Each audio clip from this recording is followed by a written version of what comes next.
next to you right now. See, I can feel it.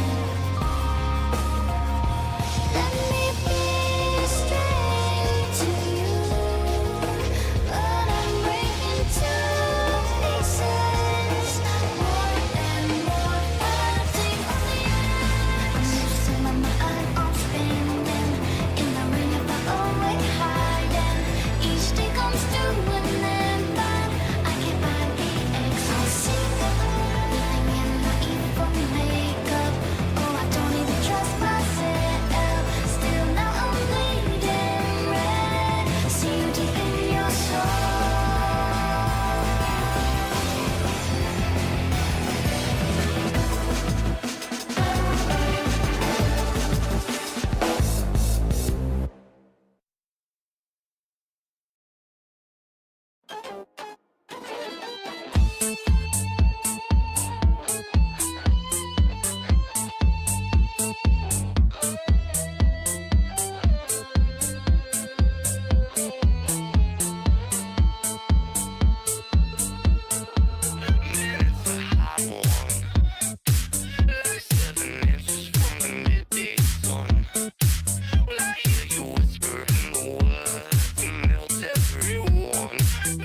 What's up, everybody?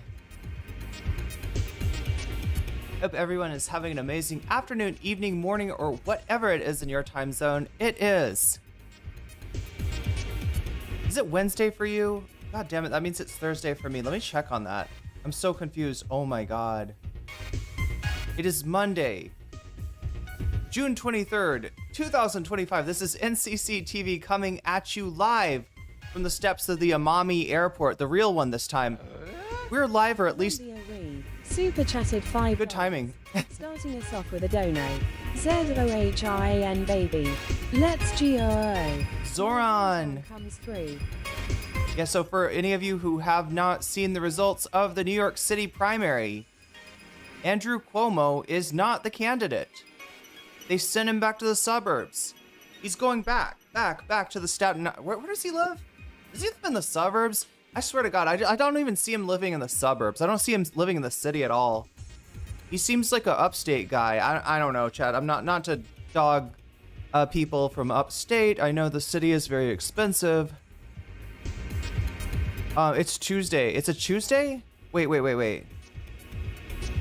Okay, it says it's Tuesday for me. It's Wednesday? Oh my God, I'm so confused. No, it's Tuesday. It is Tuesday for you. It's Wednesday for me. Although for some of you, it might be Tuesday already. Anyway, chat, thank you for the super chat, Columbia Rican. And yeah, we gotta you threw me a curveball there, but that's okay. I can hit it.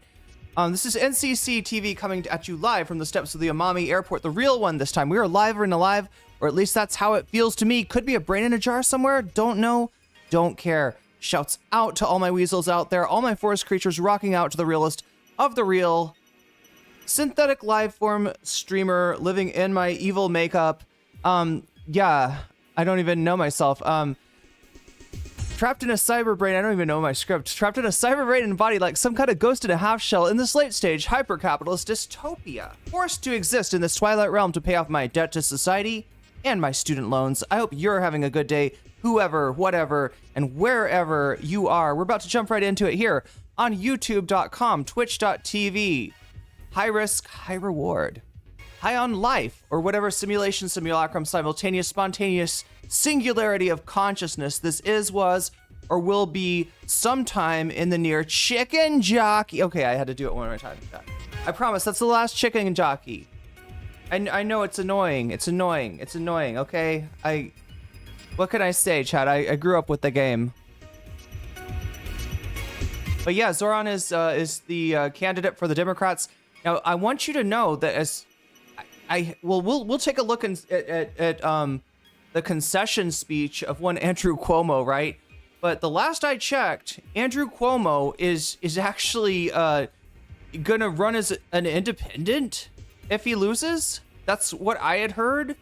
I don't know about Mayor Adams. He was actually in the primary for a hot second there before dropping out. You know, does anybody know, is Adams running? He should run as a Republican is what he should do, but I wouldn't be surprised to see him run as an independent as well. So I don't know what's going on. Yeah, we're gonna have to talk about the general election. However, I think that this is actually the highest bar that Zoran is gonna have to. This was the bottleneck, chat. Like I do feel really good about Zoran's chances in the general election. Given that he won the primary and won it pretty handily. Zoran's speech was so damn long. Is it good? Is it worth watching? That's what I think. Adams will run as an independent. Oh, we got somebody from... Wait, I mean, I'm assuming. You got connections, Columbia Rican. You got connections to the city, so you sound like you know what you're talking about. Cuomo might be running as another independent. That's what he said he was going to do. Yeah, this is just the primary, but remember, it's New York City, right? In general, the Republican is with... Wait, do we have exceptions? Chat, what's the last Republican that won mayor of New York City? Anybody know? I was about to say Bloomberg. Wait, was it? No, Bloomberg was an independent, right? Or am I tripping, chat? Did Bloomberg run as a Republican? Rudy Giuliani. There we go. Is that the last? The Zoran speech is worth watching. It's amazing. should be covered. Well, we may be covering it. Zoran's speech was good, but long, just probably not used to the length. Like, that's what all of, you know, the women I know that love Zoran Mamdani have told me, right? That he's really good, but the length is a little bit... No, sorry, chat. I'm sorry. I don't know. My mind's in the gutter. My mind's in the gutter. Hey, you know why it is, chat? Because of this amazing purported aphrodisiac fruit that just opened. Look at that. I've never gotten to show you, right? I think I showed you the last durian I had, but then it busted open like this when I wasn't streaming, and I just ate it. But this time, we're gonna eat it on stream. We're gonna open it on stream, right? I think some of you probably haven't seen a durian get opened before, and hopefully that does not include seeing what color my blood is, because that actually could happen. This is a very sharp fruit that I've got here. I don't know, Chad. I'm in a weird mood today. I'm gonna take no guff from these swine kind of mood.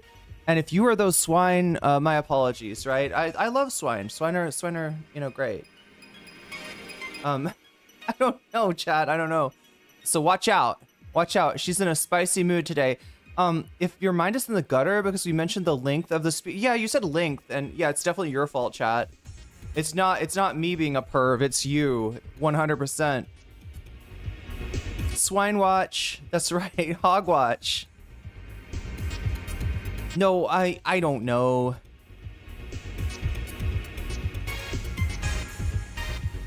I'm just in a spicy mood, chat. I don't know what that is. Are we gonna find some more Twitch stray hogs? Did you enjoy that the other day? Did you enjoy how I handled that? You know, like when a hog comes in super hot to the chat, I always like to surprise them by being like more friendly than I should be. I don't know. It's like a technique that I have. But I don't know. Yeah, chat, I'm feeling spicy. I'm feeling punchy. I don't know. We might have to, you know, challenge the gods of the commentary community today. Yo, I'm so happy about this, though. Should we start with the durian? I got to show you the results of the Zoran win. Oh, and also, wait, what else have we got? We got Jink and Anna. No, not Anna.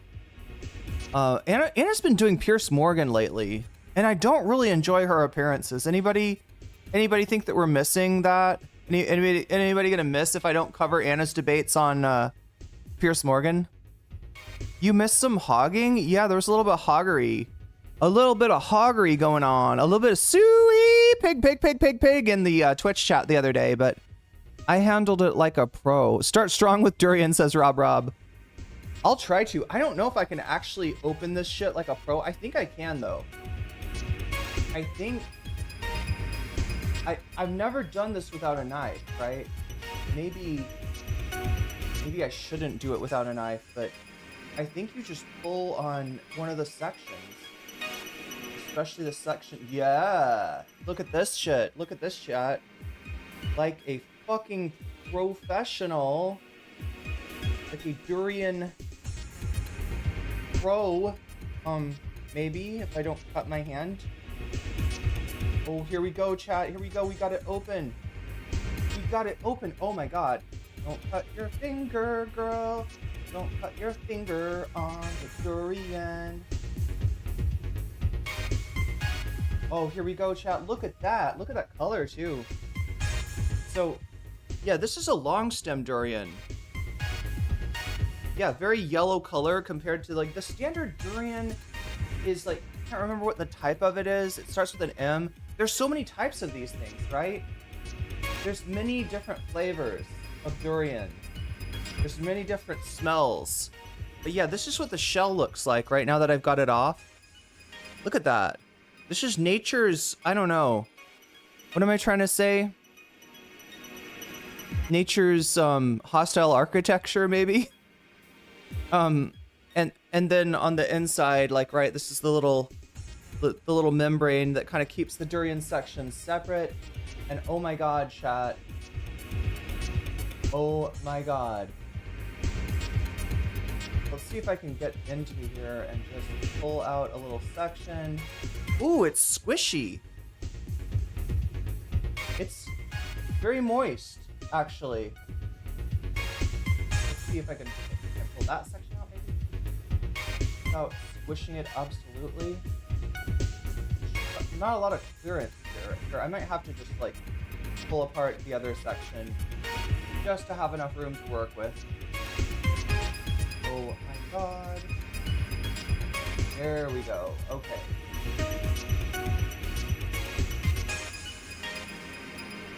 Yeah, so the variety of this is called long stem. It's not exactly the most standard durian, but I had to try it.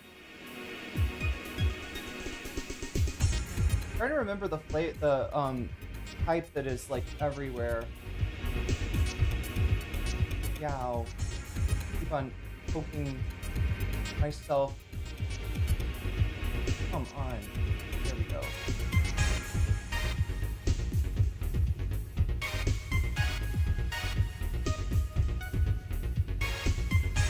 There we go, chat. So it kind of looks like a little baby or something in there. Little durian baby. Oh, look, there's a little piece right here, too. Oh, yeah, this one is squishy. All right, let's see if I can get this out. There we go. The first durian section of the day. Now, I'm going to eat this slowly, okay? Because it might not look like much. But this is a lot of food right here, right? You know, like you've got fruits that are mainly carbohydrates, right? Like a banana or grapes or watermelon. And you've got fruits that are mostly fat, like an avocado, right? And then you've got fruits that are a little bit of both, like a mango or a jackfruit. But this is a lot of carbs and this is a lot of fat. So Twitter's going wild right now with Zoran Swin. Nice. Yeah, congratulations, NYC. You picked a good one. You picked the best.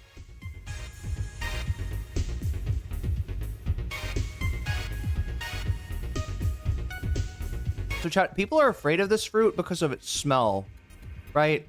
It can smell a bunch of different ways. It can smell like old socks. It can smell like garlic. It can smell like onions. It can smell like an alien's embryo. I don't know. But once you get past the smell, the taste is actually really good. Did you guys watch Emmy Made? Wait, what is Emmy Made?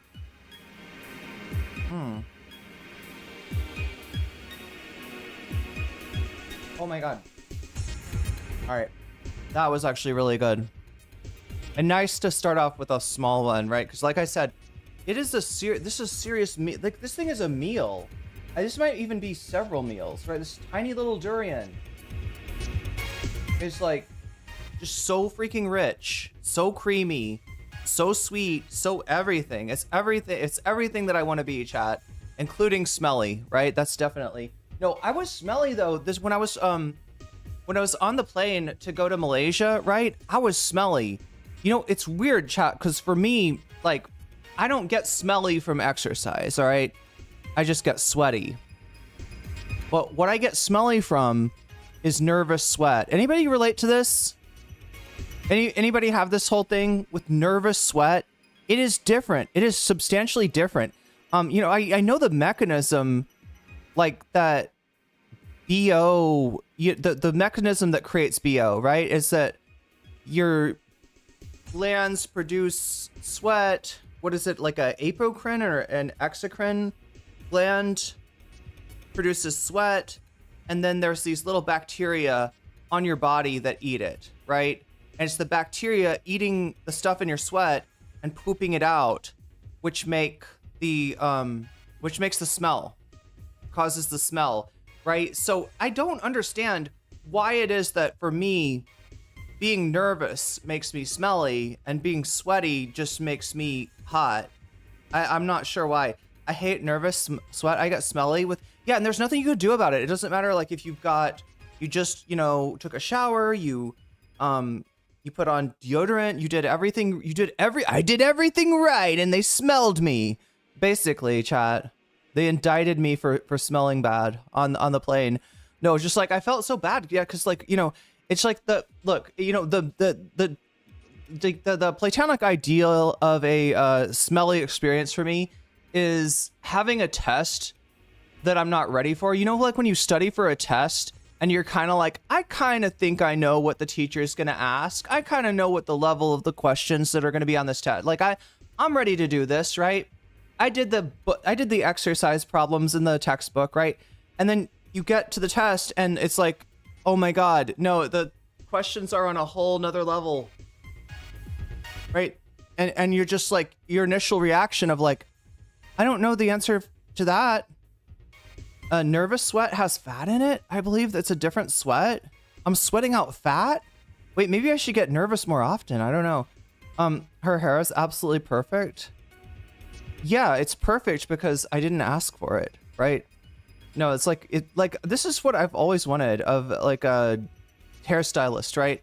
Is that they don't ask me what I want, they tell me what I want, right? That's and I finally found somebody who will do that. But I was surprised, right? I asked for I think I was supposed to get brunette with like highlights, with like blonde highlights, and I don't know, I must have said something about strawberry blonde. And maybe strawberry. See, in Thai, the word is strawberry. It's another borrowed word from English, right? And maybe just like this is what strawberry means, right?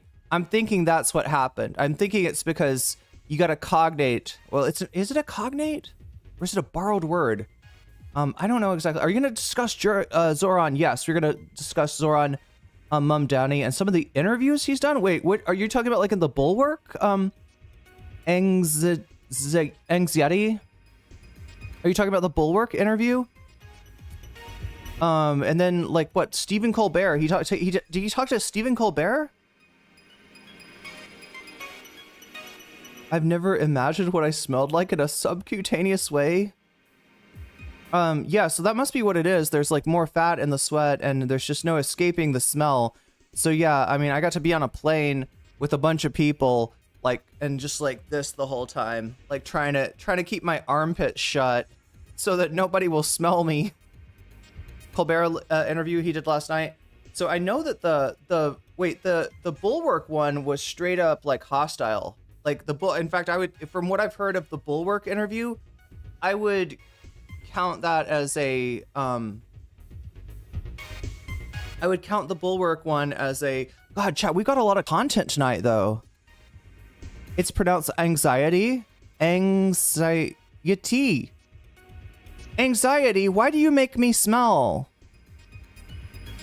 Though I gotta ask you, like, right? I do want to cover, you know, as much Mumdani as I can, because I'm really happy that I'm happy that he won, because he is a great candidate, not a perfect candidate, but a great candidate, a much better candidate than one would expect the Democratic primary to yield, but also because Cuomo just like Cuomo winning would mean that the shit that he did doesn't fucking matter. You know, killing grandma and molesting everyone in his fucking vicinity. Like, that guy's a creep, right? And you've got enough of like, look, like, any sense of justice for the victims of sexual harassment, etc., was put into the precarious situation during the Amber Heard Johnny Depp trial. That kind of set a precedent, right? Right? That kind of turned, you know, the whole dynamic on its heels, right? And so for that to continue and to have, yeah, we elected a fucking rapist to president, like to elect then a fucking creepazoid like Cuomo to New York City would essentially give him a clean bill of health. You know what I'm saying? It almost cancels out his cancellation, and I am here for his cancellation not being canceled. The cancellation will stand. Never let him know you sweat. Well, I just let all of chat know that I not only do I sweat, but I smell. But and it's all because of anxiety in chat. It's all your fault, anxiety. You make me smell. It's depressing. Yeah, it is really depressing. It's depressing. It's demoralized. I bet you could smell Liver King before you see him. Oh my god. Oh my god, chat. What is going on with the Liver King? Have you heard of this? This is in our this is in our bonus content, right? This is in the bonus goal is the Liver King. He, I feel like crashing out is kind of an understatement. Incredible win also shows that when Zoran runs for mayor against Adams's people, they aren't going to stand by for Adams's corruption any longer. So do we know that is Adams running in as an independent in the general? I know he dropped out of the Democratic primary. And from what I've heard, Cuomo may very well be running as well as an independent. Rudyard joke was too on point. Wait, where was the Rudyard joke?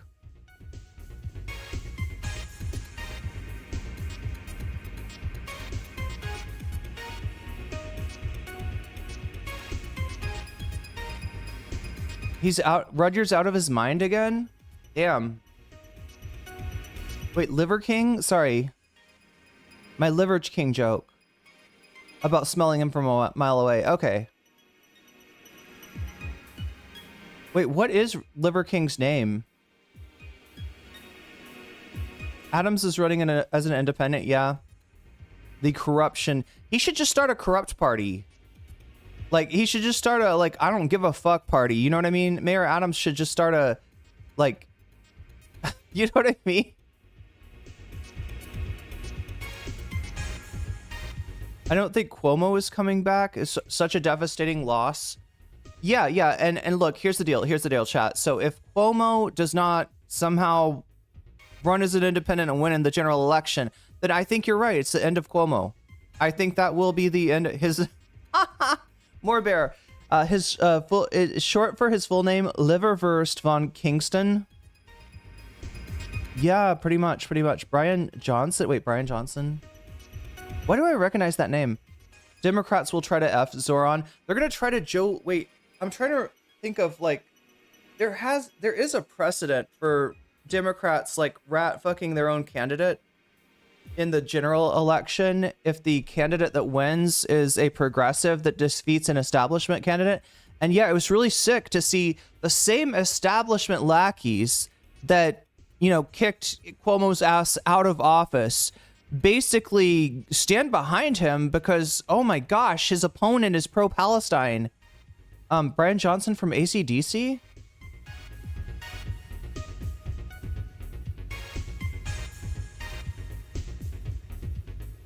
Brian Johnson is the don't die asshole. Oh, that guy. Yeah. I just never... Brian Johnson is Liver King's real name? Wait, what?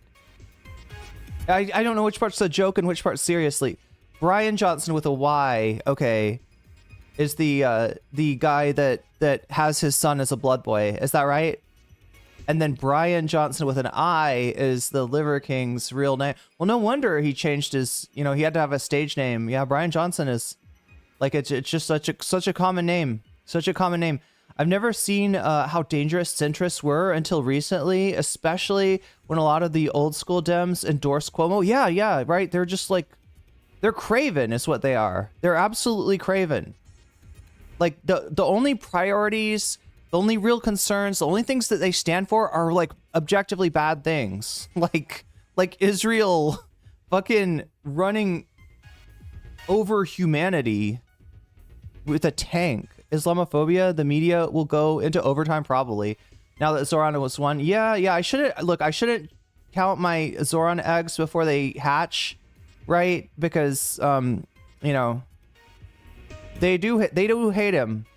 Every interview will now ask him why he hasn't planned his trip to Tel Aviv. Yes, the most famous duty of a mayor of New York is international diplomacy in the Middle East, right? That's the thing that you know, like when you're voting for a mayor for New York City, you don't care about potholes, you don't care about the subway, you don't care about the, you know, the what is it called that they're trying to implement that Hochul got in the way of? That was going to make traffic like less bad. Congestion pricing, is that what it's called? You don't care about any of the issues of the actual city. You care about peace in the Middle East, and by peace we mean Israeli dominance over everyone else. Fucking Islamophobia is already fucking gross. Islamic Jihadist Sharia Brooklyn incoming. Damn. Anne of Green Gables is Canadian royalty. Zoran is going to be found out. Oh wait, I think I have seen Ethan snarkily posting about he's gonna be found to have won via direct coordination with H3 Snark. He does not denounce cause Hassan. Oh my god, Rave.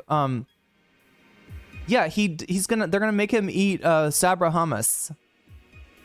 Right? They're gonna make him do a mukbang with Sabra hummus, and if he doesn't eat like 3 lids of that stuff, then that proves he's anti-Semitic. Right? If he gets sick, if he gets like acid reflux while trying to eat that stuff, it's anti-Semitism is what's really coming up.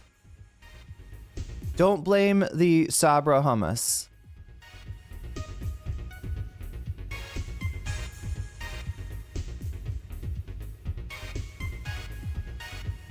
Yeah, Zoran is gonna be if Zoran doesn't denounce the CPS call, he's cooked, right? It's, you know, might as well call the election over. Can we have a watch and wait, an Anne with E watch party on Discord? Are you talking about watching Anne of Green Gables on Molly? Is that what that means? Anne with E? Anne with an E. Okay, sorry, I mean the spelling. I'm sorry, I was thinking of a different kind of E. I was thinking of what a great philosopher once wrote.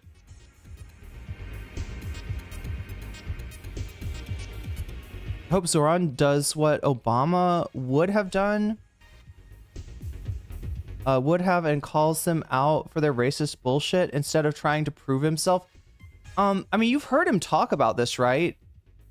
You've heard him talk about why he doesn't respond to the Islamophobia more vociferously. Like, right? Yeah, you know, Muslim people, Arab people, anybody that Americans tend to, you know, put in that box, have like a very difficult line to walk where, yeah, you know, you'd love to see him stand up for himself, but at the same time, any sort of anger, even if it's morally justified anger that he displays, is going to be used as proof of his, you know, his bestial nature. First question by CNN to Zoran: does New York have the right to exist as a Jewish ethno-state? Yeah. Oh my god, wait.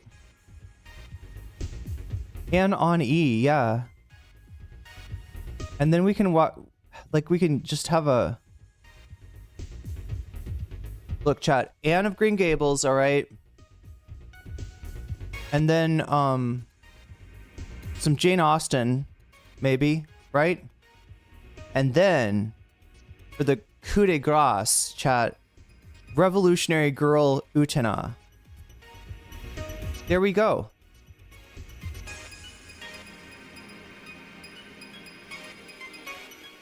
Oh my god, chat, I told you I was gonna watch I told you I was gonna like finish Ava last night. I didn't get to do it. I ended up streaming too long. I streamed for like ever. Yeah, I think it was like a 9-hour plus stream yesterday.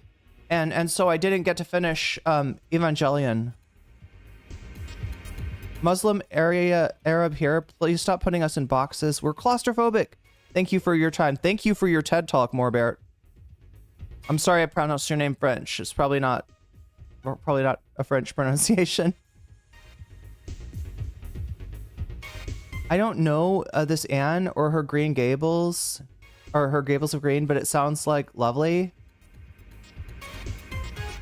Understand why he's doing it, but you can't behave.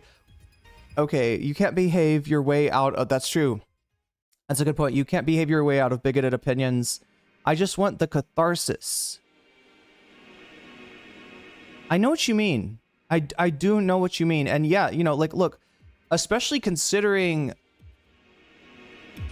Obama's presidency versus the hope and the change that his presidency promised, right? And the sort of blackpilling that a generation of new voters got from working so hard to get Obama elected in the primary election to defeat, Hillary Clinton, and the Democratic intransigence to the military-industrial complex / complicity with the military-industrial complex, right? Only to see Obama in so many ways be a lot closer to Clinton on a ton of issues. Sad Girls in Jane Austen. How about Sylvia Plath? Oh, I used to read that in high school. And Anne Sexton. Anybody read Anne Sexton?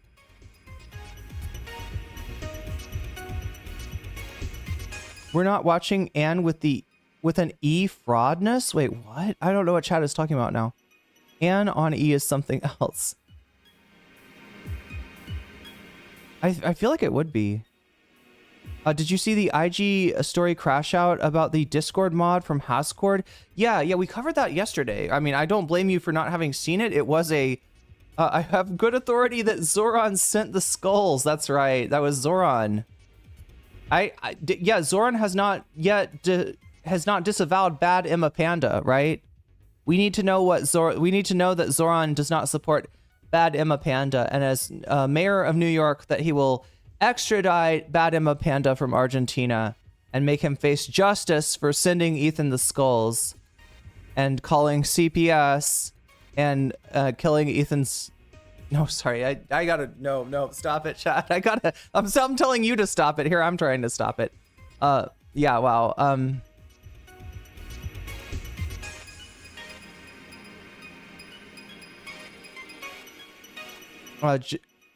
Jasmeet Singh has that kind of way of handling racism, I think, like Zoran. Yeah, because you don't want, right, if it's an indication of the kind of, I don't even know what you want to call it, that Obama showed. I mean, you could say cowardice, right? That's one way to say it.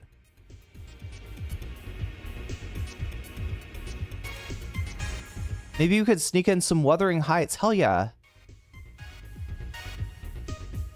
A beautiful story about an orphan girl with red hair? Oh my god. You missed it. You're gonna have to catch it. Well, you see that this is the thing, as I talked about it for a second, right? Where is it? It's in the... So I started out yesterday... Yeah, I think I started out on Hassan and ContraPoints, and then we moved on to Ethan and Taylor Lorenz. And it was kind of like after I had covered the DMs that got released. I think that is when I started talking about Emily Dickinson. Hell yeah. Although somebody ruined Emily Dickinson to me, and I don't even know, chat. I don't even know. Should I tell you how Emily Dickinson was ruined? All right. If I tell you this, any of you poetry lovers out there, you gotta promise to forget this. All right. After I tell you this, just like Men in Black it from your memory, right? Wait, should I Men in Black it from your... Kind of similar to the... Anyway, chat. Yeah, erase it from your memory after I tell you this, all right? But almost every Emily Dickinson poem could be set to the music of Yellow Rose of Texas. Every single song, every single poem has the right meter to fit into the verses of the Yellow Rose of Texas. I must have fallen asleep before it.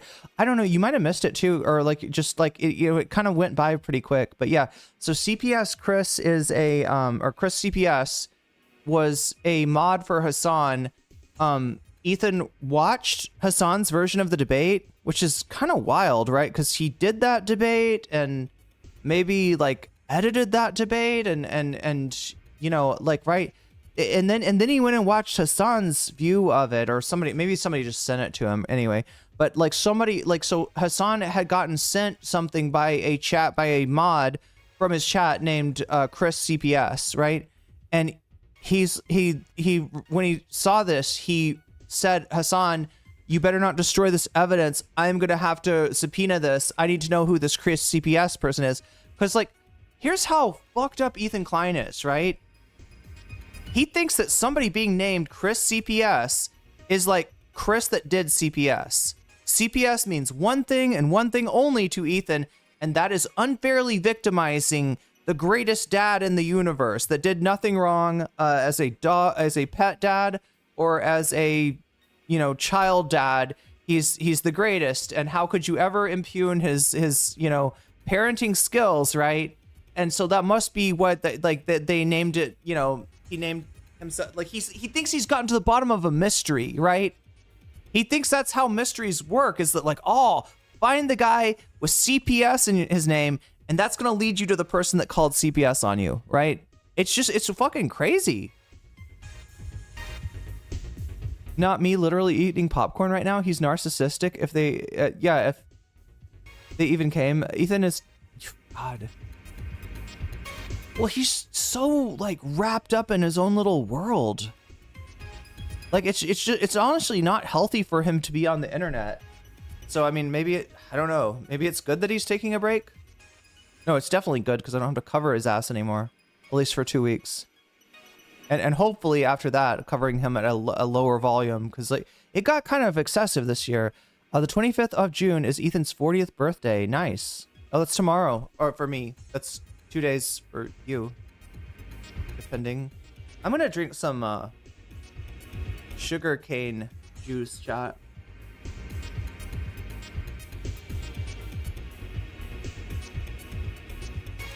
Damn, that's sweet.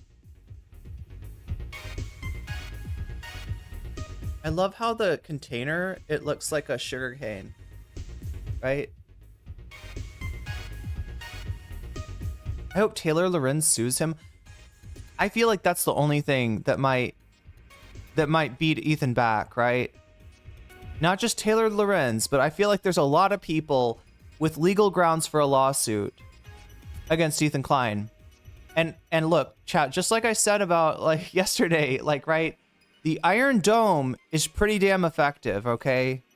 You know, if it gets a few missiles shot at it or whatever, right? It's pretty effective. It's hard to penetrate, but Iran just showed that it has its limits. The Iron Dome is currently, according to I think Israeli estimations, which are probably propaganda, probably higher than the actual effectiveness of it, is 65% right now.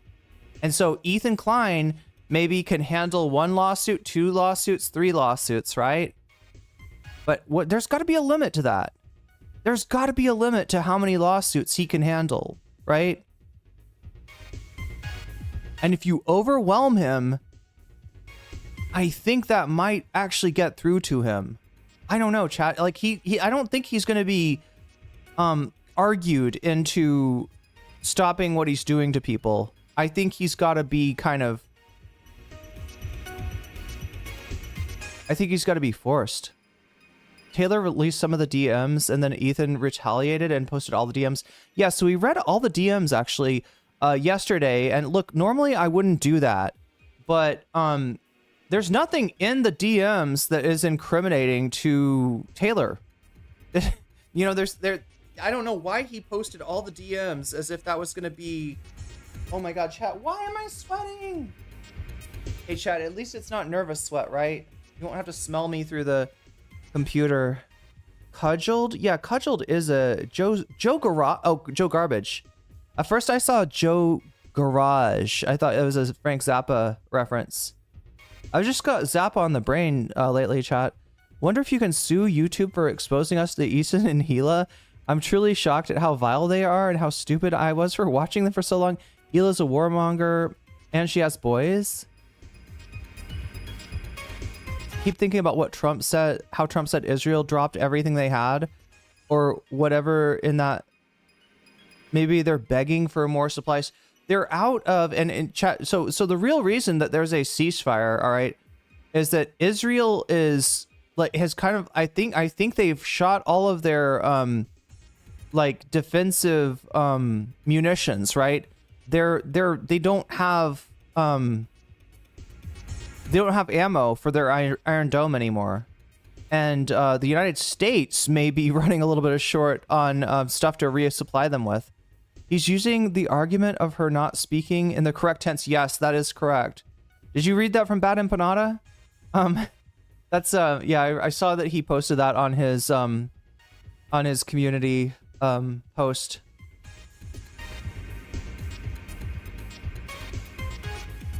Yeah, Ethan thought this made him look good. And the other thing is that now I didn't read out this name because I don't want to give this character any more attention, right? But Ethan, when he posted the DMs, he also posted the name of like Taylor's stalker, who's apparently involved in Ethan's community, is apparently a part of the H3H3 subreddit community. Right, and she's had to deal with a lot of, you know, just scary bullshit. By the way, Legal Mindset is doing defense for Ethan. I'm so surprised. I thought that guy was on the up and up, chat. I was gonna go hang out with him. Just kidding. I don't want to say...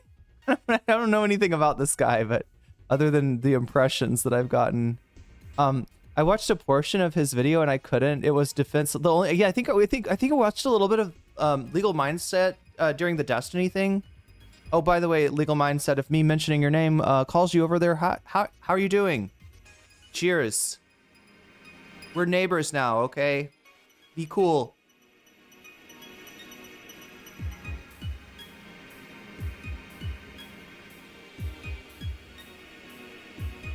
Damn, that sugar really gets you going.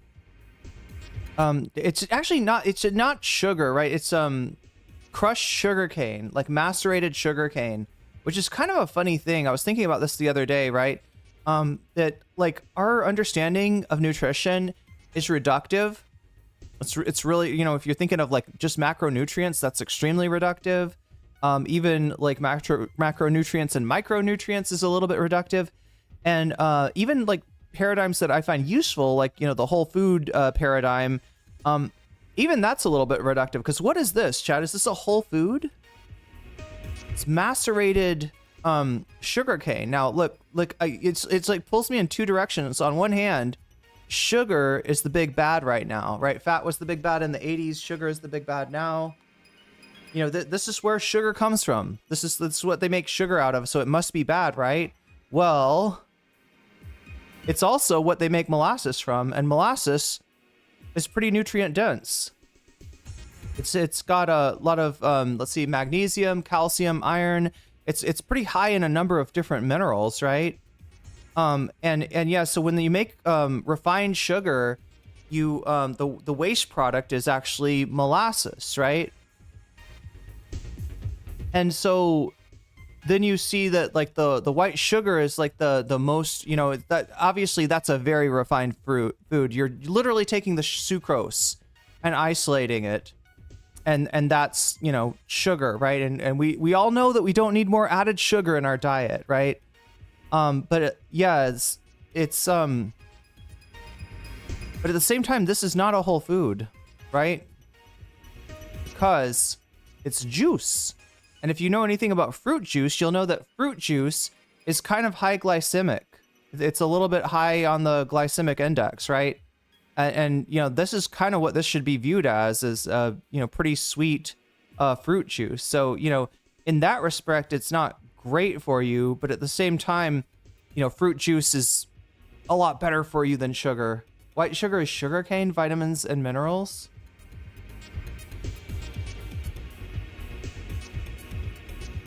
Yeah, the vitamins and minerals get taken out and end up in the molasses. Counterpoint, sugar tastes good. Well, I got it. The only problem with this is I didn't drink it fresh. I think it's like a lot better. I think when I first got it, it was like green, and then it turns brown. It turns about the color of brown sugar. But yeah, I think what I'm trying to say with this, chat, is that our concepts of nutrition are pretty reductive, and that foods aren't good or bad. They exist on a spectrum. There's good things and bad things about food, There's things that you're low on and things that you don't need more of, like the Liver King, right? So one of the theories about the Liver King is that because he was so all about eating liver and maybe other organ meats, this guy might have, some of what he's going through matches the description for God, what is it called when you have too much vitamin A?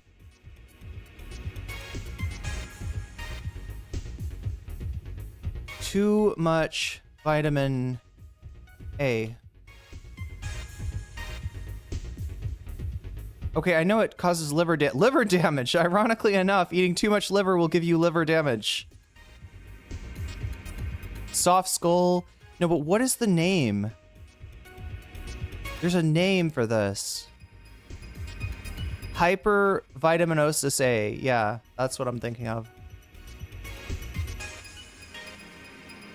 Yeah, so whereas having like too little vitamin A is obviously a problem, having too much of it can be a problem too. We love how intelligent you are. I'm sorry, I'm just nerding out. All this stuff they take out, like the fiber and nutrients, are what help your body process the sugar probably. Yeah, so for instance, this doesn't have fiber, right? So like, yeah, it doesn't have it. We're not taking out the vitamins and minerals. You know, the other thing about this too is I call this fruit juice, but in actuality, what is sugarcane if not a vegetable, right? A fruit, we know what a fruit is, right? A fruit is an apple, a banana, a pear. Just some of the things we call fruits aren't like true fruits, right? But why eat vegetables when you can? I work as a psych nutritionist, and I agree the whole concept of healthy diets are incredibly reductive, yeah, and also normalize for one type of person, yeah. Hope he hasn't been dining on polar bear. Yeah, polar bear liver. Wait, was it polar bear liver? There was something about, yeah. So yeah, there's a lot going on with Liver King today, but that is in the bonus content. We only get to the bonus content if this number gets up to 200. Wait, 200? I think it's 100. I mean, it would be nice if it got up to 200, but you know, yeah. Yeah, we gotta, that's the bonus content. We've got a number of things on there. It's a veggie juice. Lol, that's awesome. I think technically so. I think technically it's a veg, but it kind of shows that these categories that we put things in, like, don't even make sense. Like, you know, people regard a tomato as a vegetable when it's really a fruit. Ovary surrounding the seed is the definition I got in school, the definition of a fruit. Going to also bet his heart is the size of a horse's liver. Liver damage king. Yeah. Non-alcoholic fatty liver king. Okay, I shouldn't joke about that.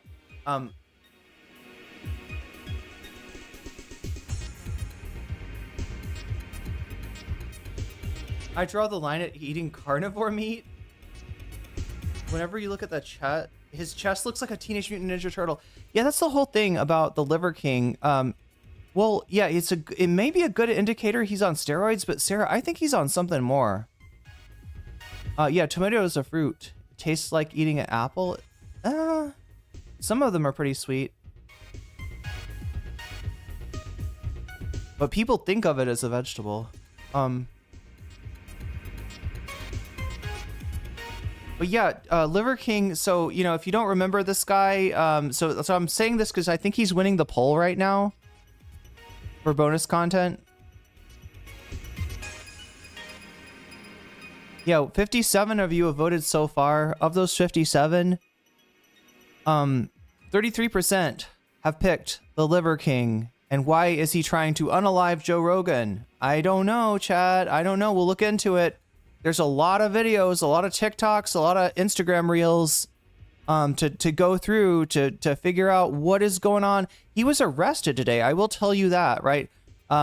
Alex Jones got the exclusive, which to me says that Alex Jones has sources within the Austin Police Department. Kind of scary. Kind of scary that Alex Jones has got an in with Austin cops. And And yeah, he got the exclusive that Liver King has been arrested. Liver King is in custody. In fact, I think we've even got the film of Liver King being arrested. Of course, we'll only get to watch that film if we get to 100 on the bonus content goal, which is at 5 right now. So yeah, if you're interested in seeing the Liver King, he needs your help to make that possible. Second place is Adam Friedland enters Stabby's World. That's right. We got a little bit of a Cumtown reunion. A little bit of a 2/3 of a Cumtown reunion. Right? In third place, we have Ela Klein, Girl Bosses, a Genocide. That's right. It's a Noah Samson video about Ela Klein. And I know nothing about it. It would be a completely new react for me. So, and then in fourth place, we have Ethan Klein responds to Vadim. Actually, Ethan's not the only one responding to Vadim. It looks like Hutch has made a video too. Liver Queen was talking shit as well. Wait, is Liver Queen his wife? Put your 5 towards Liver King. I will do that.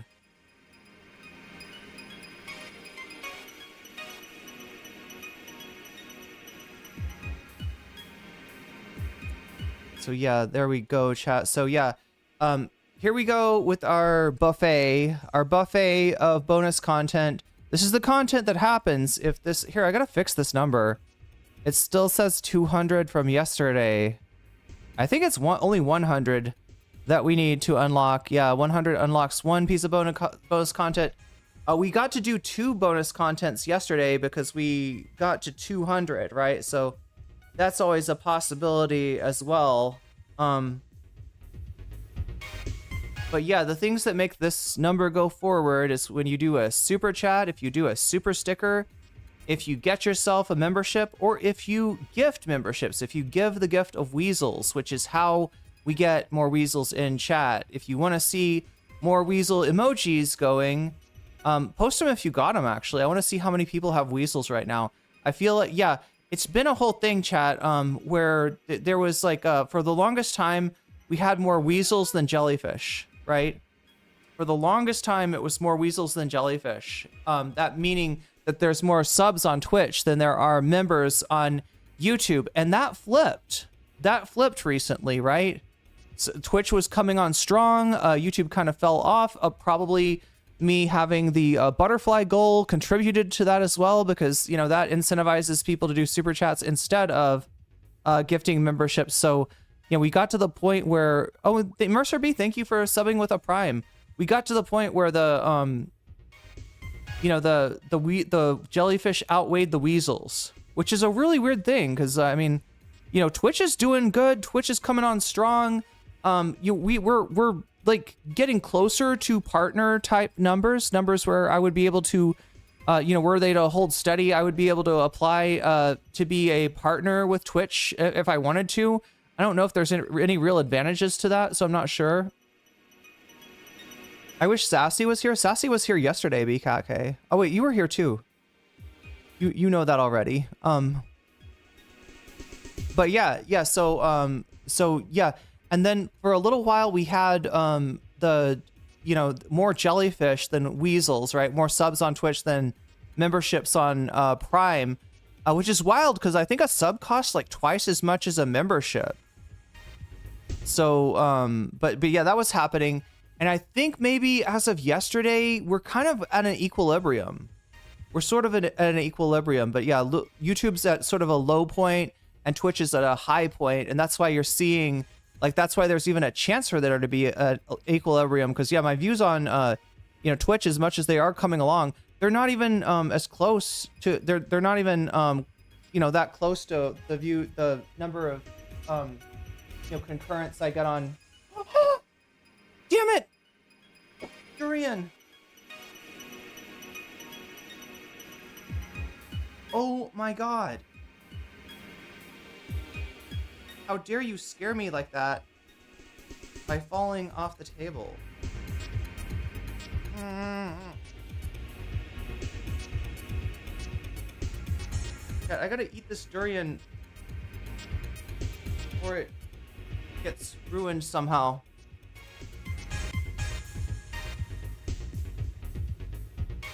We had a mini F, chat, and I'm not even talking about the Durian.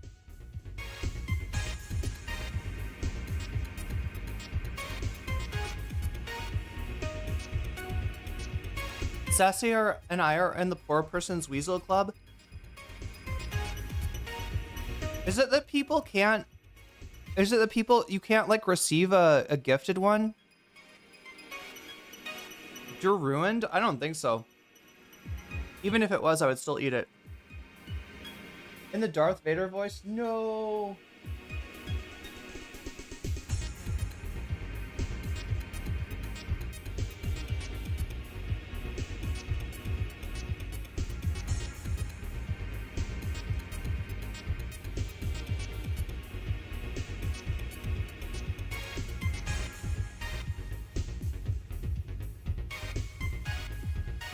Oh yeah, I was in the middle of trying to get the stream started, wasn't I?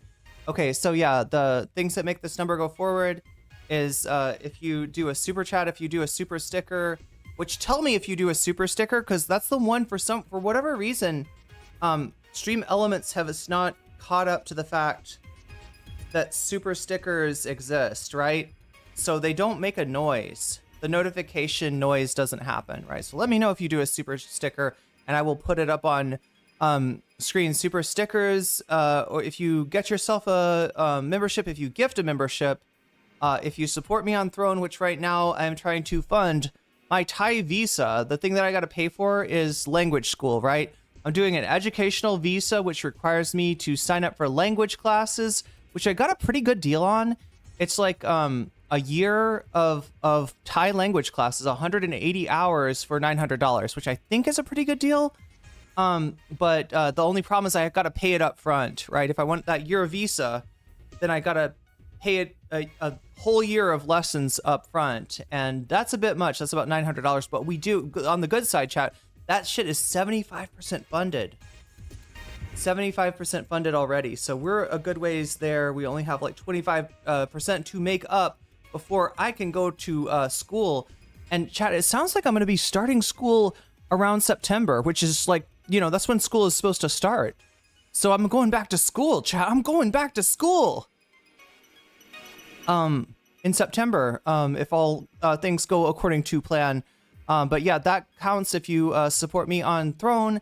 It also counts if you sign up on Patreon. Again, let me know if you do, right? Because I don't get an alert for that, and I will shout you out, and I will add your, you know, Patreon sign up to the bonus content goal if you do that. And also, of course, on Twitch, if you get yourself a sub, giving yourself the gift of jellyfish, if you give the gift of jellyfish to other people by doing gift subs, or if you support me through bits, any of that stuff makes this number go up, and it also gives you the chance to weigh in on the poll, right? So the poll you should vote on if you haven't already. It's available on YouTube right now. I can't put it on Twitch, unfortunately, because Twitch's polls suck. But you can come over to YouTube, you can make your voice heard, and affect the results of the poll. Right now, the Liver King is still in charge. Ela Klein in second place. Adam Friedland entering Stavy's World in third place. And chat, I had to say, I had to like have some, if you're talking about Cumtown, you got to have some element of male homosexuality, right? That's the rule. So it's going to be Adam Friedland enters Stavy's World. Anyway, Ethan Klein responds to Vadim in fourth place. So that's where we're at. We're at 13% out of 100 on the quest for a bonus goal. We've also got the other goal, which is the butterfly goal. If you want to see me have a butterfly in my hair, which I did yesterday, I believe quite early in the show as well, then the super chats that are over, like, I think it's like over like $3 and some change, that's what gives you a teal super chat. The teal super chats make that goal go forward, and they also make this goal go forward, and they also give you the ability, should you so choose, chat, and this is open to anybody doing any kind of donation, if you want to tell me which of these topics you want to see, just like Omega did, then and Columbia Rican, then you can wait. I gotta be able to put these up on the. I am missing something. Here we go.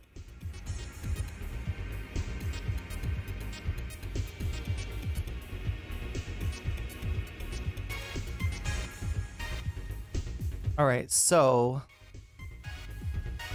but yeah, just what I was trying to say is that you can let me know which of these topics that you want to see, just like Omega did, and I will be happy to put your money where your mouth is and add your donation as a percentage to the topic of your choice. So just like Omega Star, look at this, told me, wait, yeah, there it is, Vadim all the way, baby. So I put 5% on Vadim. You can do that too when you donate, either in your super chat or just tell me in chat. And if I miss it, just like at me or ask a mod, and I will figure it out. And I will add your dono to the topic of your choice, thus helping it win. I saw Zoran won by seeing RIP New York on Twitter. What? Who's saying that, Miku's headphones? What kind of ghoul is saying RIP New York? Please, Zoran, don't have a stroke like John Fetterman. Oh my God. Yeah, dude, that is wild. You're reminding me how good people felt when Fetterman won over Dr. Oz. And while, you know, I mean, I guess it's great that Dr. Oz did not win. God damn, Fetterman is like, he's worse than a disappointment. I could not have imagined him being this much of a disappointment. It's like, it feels like you voted for, Fetterman feels like you voted for AOC and you got like Joe Lieberman. That's what it feels like, right? To be honest, I'm in love with how your hair color is fading out. It's got golden highlights. It looks gorgeous. Yeah, that was the part of the reason that I did it like this, because, you know, yeah, it would fade out to blonde. Zoran the man. I just got Del Taco. Oh God, I used to get that all the time. Now I want some. Her hair looks sun-kissed, does it? It doesn't look strawberry, which is an actual word. It's actually how you say the name of the fruit in Thai. Strawberry. Oh, I'm probably doing the. Here, let me check myself on that.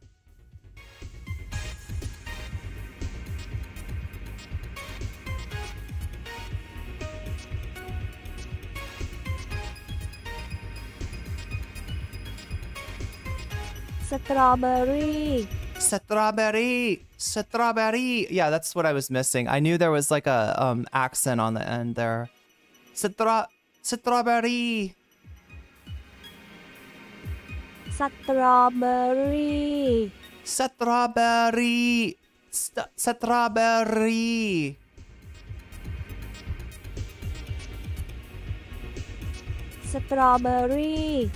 Strawberry. Okay, I'm just saying. Are there different ways to pronounce it? Look strawberry. Look strawberry. No strawberry. Oh no! What does strawberry mean in slang? Is an insult disguised as a cute word? It is slang for poor lie, which used to in describing a person's words that are shameless lies, or their shameless very actions. Oh no, chat, I'm strawberry blonde. Strawberry is not a compliment in Thai language, but it's disguised as one.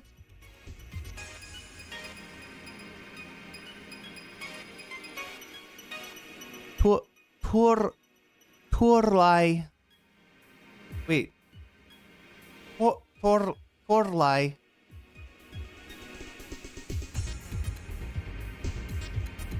So like if you're lying in a way that's like super obvious, I guess that's what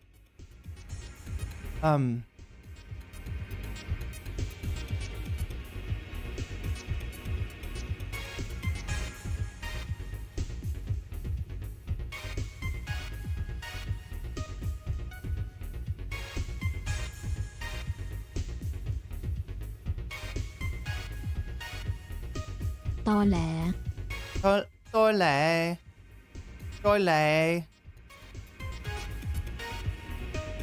Ole.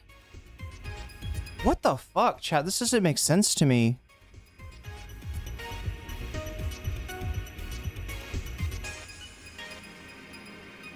I guess there's different ways that it's spelled.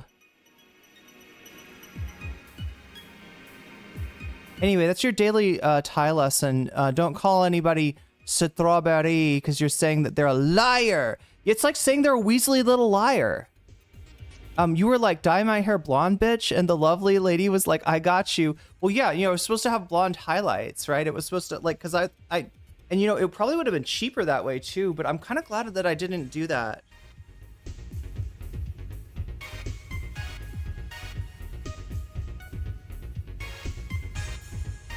Good thing I haven't used it on anyone. Yeah, true. Well, I feel embarrassed trying to speak Thai at this point just because my, you know, Thai is so bad. You're covering Shaky Gurga again? Wait, when's the last time we covered him? We got to cover some Mamdani. We're going to start off like talking about the Mamdani thing, and then we're going to move on to the Shaky Gurga thing, which will start with the debate. So yeah, Shaky Gurga went on Krystal and Kyle and did a debate. Half of that debate is up on Kyle's channel, and the other half is on the Substack, and it's only in audio form. So that part I'll have to play some kind of video game, maybe some Vampire Survivor. Shaky Gurga, cha cha cha. Be proud of yourself learning Thai. Not embarrassed. You're learning and putting yourself out there. That's awesome always.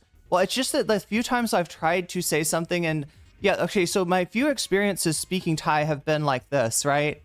Every time I've ever tried to say I'm vegetarian or I'm J, which is like kind of like the closest thing to vegan that exists in Thai culture. It's like a Buddhist thing.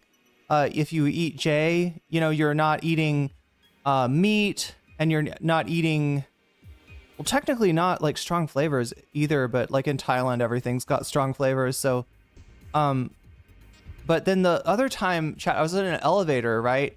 And I do know how to count. I do know how to count in Thai, right? And so I get in the elevator, and this woman gets on with me, and I press my button, and she says to me, pet, which I know to be 8. That's what it means. Pet is Thai for 8, right? And there's an 8th floor. And so I just check with her really quick. I try to say it back to her, right? Just to make sure that I've understood like what number, you know, she's asking for, right? So I say pet, and she looks at me, and then she just presses the button, right? She thought I was like, what are you saying? She thought I was like when I tried to clarify the word with her, either my pronunciation was so bad, or you know, it sounded like I just like was like, what are you saying? Why are you saying pet to me? Right? And so she thought that I just didn't know, but I did. I just wanted to check and make sure I was pressing the right button. Like, cause it was just out of the blue, right? She's like, she says a number to me, and I'm thinking she wants me to press the button. And that was indeed what she wanted. Jane, we have a really good Jane place here. It's actually pronounced J in Thailand. It does come from my understanding, like the word comes from a reference to, yes, Jainism, right? Because it's very similar to the diet that some Jains eat. Again, just like any other religious, you know, restrictive diet from a religion, not everybody, you know, just because you're Jewish doesn't mean that you know, eat kosher, and just because you're Jain doesn't necessarily mean that you don't eat. Like, I think it's really restrictive. Like, the actual diet that like monks eat in Jainism is like no roots, yeah, no meat, no animal products, and like no roots, right? Only eat vegetables that you can harvest without killing the plant. That's how strong the ahimsa, right, or the non-violence is in Jainism. No root vegetables or animal products. Yeah, amongst other things. What are the other things, Magenta? Like, I think it's like something about strong flavors that you're supposed to avoid. No onions, no garlics. Well, onions are a root, right? And onions, if you harvest an onion, unless you're just chopping the onion greens, you're killing the plant. Same thing with garlic. I could go without meat, but I love root vegetables. Yeah, which is weird because in the Thai restaurants that in the J restaurants that I eat at, they do have root vegetables. So it's not quite like the Jain diet. Kind of like a low FODMAP diet. I don't know. Low FODMAPs is weird. Like, what is it? Fructose, oligosaccharides. Anybody remember what FODMAP stands for? Yeah, potatoes would be a no-no, Schmegly, because you gotta kill the plant to harvest it. Wait, potatoes are okay? Are you sure? All of the coconuts you want diet? I mean, coconuts are great. I need to find a way to get like a steady supply of fresh coconut juice.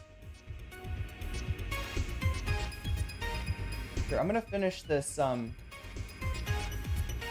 durian and then we'll get started. How does that sound? Oh my god.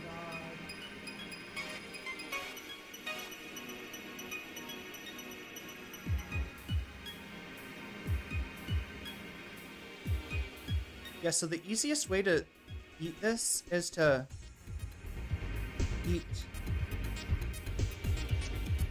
the sections around each seed separately.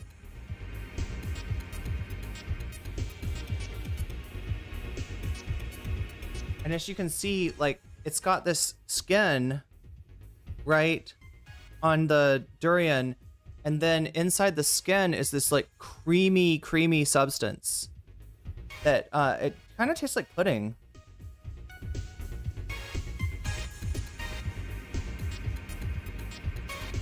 Potatoes are tuber, I believe, no roots, right? I think, Narwhal, you might be thinking of rhizomes. Rhizomes are not roots. But I think you do kill, like, yeah, wouldn't you not eat ginger, maybe? No whiskey. I love fructans, oligosaccharides. Oh my god.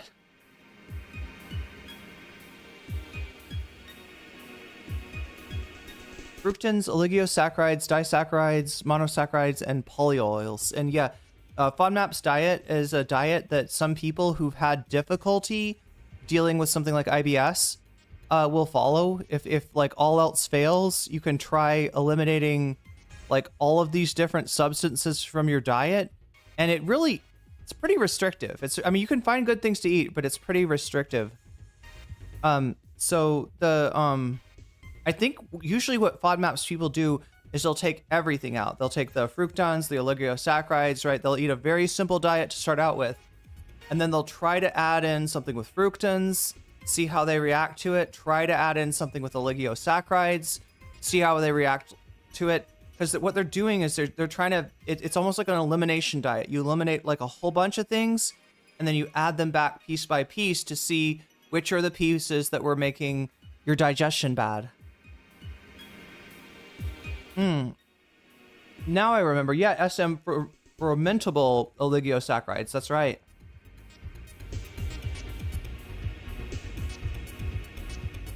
And just so you know, chat, like FODMAPs is not eliminating or even trying to eliminate, food that's bad for you, right? So just like gluten isn't unhealthy unless you have a gluten intolerance, right? The fermentable oligosaccharides and all the rest are not necessarily bad for you either, unless you have a problem with one of them. Durians are a divisive food, true, but I better finish this because I'm afraid I'll drop it on the floor if I don't.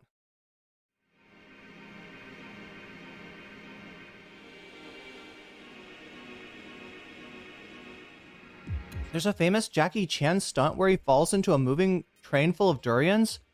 That sounds prickly.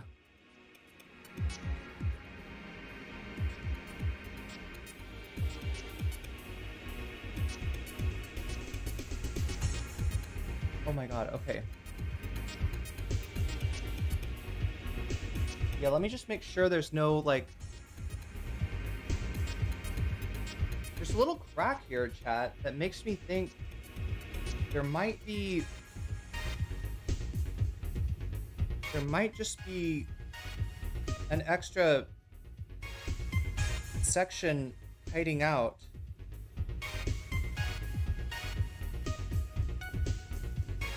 See what I mean? You can get your fork between... Oh my god, chat! I found the hidden durian! Legend of the hidden durian. Holy shit. Chat, I was about to throw this away. But I saw that little crack and I thought, just maybe. Yeah, because it didn't look like there was any room for more durian, but look at that. There it is. Alright, I'm gonna eat this one more section.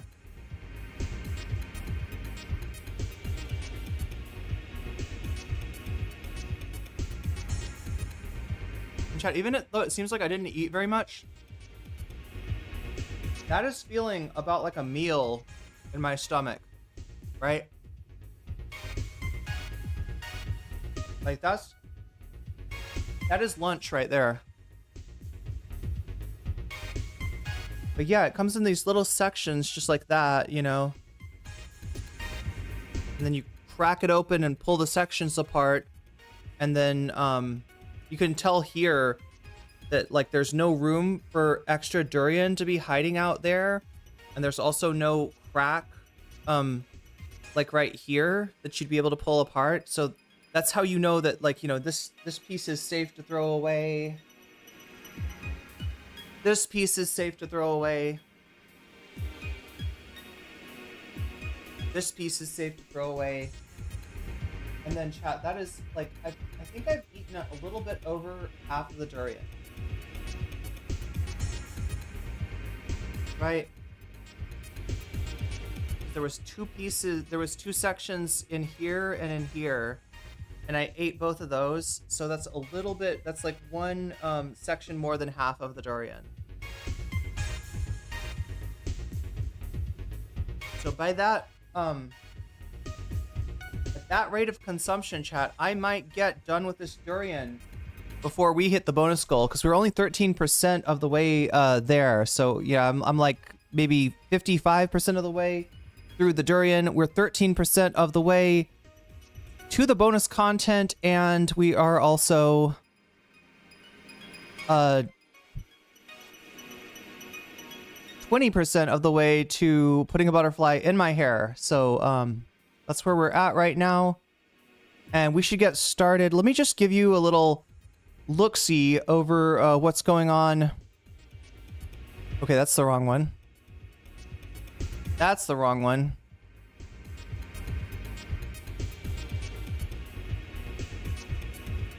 Okay, it's reloading. This is the latest results from New York City's Democratic primary, and we find Zoran Mamdani at 43%. Debbie Cliff super chatted $9.99. The WAP has been defeated. Also Staten Island. Damn! Wait, are we allowed to say that? Davy, you gotta tell me, is that okay to say? I've heard of that word. I don't know. Is it like... Is it considered a slur?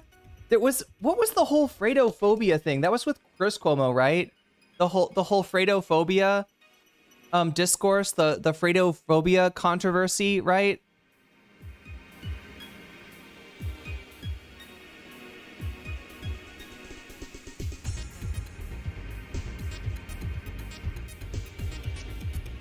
Also, Staten Island results was super weird. That's a stronghold, right?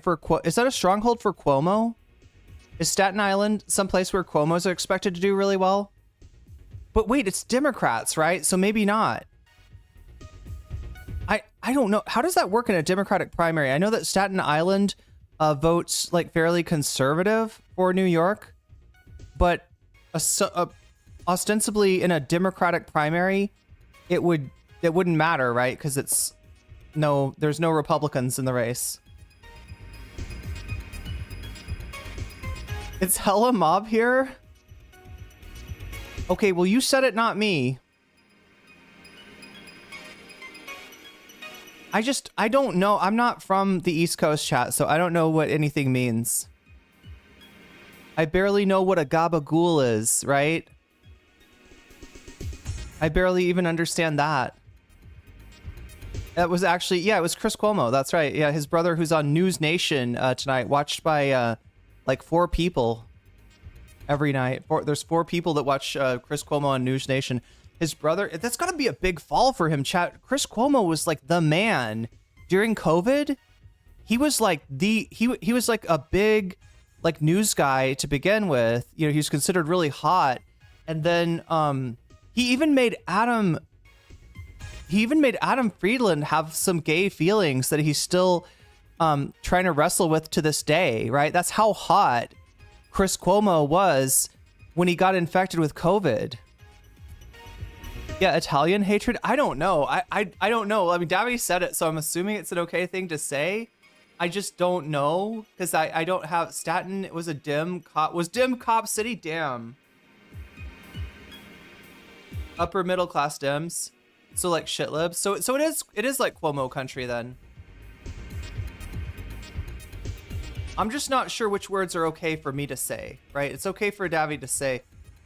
I just don't know if it's if you're from NYC, I think it's okay for you to say. I just don't know if it's okay for me to say. But thank you for the super chat.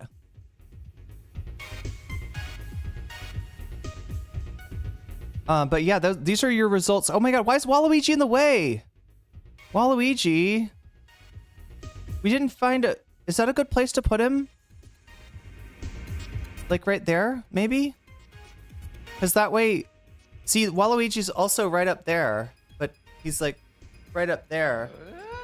Columbia Re, super chatted $5. I remember growing up New Yorkers called Staten Island was called Shaolin, due to from Witang being from Staten Island. I didn't know that. That's what they were talking about when they said Shaolin? I thought they were just like playing around with like, you know when you pretend you're in a movie? That's what I assumed Wu-Tang was like that they got into the, like, you know, those 70s like kung fu movies, right? And that's where a lot of the references from, what is it called? 36 chambers. Thank you, Schmegley. I was about to say 64 chambers. Thank you for correcting me. Yeah, it's 36 chambers. I hope Brad Lander isn't done with politics. I like him, even though I wanted Zoran to win. Also, Blake.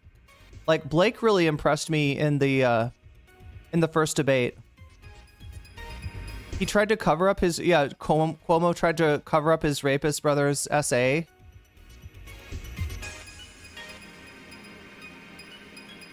Wait, who's too ripped now? Chris is pretty hot. He's body goal for that. I haven't seen him with this. Oh wait. Oh, that's what it was. Yeah. So it was when Chris had his. Oh my god, chat. I almost want to show you the Adam Friedland clip of him talking to Chris Cuomo, and Chris Cuomo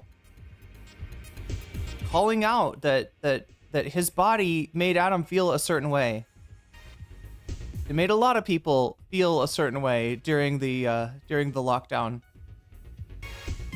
Yeah, it's kind of weird. It's kind of weird how many decent candidates there actually were in the race.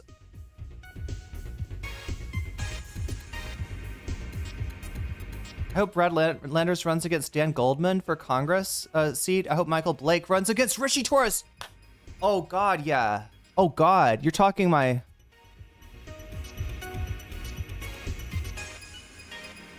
My guess is wait, racist as far as who lives in Staten Island?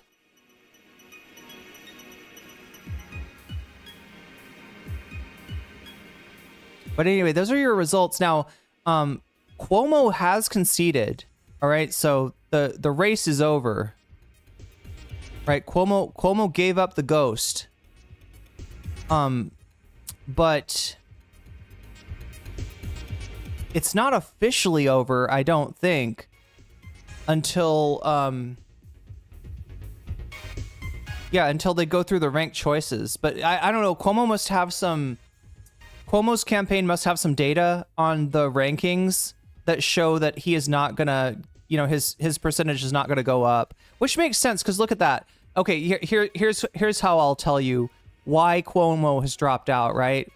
So look at Zoran Mamdani at 43.5%, and then look at Brad Lander at 11.3%. Remember, these guys cross-endorsed, all right? These guys cross-endorsed. So if even, like, if a decent percentage of Brad Lander's votes go to Zoran Mamdani, as we would expect them to, then, yeah, Cuomo's cooked. Cuomo's absolutely cooked.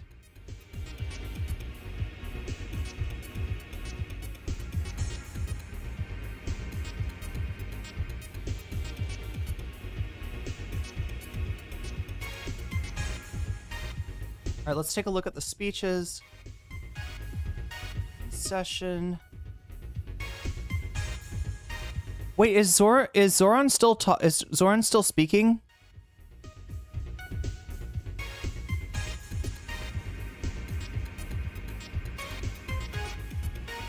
The results are coming in what could be a real-time referendum on the future of the Democratic Party.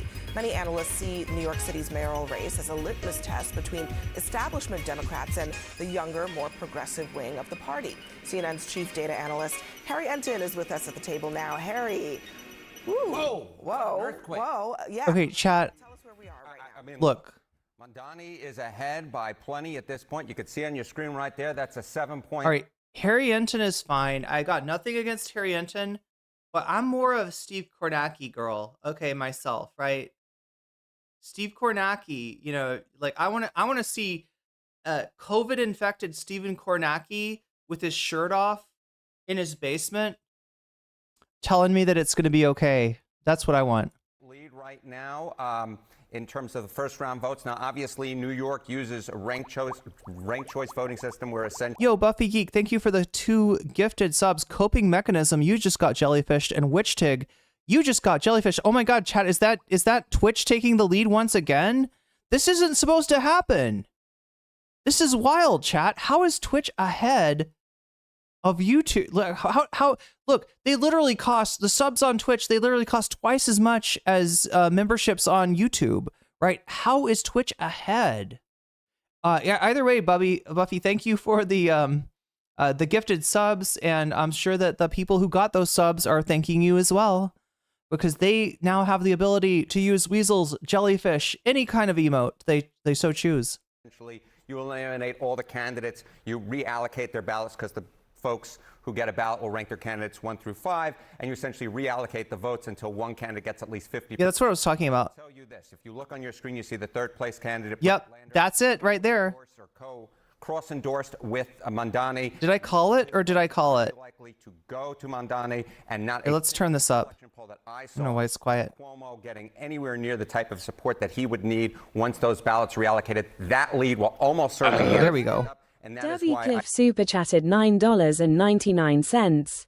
Corn Lackey was saying some Islamophobic stuff a week ago about Zoran, this your man. Not anymore. Not anymore. What the fuck? Find me that. Oh my god. Kornacki? Wait. Did you say, yeah, Kornacki? Yeah, wait. Wait, which is the guy that I like?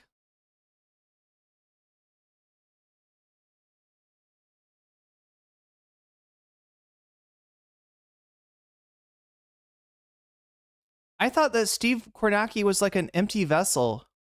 Whoa. Earthquake. Whoa. Yeah. Data analyst Harry Enton is with us at the table now. Harry.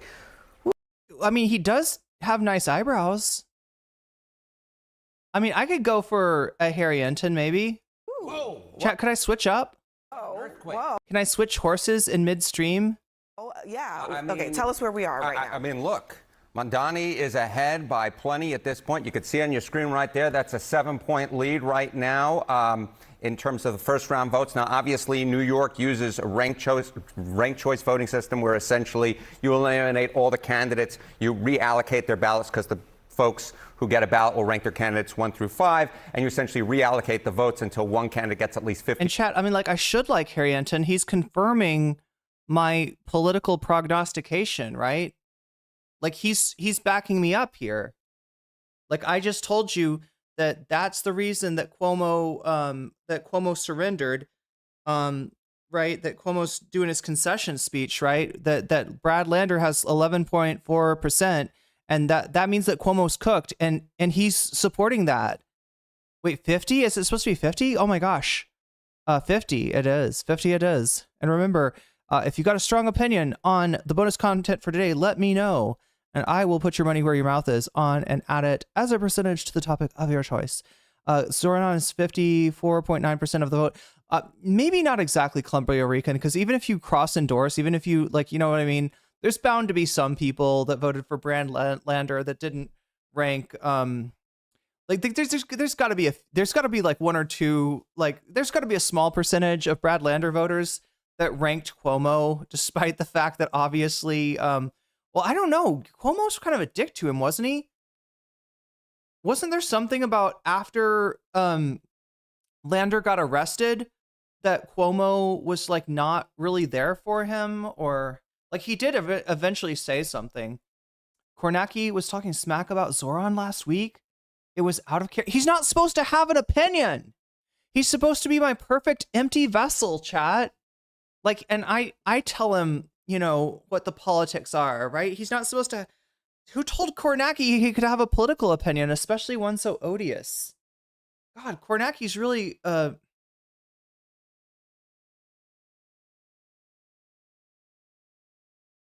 want Cynthia Nixon to run against Gillibrand. I want Jamal Bowman. Yeah, I want Jamal Bowman back for sure. To run against Chuck Schumer. People are talking about AOC running against Chuck Schumer, and she's already up against Schumer. But yeah, I don't know. He can still be our problematic liberal king. He's just the election night guy. He kind of is. Cliff super chatted $9.99. Oh, like 1/3 of Brad Lander voters ranked Cuomo like my boss. Are you serious? Like I was saying that probably happened in some edge cases, but Davi's saying maybe it's not. Maybe it's not. This is the whole thing. Voting is messy. People don't get the message, even if you try to send out the message. Sometimes people like I swear to God, there's probably people that went to the polls and they knew like one person. There's probably people who voted for Cuomo just because they recognized his name, right? And you know, you could see somebody that maybe liked Brad Lander going in and putting Cuomo as second because they don't know who anybody else is, right? So yeah, it's wacky. It's wacky how little information people who actually vote are actually going on some of the time. This totally validates my claim that leftist creators have been making about the claim that leftist creators have been making about the problem is Democrats weren't going left enough to energize the people. Yep. I mean, they're gonna hate this though, right? The Hillary, the remnants of the Hillbots, they still refuse. Look, here's the deal, chat. Can we find this? The infamous Chapo clip that got them canceled for the first time. Let's see if I can find it. I love this clip, by the way, and it rings more true today than it did when it was said. Chapo bend the knee. Oh wow. Are you serious? MR did a video on this? Let's see. Medium Steve, did you see Jeet Hare's article criticizing Chapo? Not just any hot takes. Personally, I say bend the knee, left is best. I say left is best more than bend the knee. I think bend the knee is a Chapo thing. Well, see, Michael is so nice. He's like too nice. He was too nice. He would have been in Chapo, except he's too nice. Well, let me comment specifically. I did read Jeet Hare's piece, and before I get into the specifics, and I want to take it really narrowly, but we have an image that my buddy, or my Twitter buddy, Carl Behar tweeted, which is really funny. I don't know if this is up on screen now, but Jeet here talks about dominance politics in the article, and he says that the concept of dominance politics was fleshed out by Josh Marshall. And Carl Behar, you know, I mean, it's very snarky, but he does rightly say 500 years after Machiavelli, 125 years after Nietzsche, and 40 years after Foucault, this line is hilarious. Nietzsche. Nietzsche. This line is hilarious. The concept of It rhymes with teacher. dominance politics was fleshed out by Josh Marshall. And yes, that is pretty hilarious. I mean, I Just to be fair to actually. Jeet, he's generally good on that. The hill dogs have eyes. Yeah, they got eyes everywhere, even in But here. that's so I'll do the sort of I mean I'll actually be very Jeet here like in my preamble to this, which is that I think I've had Jeet on this show. I actually have found I think Jeet and I probably almost certainly after reading this come from different parts of the political spectrum. I think he's a Chat, I know this is like awful to say, but like, can't we use the Dragon Balls to wish him back or something? I wish life was more like anime. smart guy, and I think he's been pretty astute about writing about. We need him. Columbia Re, super chatted $10. Zoran did get the 54.9% ranked choice. Voting goes for who they voted number one on their ballot, and if their choice didn't win, their number one choice goes to the top two. Since Brad Lander endorsed Zoran, Zoran won. Wait, no, you don't just give your votes away, right? Is that how it works in New York? Because I was under the impression that it's your ranking, right? So if you rank Brad Lander as number one and Zoran as number two, then and Brad Lander lands in third place, then what happens is you go on and reallocate all the lower votes until you get to Brad Lander, and then when when he loses the musical chairs, then you take his votes and you give each vote to the person's second choice, right? So if that person puts Cuomo as their second choice, like Davi was Davi just Flip saying, super chatted $9.99.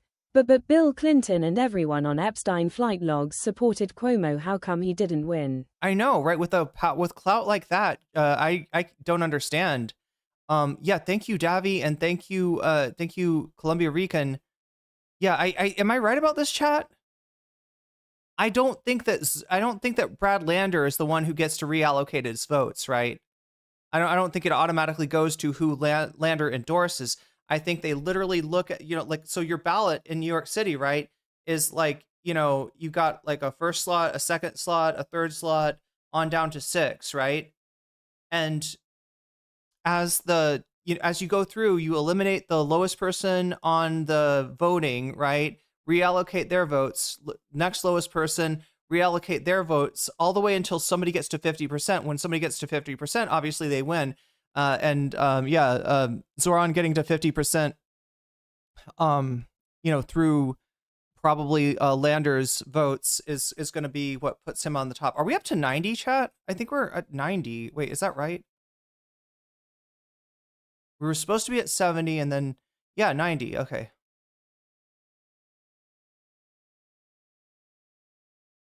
And thank you, Davi, and thank you, Columbia Rican. But yeah, I don't know. Is that right? But one would assume like there is some sense to what you're saying, Columbia Rican, because Zoran did endorse, or Lander did endorse Zoran, and they basically told each other, they told their voters like, all right, I'm Zoran, rank Brad Lander as number 2. I'm Brad Lander, rank Zoran as number 2, right? So if their voters listened, then the voters that listened are gonna go to the and also I think there's probably if you like Lander, you're probably gonna like Zoran as well. If you like Zoran, you're probably gonna Lander or Blake maybe would be your second choice. But yeah, chat. This has been the Negate from Chapo. Right-wing politics. I think I saw that he actually caused a Joan Walsh meltdown a couple of weeks ago when he did a hashtag Bernie would have won thing. But there were a couple of things about this article that I really found just where there yet. There's things to hash out. So that's where I stand on it. And I think Jeet is going to need to come with much stronger ammunition at the next one. My friend Ari Paul, I didn't agree with everything he wrote either, but he wrote a piece in Sushant with a much more specific critique of Chapo, which I think was a lot more persuasive. Yeah, I mean, I generally agree with all this. I'm team bend the knee as well with the Chapo guys. Just personally, I am not as big of a fan as they are as like the flame throwing on social media. Right. And I think I personally, just for my take, Chapo's kind of known for just flame throwing is a good description of it. The way they go after people, like they're posters, right? Especially Felix, right? They are OG posters, and they will tear you up on Twitter. But what I was looking for was the actual. I was looking for the actual.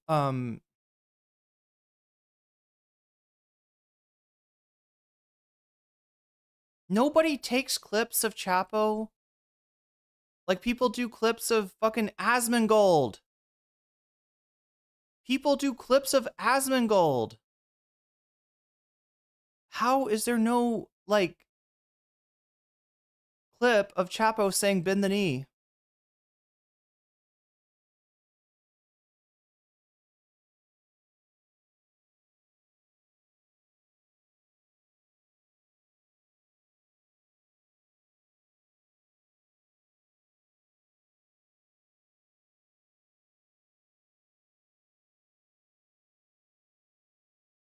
Okay, this is pissing me off because I just wanted to show you.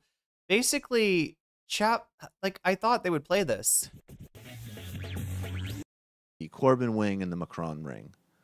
But this is wild. It's just a clip of Michael like reacting to, with the assumption that everybody that's listening already knows what Chapo said.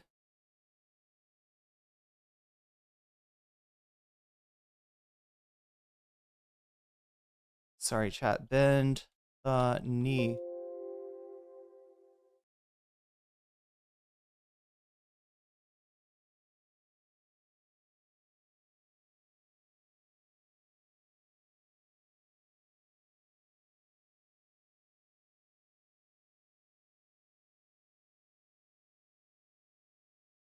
problems that we face, everything from the need for serious universal health care to seriously addressing the legacies of, white supremacy to the defining issues of income inequality. We need robust, no bullshit universal programs. And if one side needs to come to the other, it's the center to the left. Now, they said it in a more entertaining way than that. They said they need to bend the knee, which is a Game of Thrones thing. Now, and they need to, like Jonathan Chait and that crew needs to come to us. We don't need to come to them. And yeah, Chapo said this almost 8 years ago. Yeah, about 8 years ago to the day almost, right? And it's just true now. In fact, it's probably truer now than it is then, right? They need to bend the knee, and they're so reluctant. Some of these shit lips, you get the feeling. Cliff super chatted $9.99. Bend the knee was on Skullduggery when they were arguing with some 85-year-old lib. Why does my brain remember these things? Wait, it wasn't on the podcast? They were actually in a debate with somebody when they said bend the knee. Yeah, this was basically like saying that what they're saying, chat, and this was when, Bernie was up, when Bernie was still viable. They were saying that, look,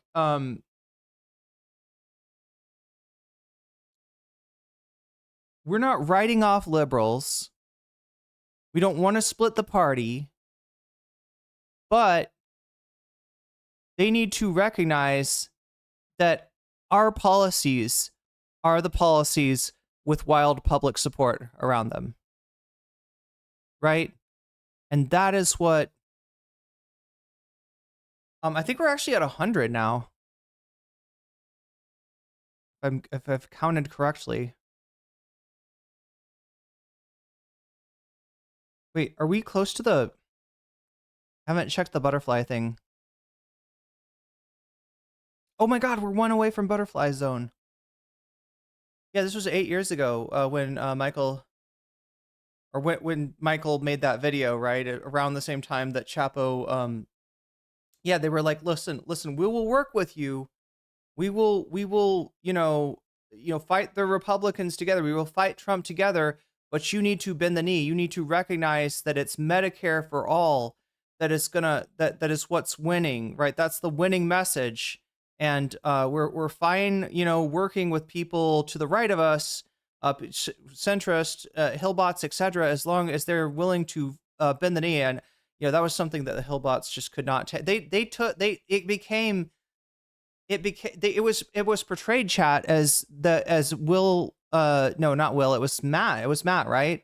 Davy, was it Matt? I think it was Matt Cushman that said bend the knee, or was it Will? Maybe it was Will. But either way, one of the Chapo boys said they need to bend the knee, and then the Hillbots portrayed that as they're being misogynistic. They're like, somehow it's like that they're saying, oh no, here's what it was. They portrayed that Chapo was like, Hillary needs to suck RD, right? That's what they, yeah. It's very obviously a Game of Thrones reference, right? But bend the knee was portrayed as being like she needs to give Bernie fellatio, which is fucking wild. That is not something that I want to see in my craziest nightmares, let alone on, on television. In percent. But I will tell you this: if you look on your screen, you see the third place. It was Virgil. Okay, I take that back. Maybe Virgil was implying fellatio. If it's Virgil, chat, all bets are off. Virgil's no longer with the Chapo boys for reasons. Co-endorsed or cross-endorsed with Mamdani. Most of his votes are very likely to go to Mamdani, and not a single pre-election poll that I saw had Cuomo getting anywhere near the type of support that he would need once those ballots are reallocated. That lead will almost certainly stand up, and that is why I do believe that Cuomo has conceded the Democratic nomination. And he's called Mamdani to concede, which is... He bent the knee. Let me tell you, they finally are bending the knee, Chad. It's only taken 8 years. But the Hellbots are finally bending the knee. I studied. And Soran's gonna say, suck it. In the true spirit of Virgil, Texas, he's gonna give the whole wrestling spiel. You know what I'm talking about? What's the whole wrestling spiel where the guy's like, blah blah blah blah blah blah blah blah blah blah blah blah blah blah, suck it. New York City politics in my entire life. The only New York City primary that I think is tantamount to this in terms of the earthquake is 1989, when David Dinkins came in and defeated Ed Koch, who was running for a fourth. Chupacabra says, why'd you have to say that? Damn it. Yeah, I'm sorry I put that image in your mind. You don't need to think about. Is it Degeneration X? Is that who says it? Oh my God, Signrise, they're like blocking your comment. All you did was say God damn it, Twitch moderation. Not my mods. It's not my... I'm sorry. I want to make sure that you understand. That's not the mods that did that. It's the auto mod. It's the robot. It's not my mods are lovely and make good decisions on a regular basis. Difficult decisions, quick decisions, many decisions, but good decisions. All right. Yeah, they would not block you from saying Degeneration X. For mayor. That is the type of earthquake that we're seeing here, and he's done it. He came into this race down, 30, 40 points to Andrew Cuomo, the former governor, who everyone... It was a pretty cool win. Yeah, it really was. But Kornacki's going to be sad. Oh my God, chat, when we see Kornacki, I want to see Kornacki. Is he going to freak out about this? It was a huge favorite.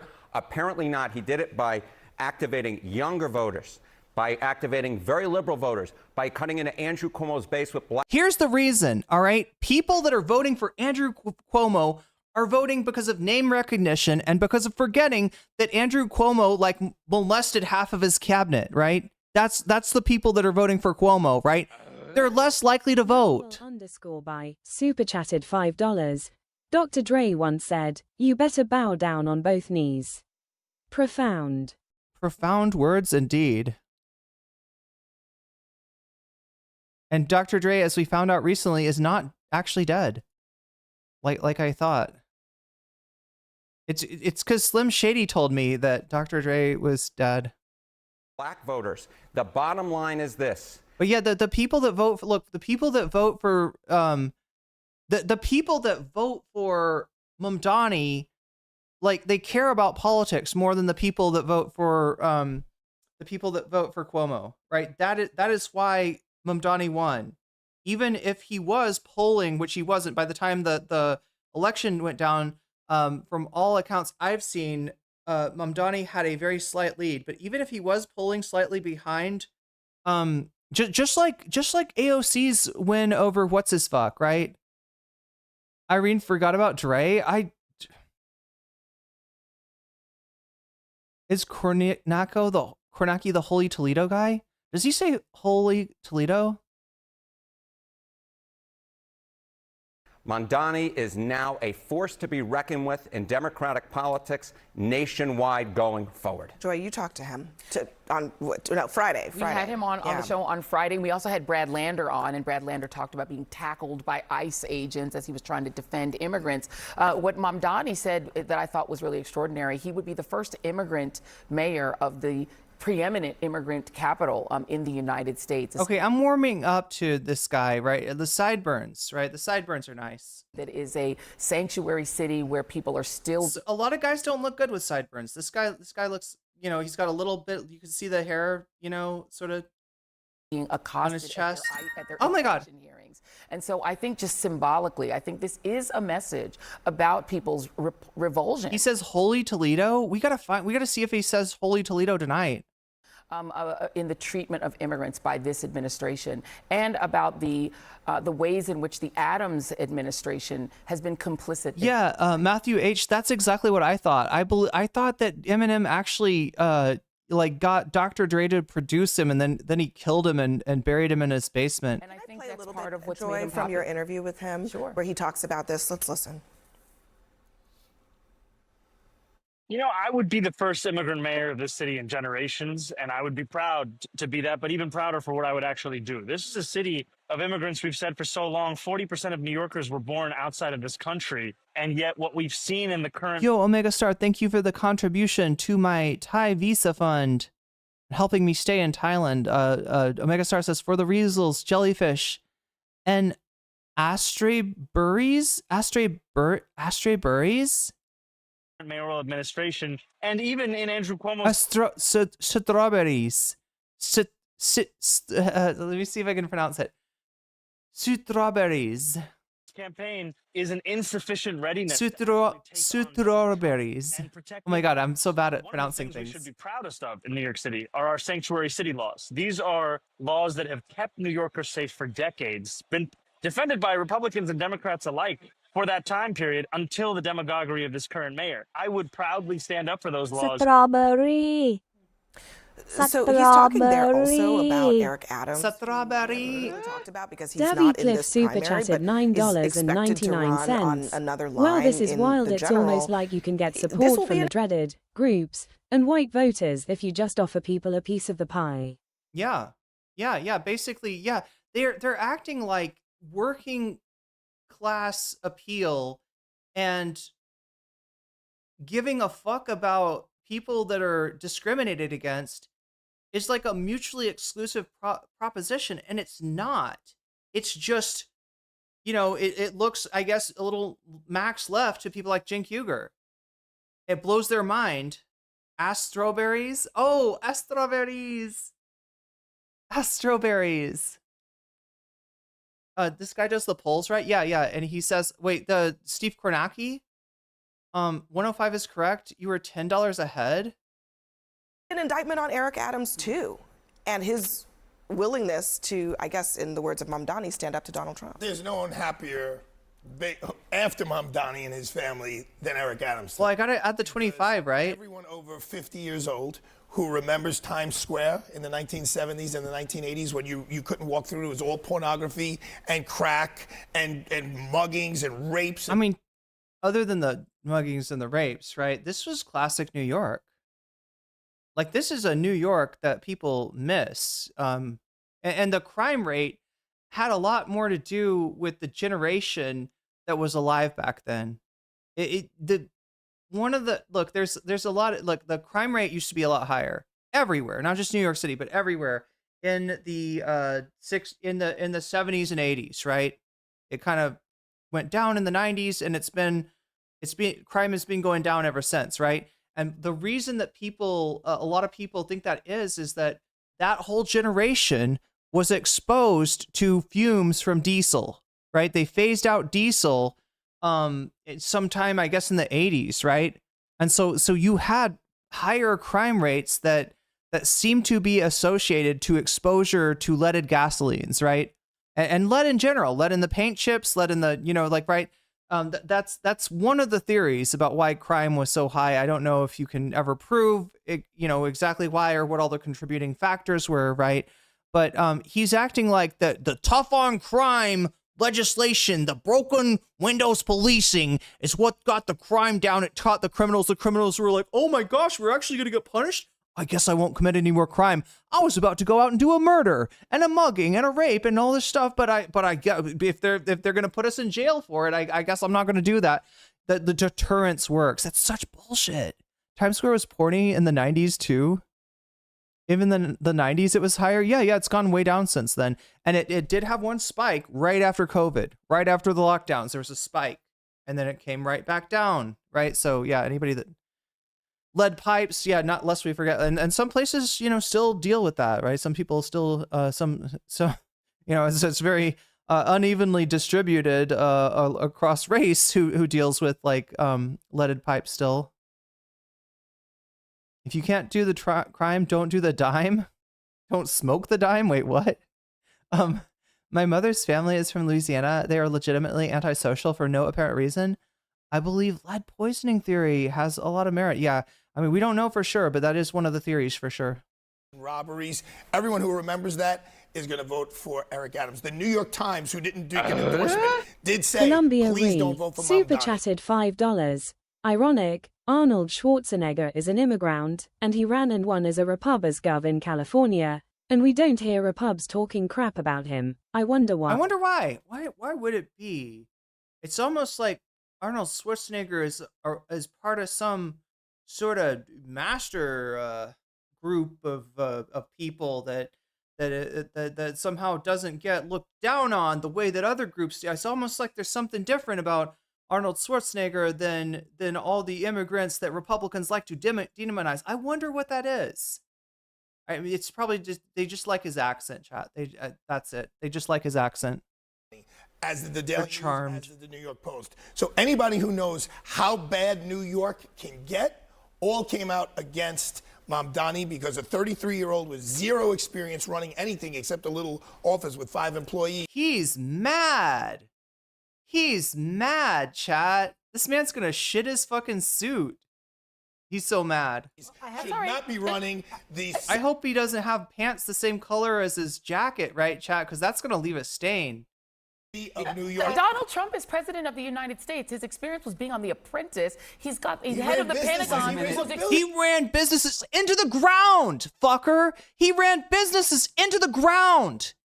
He got money from his dad that if you or I got and made a simple investment in the S&P 500, which if you don't know is like the basic bitch of investments, right? That is an investment that is likely to grow over time, but it's going to grow at a slow rate. It's a conservative investment, in other words. You don't have to be smart to invest that kind of money like what Donald Trump got from his dad and to, and to have like, right, if any of us did that, we would have more money than Donald Trump has. He's a fucking fail son, and I'm tired of pretending that he's not. This fucking asshole. He needs to put that in his pipe and smoke it. And by this, chat, I mean dog shit. This man needs to inhale the fumes of like, a Labrador retriever. A weekend anchor on Fox. Are you kidding me? He's got Dr. Oz is in his administration. But he's old, so it's okay. It's okay. RFK's in the administration. There's all kinds of Pete Hegseth. Chat, what is he talking about? This fucker thinks we live in a meritocracy.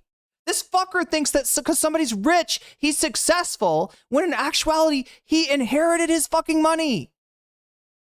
Dr. Oz, you're leaving out something. Me? He's a 33-year-old socialist who's never run a popsicle stand. He's literally in city government right now. Sorry, after Donald Trump.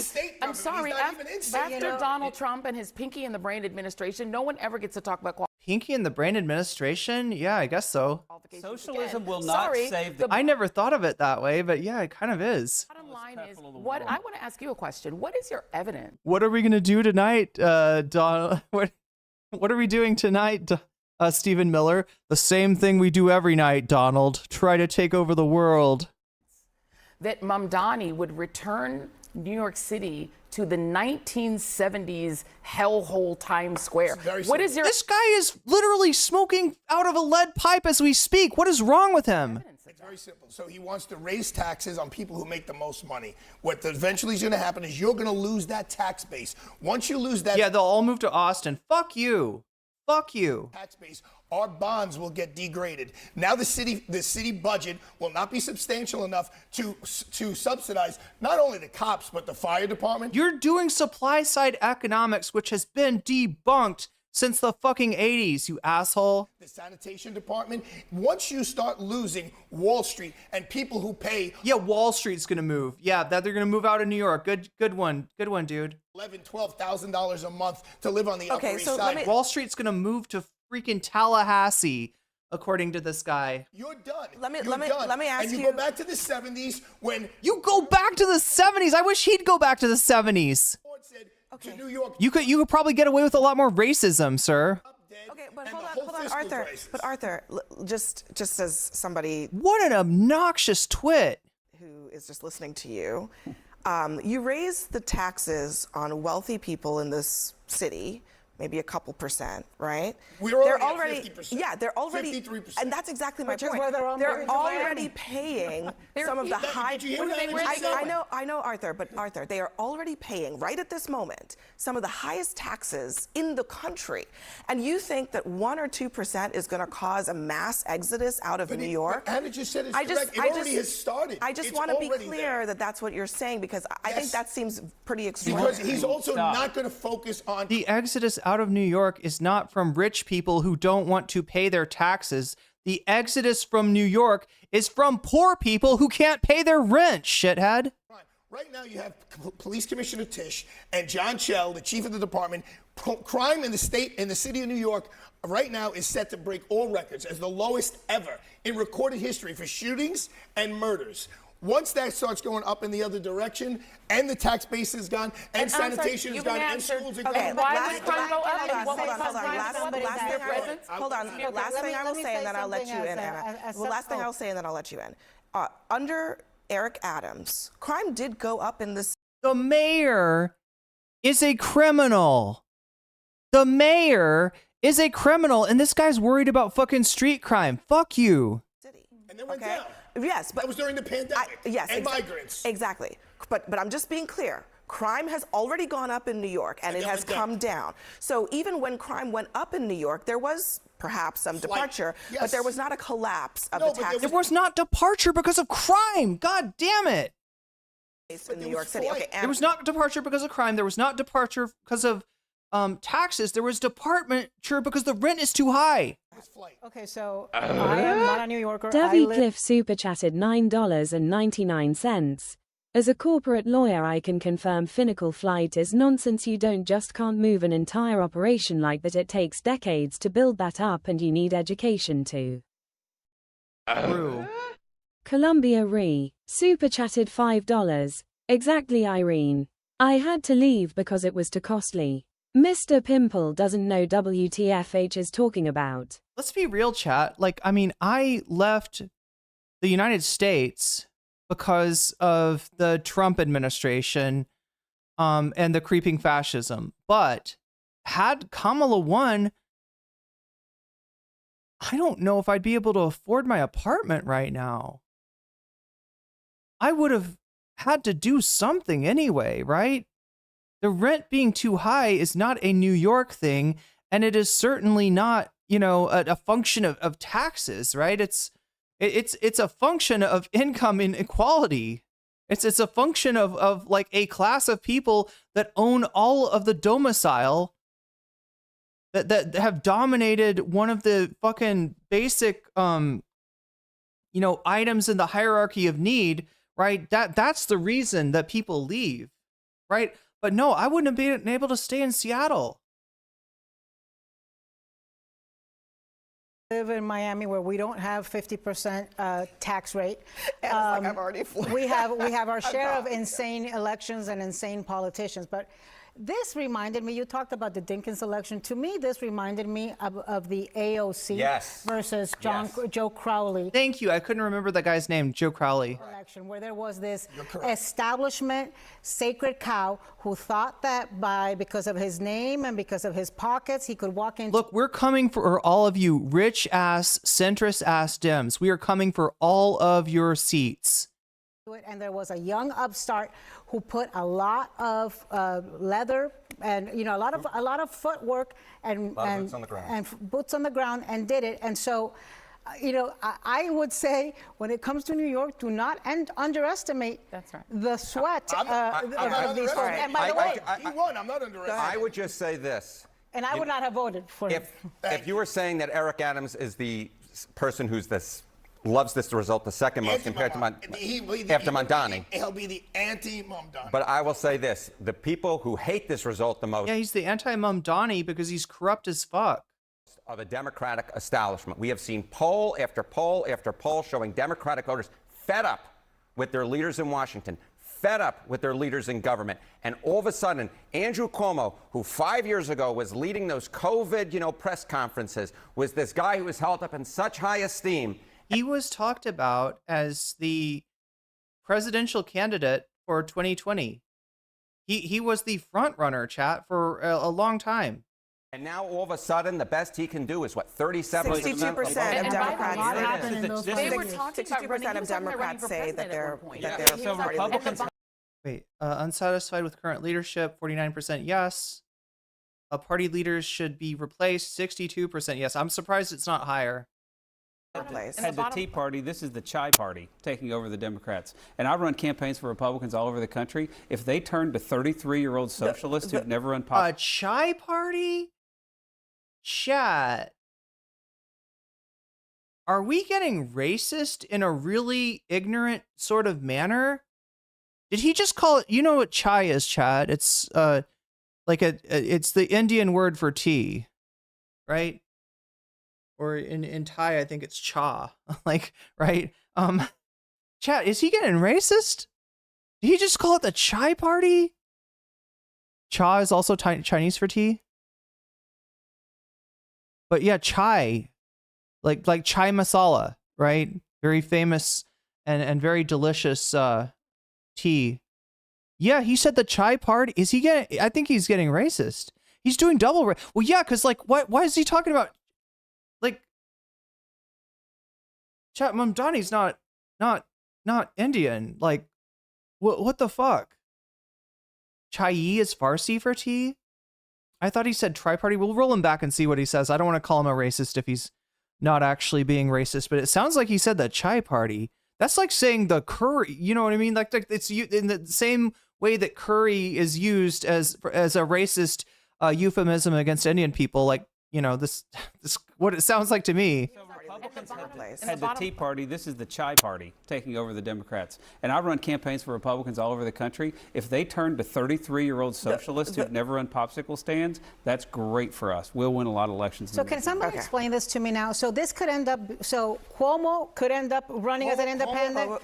Yeah, this is what I care about. I can't believe, chat, that they're arguing tax rates at this fucking panel. Look, put the fucking fries in the bag. Y'all, put the fries in the bag and analyze what happens next. I don't want to hear your takes on taxes or socialism. I don't care. Just tell me, do you think Adams is going to run as an independent? And it sounds like he is. Do you think that Cuomo will run as an independent? And who can we expect from the Republican side? That's all I want to know. That's literally all I want to know from this fucking panel. Adams ends up as an independent, and then this guy. In other words, it ain't. Wait, Adams is an independent. This guy who? This guy Cuomo? I just want to know give me a prediction, please. God damn it, folks. Okay, no prediction for us. God damn it. Fuck us, I guess. Is breaking news. There's Lander and Mamdani. Who did exactly that. Together we have shown the power of the politics of the future. One of partnership and of sincerity. Wait, chai is Chicago? The chai party? Could it be the Chicago party? I don't think he's talking about Chicago. I think he's being racist. Why is no one reacting to the obvious racism? I know, right? Is this okay now? Has Elon just normalized this shit? Chai as in communism? Like chai as in China? Like chai-com? Eric, you could be right. It makes more sense than him calling, like reacting to Mamdani winning as the chai party. Like he could at least, like what would the, he could at least, if he's gonna be racist, get your racism right. You know? Cuomo won't do it if he stays. Bad enough he's too prideful to get spanked. So it probably will come down then to Mamdani versus Adams, and I do not see Adams winning. These motherfuckers are so comfortable saying the quiet part out loud, unashamedly, acting smug about it. It's disgusting. CNN is and never was good faith. I mean, Republicans are saying that like younger voters won't rise in numbers to actually get out the old guard and Republicans. They're doing the racism to motivate their base. Yeah, that makes sense. Theory Bra says they aren't here to give us substance. They are here to add to the spectacle. I guess so. We need more young folks in power. True. Yeah, Cuomo might go as an independent. Well, he was talking about it earlier, but yeah, Davy makes a good argument that this is a bit of a humiliation to him, and if he stays in, he's likely to get another humiliation, right? Look, his legacy was fucked. His legacy was ruined, right? And maybe if he'd won this primary, then he could rehabilitate his legacy. People would like be forced to forget about everything because somehow when you get elected to office, I guess none of the fucking rapes that you've done in the past matter. The Trump precedent, basically. Libs are malding. Yeah, chai is as in communist. You might be right, Eric. What do we think? Do you think he meant chai, CHI? But wait, why would... Okay, so that's like an Alex Jones thing to say chai-com, right? Everything is communism? Everything is communism. The dude was being racist. That's what I think. He said you had the Tea Party on the Republican side, and he said this is the chai party, right? What does that fucking mean? Besides you're too friendly, is it you're too friendly to immigrants? But I don't think of an Indian person as being the platonic ideal of a demonized immigrant in the United States. I don't know. It doesn't make sense. Did New York City once have a mayor who was a popsicle stand proprietor? I know that's what they want. That's what they need. This guy's obsessed with popsicles. I think he just wants to, satisfy that oral fixation. There's a Republican running, but he's a no-name. Yeah. And in general, in cities like this, Republicans don't really run super competitively. They used to. Yeah, Giuliani and Bloomberg, I think, maybe ran as a Republican. Correct me if I'm wrong on that. I think at one point Bloomberg was a Republican.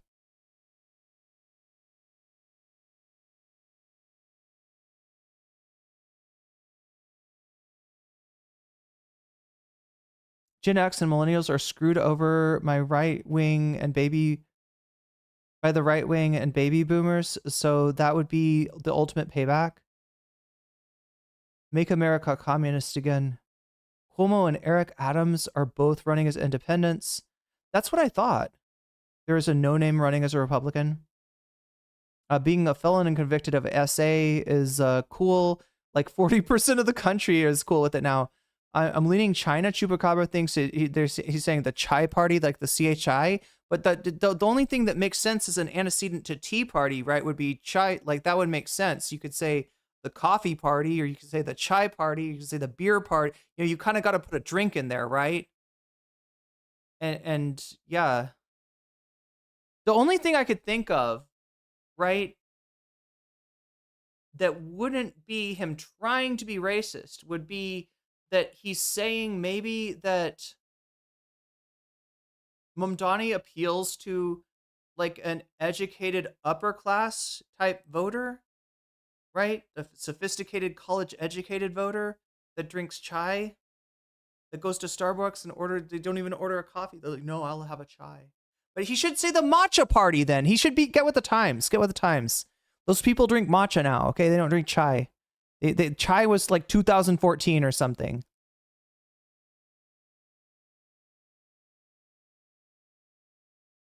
Would Cuomo running as an independent, wouldn't that hurt Eric Adams more?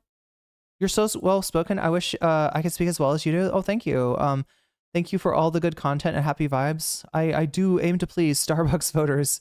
I mean, yeah, it's, I don't know. The only thing I could think of is he's trying to say like the snobbish, well-educated upper class, the only non-racist explanation for why he said chai party. And if so, he really should have thought that, but he really should have thought about what he said, right? Like that's him saying something that sounds hella racist, even if it wasn't. Yeah, but you'd be saying, yeah, the matcha party, right? If you want to say they're like cosmopolitan, Starbucks isn't even cool now. I know, right? Everyone goes to chains that appear as independent coffee shops. I know exactly what you're talking about, Miku. I know exactly what you mean. You guys need a tequila. Tequila matcha with lavender is peak. I gotta try that. Cuomo and Adams can have a backroom deal. Ooh, that will keep Adams out of prison so they can both be running to hurt Zoran. How does this work though? Are they going to do ranked choice? Oh, if they do ranked choice, then I guess it doesn't matter how many people run. I think that guy meant chai. Yeah, as in chai masala. As in, yeah, chai masala. As in mixed race. So the way the herbs are mixed is like representing a racial impurity.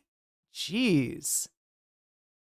You could be right, Sarah. I'm thrown for a loop by that. I can't believe that he would be like that, like people saying the quiet part out loud or saying the quiet part that loud, right? That's wild. Chai latte. Yeah, he was being hella racist. That's what I think. Oh my god. Wait. Chat, I forgot to thank my Patreons, and I care about my Patreons. Anyway, I'm supposed to shout out my Patreons every time at the beginning and end of a stream, and I didn't do it this time, so let me do that now. Shouts out to Oral's Ellipsis, shouts out to Temporal Insanity, shouts out to Steven Sayers, shouts out to Funky Monkey, shouts out to Sarah, shouts out to Nadia Yvette, shouts out to Moe Noip, shouts out to Jules K, shouts out to Izzy Mandia, shouts out to Infallible Fowl, shouts out to Hot Ham Radio, shouts out to Good for Gabby, shouts out to Buffy Geek, shouts out to Animus, and a fancy shout out to Zerazerex, to Rachel K, Crystal Saphira, and to Omega Star. There we go. So, yeah, I forgot to do that earlier. I thought they were going to kiss. I was ready for a kiss, chat. I was ready. There we go. It's two straight guys can French kiss. That's okay. That doesn't, that's perfectly acceptable. You just won the election. Hell yeah, you can French kiss. Today, 8 months after launching this campaign, with the vision of a city that every New Yorker could afford. Maybe even this New Yorker? We have won.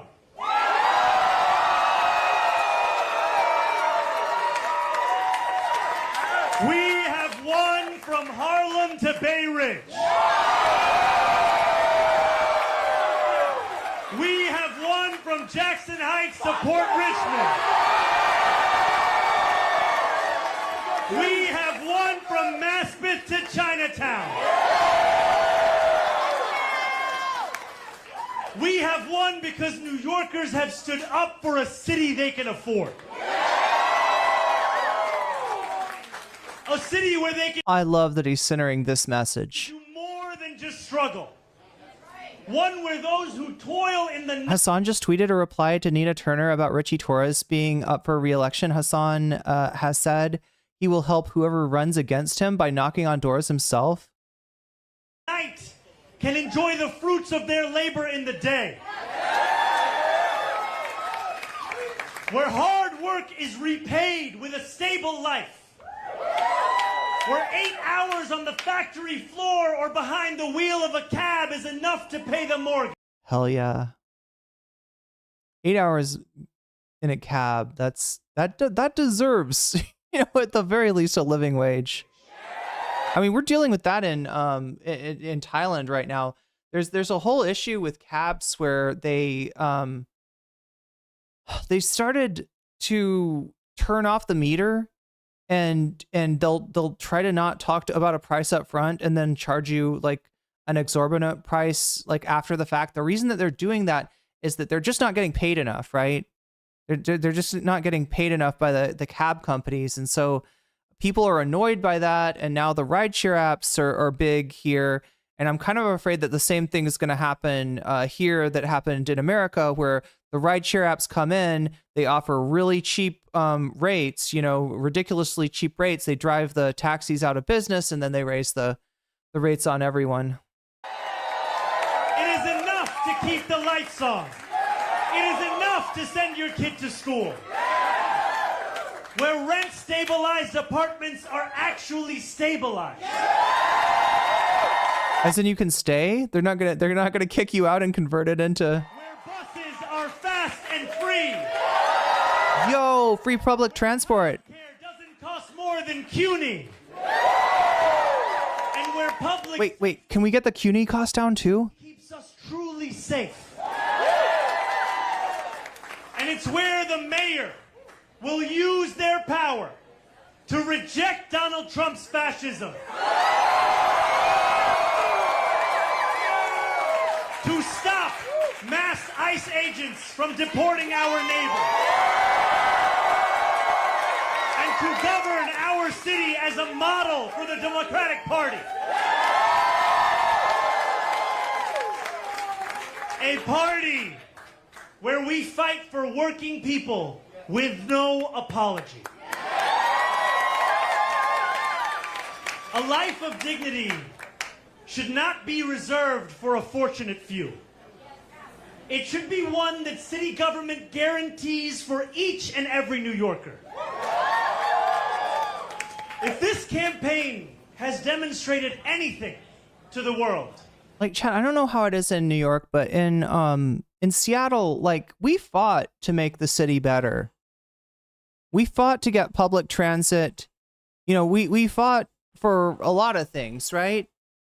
And it's like, now that there is, now that Seattle has the light rail and it's starting to actually function, like there's 2 lines at the moment, on the one on the west side and one on the east side. There's going to be a 3rd line to connect those. Right, you'll be able to get around the city finally, despite the objections of the wealthy people over on the east side that are afraid the poors will come over into their neighborhood if they connect the light rails. But now that it's like that, people are getting pushed out of the city, right? And it really sucks that like a city that you fought to make livable you're being priced out of. it is that our dreams can become reality. Dreaming demands hope. And when I think of hope, I think of the unprecedented coalition of New Yorkers that we have built. For this is not my victory.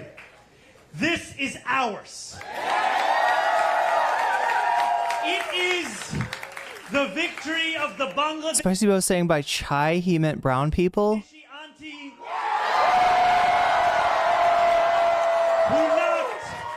Who knocked on door after door until her feet throbbed and her knuckles ached. It is the victory of the 18-year-old who voted in their first ever election. And it is the victory of the Gambian uncle who finally saw himself and his struggle in a campaign for the city that he calls home.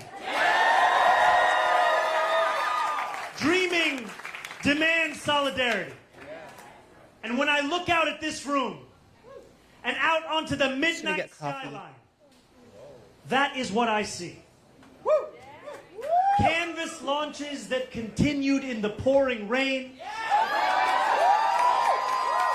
Children who called parents.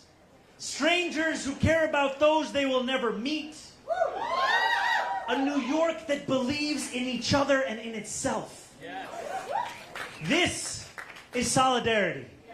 And it defines our victory. And above all, dreaming demands work. Last Friday night, as the sun began to drop in the sky, I set off on a 13-mile walk from the northernmost tip of Manhattan to the base of the island.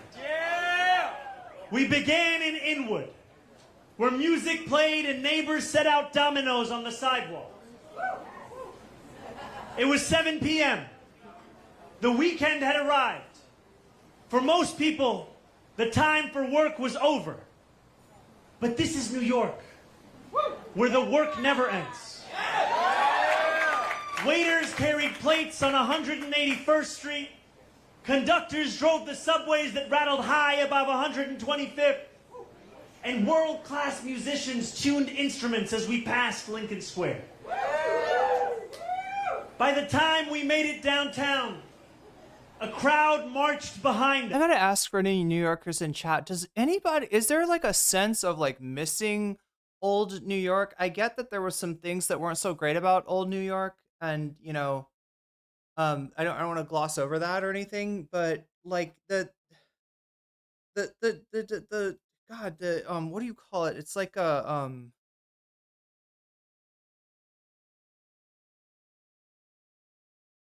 the New York sense, like Giuliani and Bloomberg, it's sanitized and not in a good sense, right? Is there a sense of that at all? I do miss how it was. Yeah, that's what I thought. And all I ever hear is assholes like that being like, "Oh, you're gonna take us back to the days of like high crime and pornography," and like, I mean, what's wrong with chat? Is the pornography really like that? Like, is it a corrupting element? Is having sex shows in Times Square, is that like does that like cause crime somehow?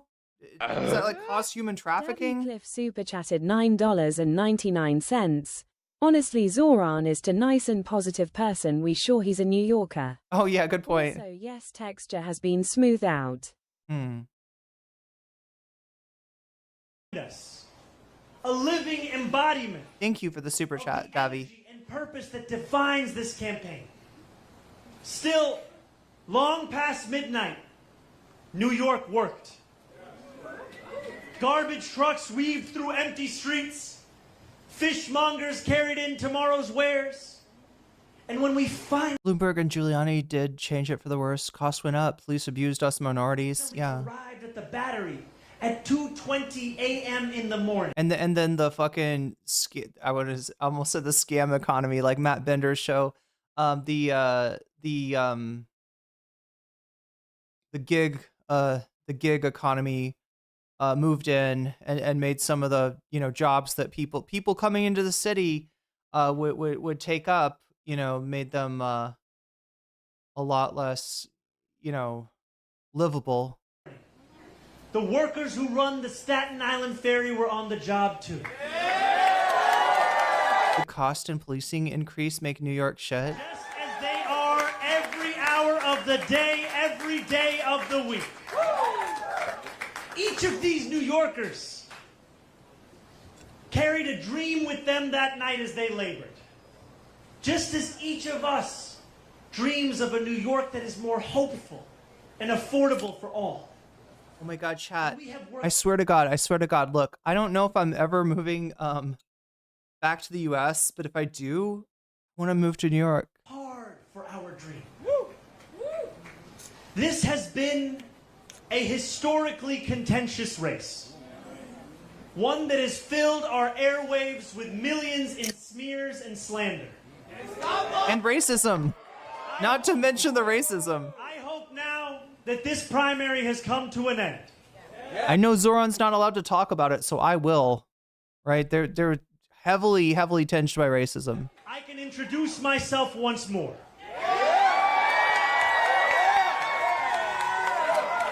Not as you've seen me in a 30-second ad or in a mailer in your mailbox, but as how I will lead as your mayor.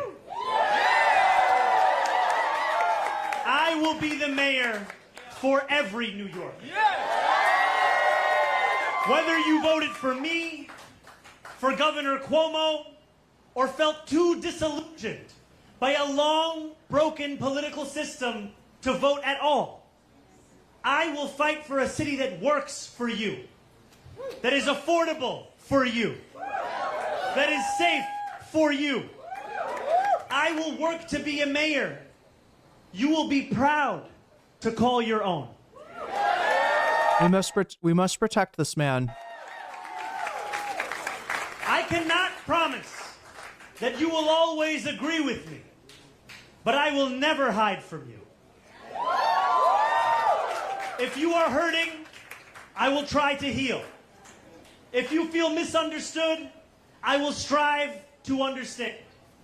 Your concerns will always be mine, and I will put your hopes before my own. And I know that those hopes extend beyond our 5 boroughs. There are millions of New Yorkers who have strong feelings about what happens overseas. Yes. I am one of them. And while I will not abandon my beliefs or my commitments, grounded in a demand for equality, for humanity, for all those who walk this earth, you have my word to reach further, to understand the perspectives of those with whom I disagree, and to wrestle deeply with those disagreements. Let me close with this. I just bought this package of Sabra hummus. I'm a little afraid to try it, all right? But I just kidding, chat. In these dark times, I know that it is harder than ever to keep faith in our democracy. It has been attacked by billionaires and their big... Debbie Cliff super chatted $9.99. This is America's mayor, not Rudy. This feels like a chapter ending and something new starting up again. I thought I never see a Muslim mayor of NYC. It's beautiful. It's beautiful. After all the demonization. By elected officials who care more about self-enrichment than the public trust. And by authoritarian leaders who rule through fear. Ice out of New York. Our Chinga la migra. democracy has been attacked from within. For too long, New Yorkers have strained to find a leader who represents us, who puts us first. And we have been betrayed time and again. After so many disappointments, the heart hardens. Belief becomes elusive. And when we no longer believe in our democracy, it only becomes easier for people like Donald Trump to convince us of his worth. For billionaires to convince us that they must always lead. As FDR said, democracy has disappeared in several other great nations. Not because the people disliked democracy, but because they had grown tired of unemployment and insecurity, of seeing their children hungry while they sat helpless in the face of government confusion and weakness. In desperation, they chose to sacrifice liberty in the hope of getting something to eat. New York, if we have made one thing clear over these past months, it is that we need not choose between the two. You need not choose between food and civil rights, yeah. We can be fed. We can demand. The populist left won. Will TYT even report on it? I mean, on a lot of stuff, they try to kind of co-opt it, right? From what I've seen. As long as Zoran's not like, you know, he's not talking about trans rights and he's not talking about like, you know, prison reform, right? I think TYT will try to be fairly positive towards him. Have people seen what has TYT said about the NYC race? What we deserve. And together we have built a movement where everyday New Yorkers recognize themselves in our vision of... They haven't covered his campaign so far? Have they even covered the race? That's wild. They really haven't covered Zoran at all? Every new voter I don't see a lot of TYT love for Zoran. That is faith renewed. Every voter who traveled through withering heat to the polls, that is faith renewed.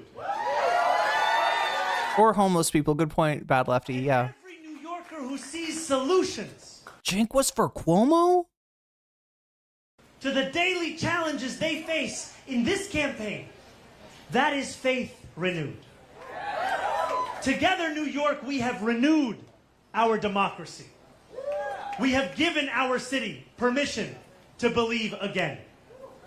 And I pledge to you that we will remake this great city, not in my image, but in the image of every New Yorker who has only known. Gavin of the Vanguard said that they barely covered it, only mentioning it once and being standoffish about him. Struggle.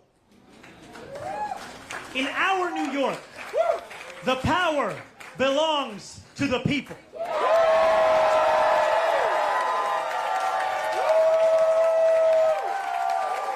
And as I thank the people that are here with me Jin K, I still follow TYT to watch the crash out. Well, we're about to get to that crash out after this. today, and as I thank the incredible leaders who have long... And thank you, everybody, for having the patience for me to cover some breaking news before we get to the main story. For those people who are here across this crowd and across these 5 boroughs and standing next to me in the Attorney General of this state, in the Public Advocate of this city, in our Congresswoman, Nydia Velasquez. Yeah, that's right, Jin K. Protect this man. Controller, Brad Lander. We must all protect this man. And in every single person who believed in this campaign long before it was easy to do so. And you believed when it was difficult. We dreamt in the night, and we are now building in the dawn. It's morning in NYC. That new day, the one that we have yearned for, the one that we have struggled for, the one that we have knocked for, have texted for, have called for. It means long stream. There's a lot in that debate to go through. Yeah, it's like an hour-long debate. The one that we have obsessed over. That new day I think it's an hour and some change, actually. is finally here, my friends. And it is here because you have... I mean, I'm kind of surprised with chat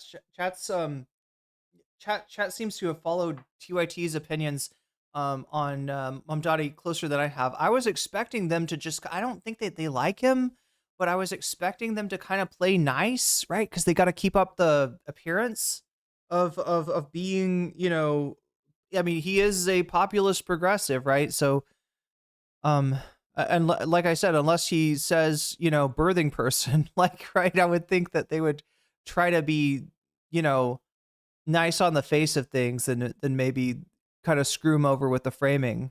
Delivered it.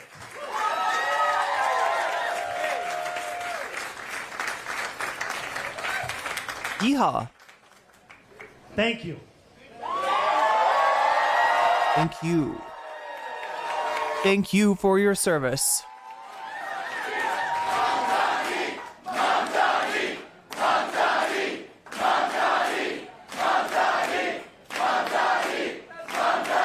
There we go, chat. NYC vibes are immaculate tonight.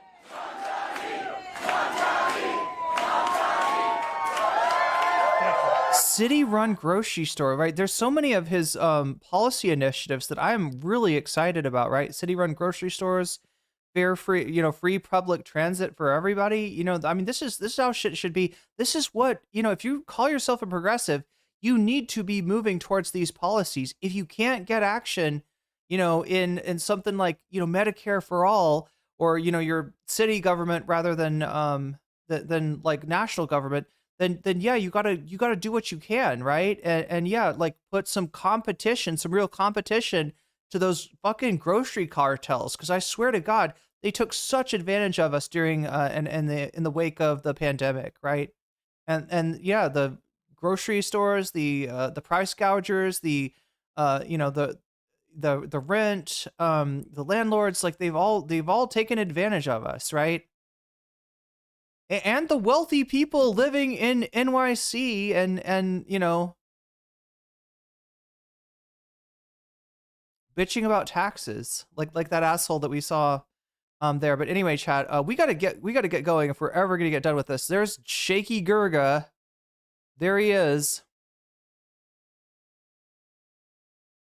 You ready for this, chat?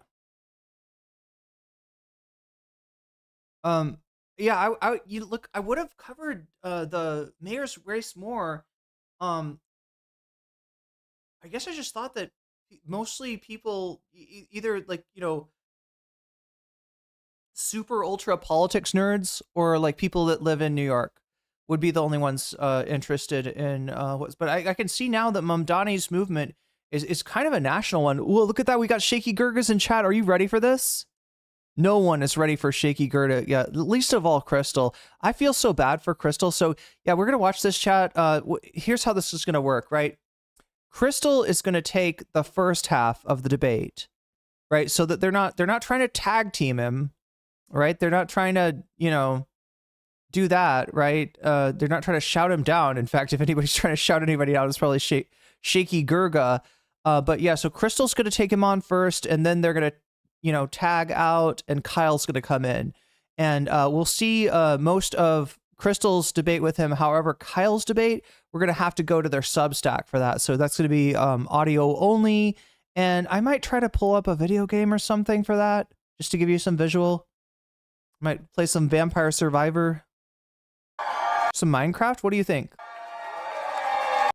Yeah, it's party over at Mamdani headquarters over there. But yeah, we gotta switch gears here. So yeah, this is Krystal Ball and Shaky Gurga, Hassan's uncle, and then we're gonna have Kyle tag in and wrestle for a little while. And this is, get ready, chat, because this is pro wrestling. This is how Cenk does politics. It is pro wrestling with him. Like, I swear to God, they need to just have a ring. They need to get rid of the TYT desk and just have a ring. And like Anna and Cenk should throw each other around, right? Throw each other against the ropes and like, do clotheslines and drop kicks and stuff like that, right? That's how TYT should be. It's basically pro wrestling at this point. You have this fantasy land that Trump was like, oh, the left thinks Abrego Garcia, I've treated him wrong. I surrender, left. The only time he has been constrained is through the left and liberals banding together and going through the court system and public pressure. That's it. That's all we've seen. Is MAGA a fascist movement? Just give me a yes or no. That's an absurd framing, Kyle. That's mainstream media framing. You can't say that MAGA is fascist. You can't. Wait. You really don't believe MAGA is fascist? I am against Trump, totally. Okay, but why do you love Trump? Will be the next question. Okay. Did I ask that? He's arguing with himself. I love this. Okay. Talk about a straw man. I mean, you're making up stuff I never said. Come What's on. the point of coming on here if I can't answer your Jake, questions? I'm giving you plenty of time to answer, brother. Look, just shut up, Krystal. Cenk will do both sides of the argument. He'll make your argument for you, and then he'll defeat it. You're making up stuff about me. I didn't say that. Okay, so you want to talk about Christ, straw men? Krystal. You're it's inventing a things on the mistake spot. talking to you guys. It's a mistake. Welcome, Cenk Uygur, the Young Turks. We appreciate you joining us. No problem. Thanks for having me. So, oh, you want to explain? Go ahead. Yeah, so I was just going to say, Cenk reached out to Kyle and I this week and said, hey, I think we got some things to talk about. Did Cenk get hit with a Fetterman ray? Good question, right? Are we all caught up on what's been going on with TYT? I've been covering this for several years now, right? And this all started with Anna Kasparian freaking out about trans people. She saw the term birthing person somewhere. And what is birthing person about, chat? It's about, it's medical language that you'd see, maybe at a hospital or something like that, that's supposed to be inclusive for people that can give birth. So they're birthing people, but they're not women, right? And Anna Kasparian somehow took it as it's not politically correct to say woman anymore, that the left is afraid to say woman. And she's like, well, I take great offense to that as a woman, right? And her definition of woman is cis woman, right? Straight up, she's a TERF, right? So, it started to come out, and it's a weird thing, right, Chuck? Because everybody, in our sphere of things, right, the leftist mafia people, people were really, they gave Anna the benefit of the doubt that maybe she just didn't understand. But if you go back like a year before she freaked out over birthing persons, you could actually see her in a debate. Columbia Re super chatted $5. Cenk says the "let me finish" line. He reminded me of the South Park episode with the Canadian guy debating Kyle's mom, and he kept saying the line. I don't know if I've seen that one. Joy. Tears of Joy, indeed. Yeah. This is so the I'm not a woman, but I can give birth. Yeah, this is the whole thing. So like Anna got upset, and if you go back a year before Anna got upset about birthing person, you can see her making an argument to a conservative for inclusive language. So in other words, you can take Anna from this debate and you could put her up against Anna from now, and just like Destiny versus Destiny, you can have them debate each other, right? Anna from a year before had the answer to the questions posed by Anna from now. So it's not that she didn't understand, and it's really hard to take her seriously when she says, shit that she knows better than. But yes, still people kind of gave her the benefit of the doubt. Super chatted $9.99. For guys, they fire the Fetterman stroke gun, and for they girlies, they dye their hair German blonde. Also, Olay didn't give her the benefit of the doubt, and she was so right. Olay was like the only one that was, and even Olay was respectful, right? Maybe even more respectful than she needed to be. But even Olay was, at least kind to Anna. But at the same time, seeing everybody kind of, fall all over themselves in order to excuse Anna's behavior made Olay upset, because she knew that as a black woman, if she were to stumble in the way that Anna was, people were making excuses for Anna, stumbling, when in actuality it wasn't a real mistake. But if she was to make, that kind of mistake, and lash out like that, her career would be over. And she's right. And there's a big double standard. So she pointed that out. This made Anna even more mad. There, a big blood feud developed between the leftist mafia and TYT. The Vanguard started covering TYT extensively, and got in their heads, to the point where they started talking about Silly and Billy and stuff. And we've just seen a degeneration of what used to be known as the home of progressives, right? I mean, now they were never great. There's a lot of bad things in TYT's history. If you look back far enough, like before people were really talking about trans rights, Cenk Uygur would regularly use the term transgender as an insult to say if a woman was not up to his beauty standards, he'd be like, I don't know, she's looking a little transgendered. She transgendered, as if something unfortunate had happened to her, right? So I mean, there's always been, if you know where to look, there's always been signs of TYT maybe not being legit progressives, but things really changed after the election, when Cenk, the first thing that he tweeted out was, I expected to be beside myself with, after the election of Donald Trump, but I find myself feeling strangely optimistic, right? And now we've got a progressive right wing that's going to hold Trump to account, and that's going to not let him get away with, like they're going to keep him from starting new wars. And anyway, I mean, this is where we get into today's debate. That's what this is going to be about. Is how did that work out for you, Cenk? How are those populist right wingers, how's your coalition with them going? Are they constraining Trump? Are they keeping him from doing that shit? Or was that all bullshit and they just like Trump? And if Trump says we're going to fucking bomb Iran, then bomb Iran is what the refrain that they're gonna sing. So that's where we, just to catch everybody up, because I always have like one or two people, and this is understandable, right? If you used to like TYT back in the day and you haven't watched them in a while, you might be a little bit put off by how I'm describing them and be like, well, they're not that bad. No, yet you're not the only one who feels that way. You're not the only one who's had that reaction. But trust me, I've been covering this for the last 2 or 3 years, right? And the Vanguard have been covering this. You know, the leftist mafia. You know, like they've had plenty of chances if like there was a misunderstanding or if they could be reached or something like that. No, this is a pivot. This is a pivot of TYT to the right. And they have lost, luckily, most of their audience, right? Most of the good people that were supporting TYT have withdrawn their support by now. And they've just have, I don't know, parasocials or people that never really understood politics in the first place is all that they really have left over there. So yeah, here we are. I think I set us up pretty good for the start of the debate. Let's watch a little bit. Can I, let's have a conversation. So we said, sure, let's do that. And this kind of follows on the heels of a discussion/debate that you and I had back in December, where, the launching point, and you can, correct me if you don't think that this is a fair characterization of this conversation, but the launching point was a tweet that you had put out expressing some optimism about the Trump administration. So we can put that tweet up on the screen from Cenk to refresh the tweet memory about where we started. So you said in November 29th, 2024, I've been trying to figure out why I'm more optimistic now than I was before the election. Even though I was so against the guy who won, I know now MAGA is not my mortal enemy, neither is the extreme left. My mortal enemy is the establishment, and they have been defeated. So over the course of that conversation, you explained to me that the reason you felt optimistic was really 2 reasons. Number one, as you say there, the establishment was defeated. And number 2, you felt that the elements of the populist right.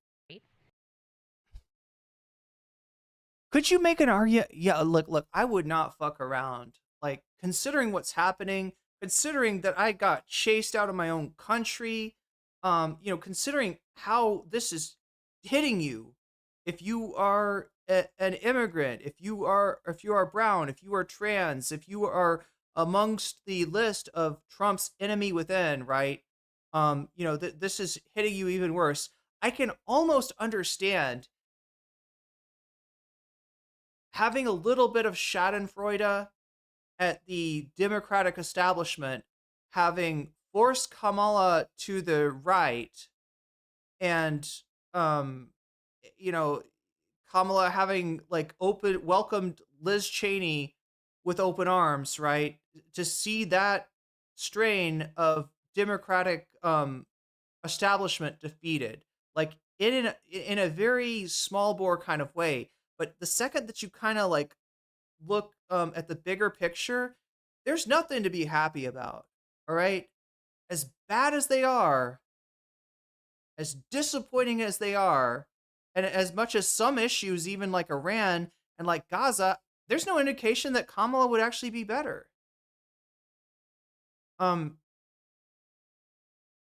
Overall, yeah, Trump's a fucking disaster. Trump is a nightmare.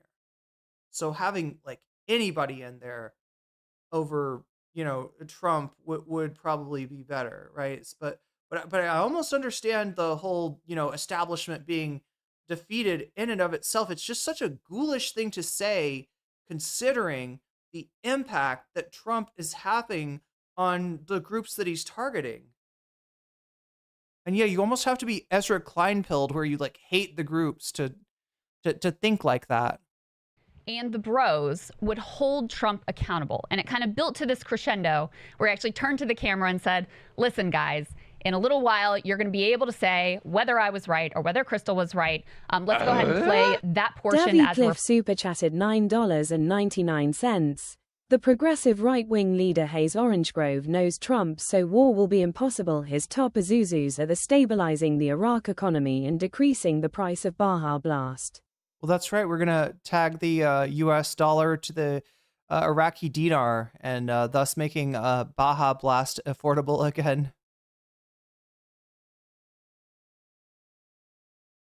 Refresher, that is element number 2. I want to address something to the audience. Can I? Sure. Is this my camera here? Okay, yeah. So right-wing populists, it is now your job to prove Krystal wrong. Go out and do it, y'all. So she doesn't believe you. And by the way, almost no one on the left, other than me and Anna, believe you guys that you actually want to cut the Pentagon and that you could pressure Elon Musk and Donald Trump to cut the Pentagon. So are you going to prove the left wrong, or are you going to prove them spectacularly right? Am I going to have to come on here and apologize to Krystal for ever believing in any right-wing populist and say, "Oh, I was a sucker"? Those guys. Wait, chat. What are we counting? Did I ask you to type 1 in chat if liars? All they want to do was increase the Pentagon, have more wars, more corruption, and they never held Trump accountable. We waited 4 long years for them to hold him accountable, and all they did was kiss his ass. Cenk is shiny?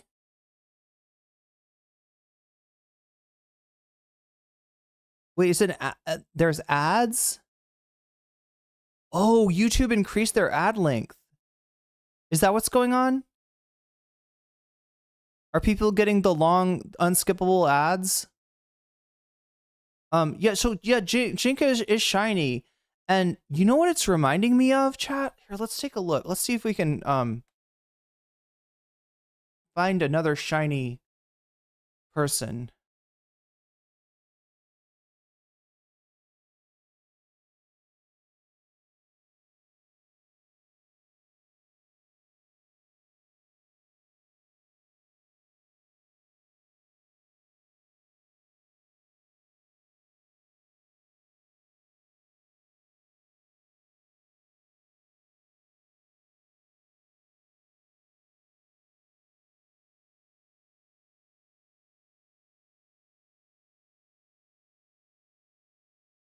See if we can...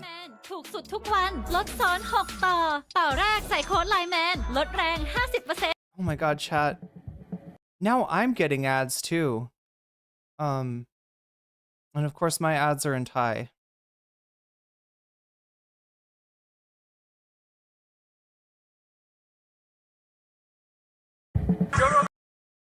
Or something like that. Look at this. You know, the fiction means everybody gets paid Social Security because it's a pension system. What do you think, chat? Oh, you know.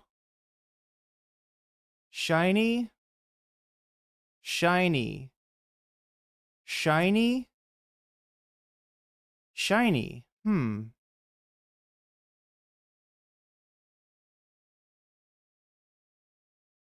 Is there some kind of pod person thing happening with the Dark Enlightenment crowd? Is that what's going on? Is this an effect of being bought by Polymarket? Ass. And does he give you like some kind of slime that you have to apply to your forehead so you could achieve your transformation? So that they don't really believe in freedom. They said all this stuff about freedom, but they never meant it. They said all this stuff about drain the swamp, but they never meant it. They said all this anti-war stuff, but the newer ads get through the ad blocks. They never meant it. We're going to come back on here in 1 year, 2 years, 4 years, and we're going to keep doing a check. So, Cenk, that was kind of the context of that discussion. And just shiny Gurga. For the audience and for you, since there's 2 of us and 1 of you, and we don't want to be like jumping on all over each other, and maybe Kyle and I have disagreements on things, I thought I would kind of handle the first 30 minutes more or less. Kyle would handle. They're greasing themselves up with MAGA juice? The second 30. It's the synthetic retinoids? Minutes. You've got a engagement you've got to go to. Hard out in an hour, so that's the amount of time we that we could do have. this for 4 hours. I gotta ask, chat, like I've never used anything like on my skin, like, right?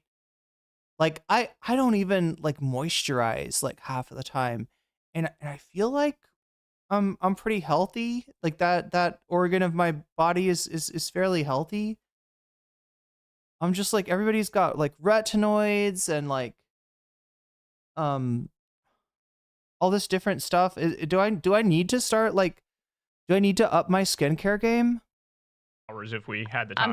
I'm sure we could, and it would be painful for all involved. But in any case, we've got a hard out for Cenk in 1 hour. We want to be very. We got a hard out. Oh, okay, sorry. I thought she said a hard on for a second there. Over time, so that's the treatment, the blood boy stuff. With everything that's happened in Trump 2.0, do you still feel that original optimism that you expressed at the time? Do you still feel that was well founded? Absolutely. And I'm the part of the reason I wanted to come on is to see if you guys are on planet Earth or live in an alternate reality. And I'm not trying to be insulting. I should start. Well, I've got like coconut oil I could, use. I just don't know what to buy. I just like use like regular soap, I wash my that's all the skincare I do is that I wash my face with like soap. I'm trying to figure it out. I'm being genuine about it. And Chris, I went back and watched our conversation from back then. Yeah, me too. Yeah, you kept saying like things against Trump. And that's why I didn't even think it was a debate. It was a discussion because I was like, sunscreen. That is important. I agree with you on Trump and the Republicans, et cetera. I was talking about the populist right and the independents that voted for Trump. All I use is activated charcoal scrub once every couple of days to clean out the pores. I'll look into that. The actual voters. And you saw it in that. It's the blood transfusions. Yeah, it's the extra plasma leaking out of him. Clip. I don't address Trump. I don't address any Republicans. I address the voters. So what has happened since then? Joe Rogan has come out against what Trump has done with Mahmoud Halil. People like Cenk piss me off more than the actual right-wing nuts because at least they actually believe their fumes that this is just raw opportunism. Yeah. With Abrego Garcia. Don't use soap. It's terrible for your skin. Buy a good cleanser and moisturizer. I'll have to find one. It's very hard to shop here, given that everything's in Thai. But I'm sure if I wait a minute. No, I got that organic place down the street. I bet they've got a good face wash, right? That's where I got my I got the clarifying shampoo that apparently I should use like once. What is the deal? Clarifying shampoo, you use it when your hair has got too much product in it. Almost all of the MAGA hosts have come out against the war, ranging from Tucker Carlson, Steve Bannon. Then you've got the politicians like Marjorie Taylor Greene. You've got Tim Dillon. I'm not sure you can name a right-wing MAGA host or independent host that's for the war in Iran. Online shopping bestie? Yeah, you're probably right, Elino. I'm gonna have to get my Thai phone number first, right? I haven't. Anybody use eSIMs? I'm thinking of getting an app. Like I think it's called Saley or something like that, right? It's a eSIM app, and you can use the app to like buy an eSIM for whatever country you're traveling to. I think I just need to do that because like that the issue you said online shopping, Amazon delivers here, but it takes like at least 2 weeks to get if anything's coming from outside of Thailand, it takes like 2 weeks to get here and it costs a lot extra. They give you a tax on top of it. So it's kind of like not worth it to use Amazon, but there's a thing called Lazada that a lot of people use here. The only thing is you have to have a Thai phone number to use Lazada, to sign up for Lazada. To get an account, you need a Thai phone number. So I'm genuinely curious. Like, are you guys not seeing that, or does that somehow magically not count? So, Cenk, I have the same question as to whether or not you're on planet Earth. Did everyone's messages come at once before you were all watching ads? Wait, is that what the numbers were about? First of all, let me ask you this question. Do you think that Trump 2.0 is better or worse? Wait, Miku's got an idea. I used it for a vacation in Cancun. You used Saley? Or you used an eSIM?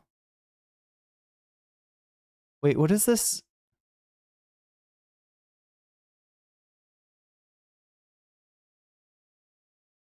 Cenk is actually the shiniest twink attached to him, has the shiniest twink attached to him, and is just siphoning his blood. Wait, he's like got a twink on his back that he's like receiving a 24-hour blood transfusion. Are you in Thailand?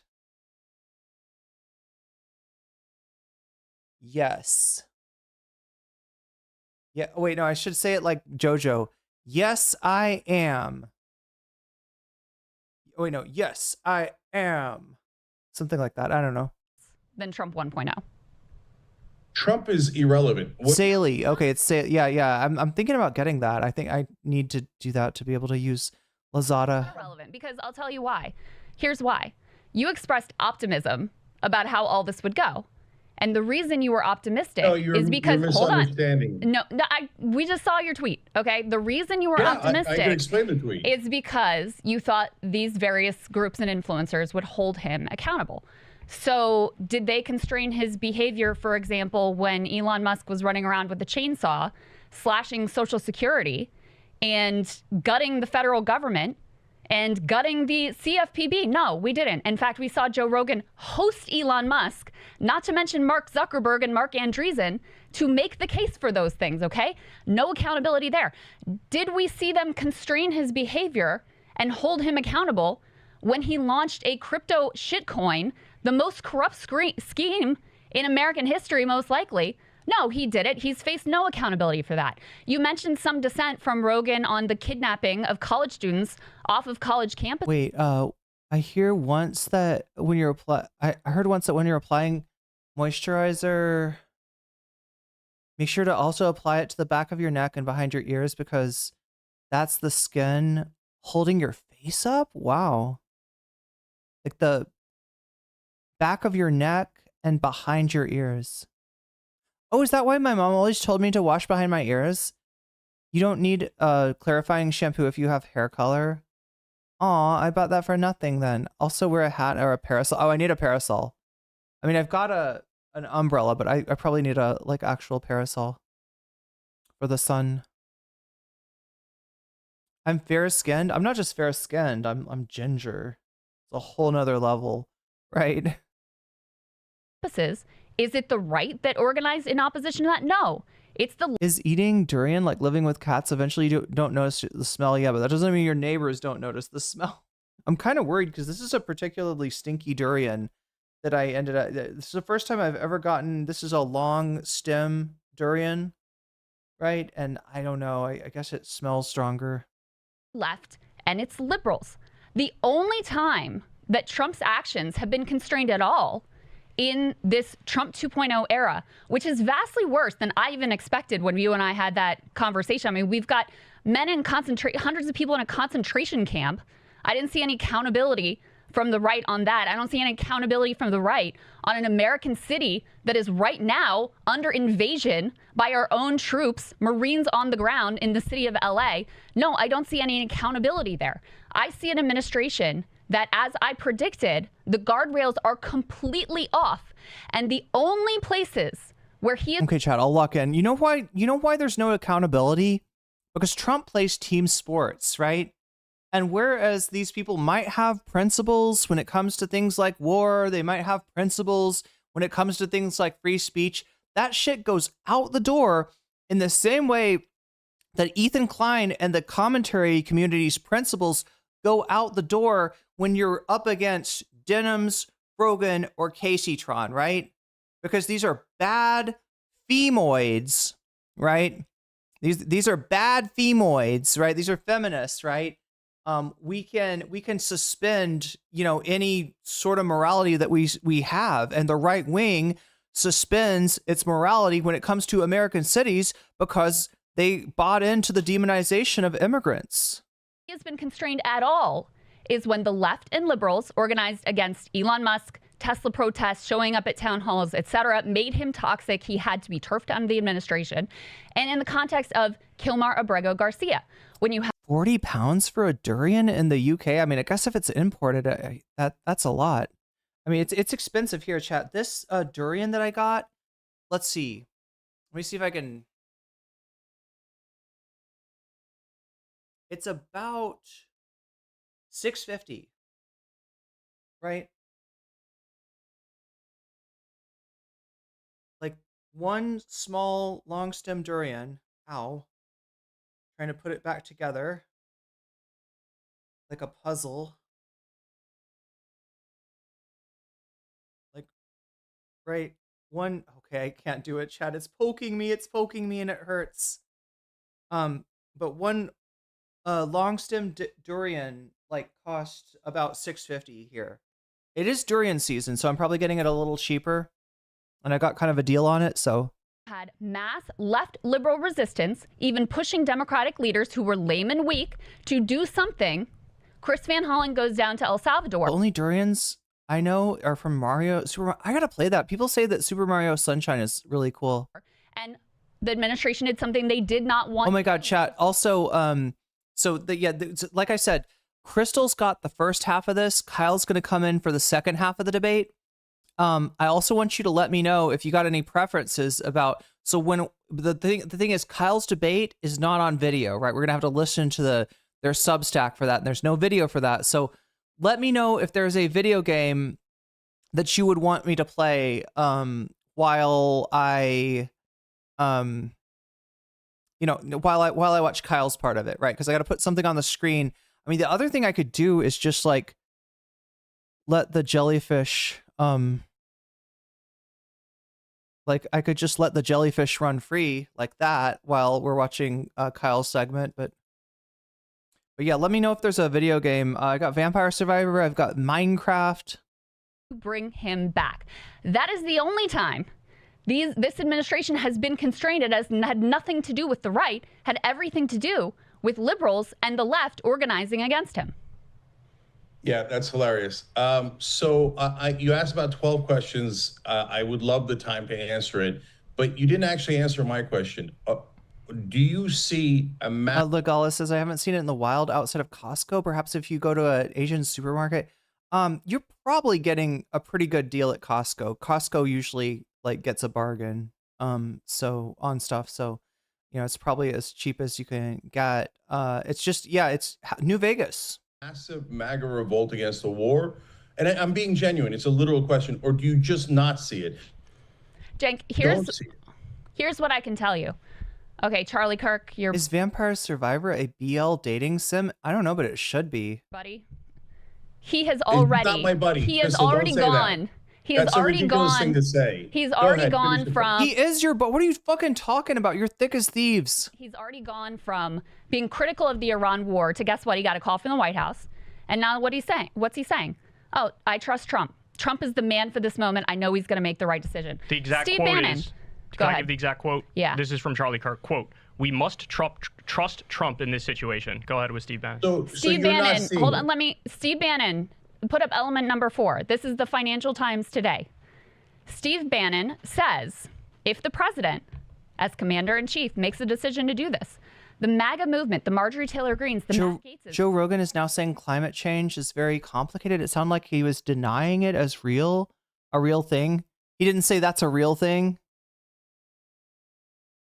When he was talking to Bernie. Wait, so is that new or something? I thought he was always a climate skeptic. Balatro, a stream incoming. I feel like there's somebody in the community that plays Balatro. Maybe they could guide me. We will fight it up till the end. But if he has more intelligence and makes that case to the American people, the MAGA movement will support President Trump. When Trump says that he gets to define what America first is, he's right about that. And so when you have Bannon, who also was critical of Elon Musk originally and got a call from the White House and said, cut it out, and he bent the knee, these people time and time again, Cenk, all they do is ultimately when Trump makes a decision, they bend the knee. We are already far enough into this administration to know there has been no constraint on his action that has come from the right. None. And we're in a war with Iran. Any Balatro experts in Twitch chat? We're already in a war with Iran. They didn't constrain him here. He's doing whatever the hell he wants to do. Okay. So you guys just spoke for like 8 minutes doing a straw man. Okay. So you make it sound, and this is what's so harmful. You guys make it sound like I'm pro-Trump and I think that MAGA is just a bunch of angels who are secretly left-wing and they're going to magically agree with us on every issue. And the minute that Trump does something wrong, they're going to all push back 100%. And that's what I believed. I believed in rainbows and unicorns. He's so Krystal, of course not. Oh my God, he's so insufferably smug. For me, the thing that gets me about Cenk isn't his smugness. It is his arrogance, right? It is his narcissism.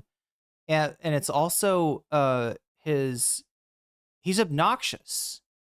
Like he's obnoxious like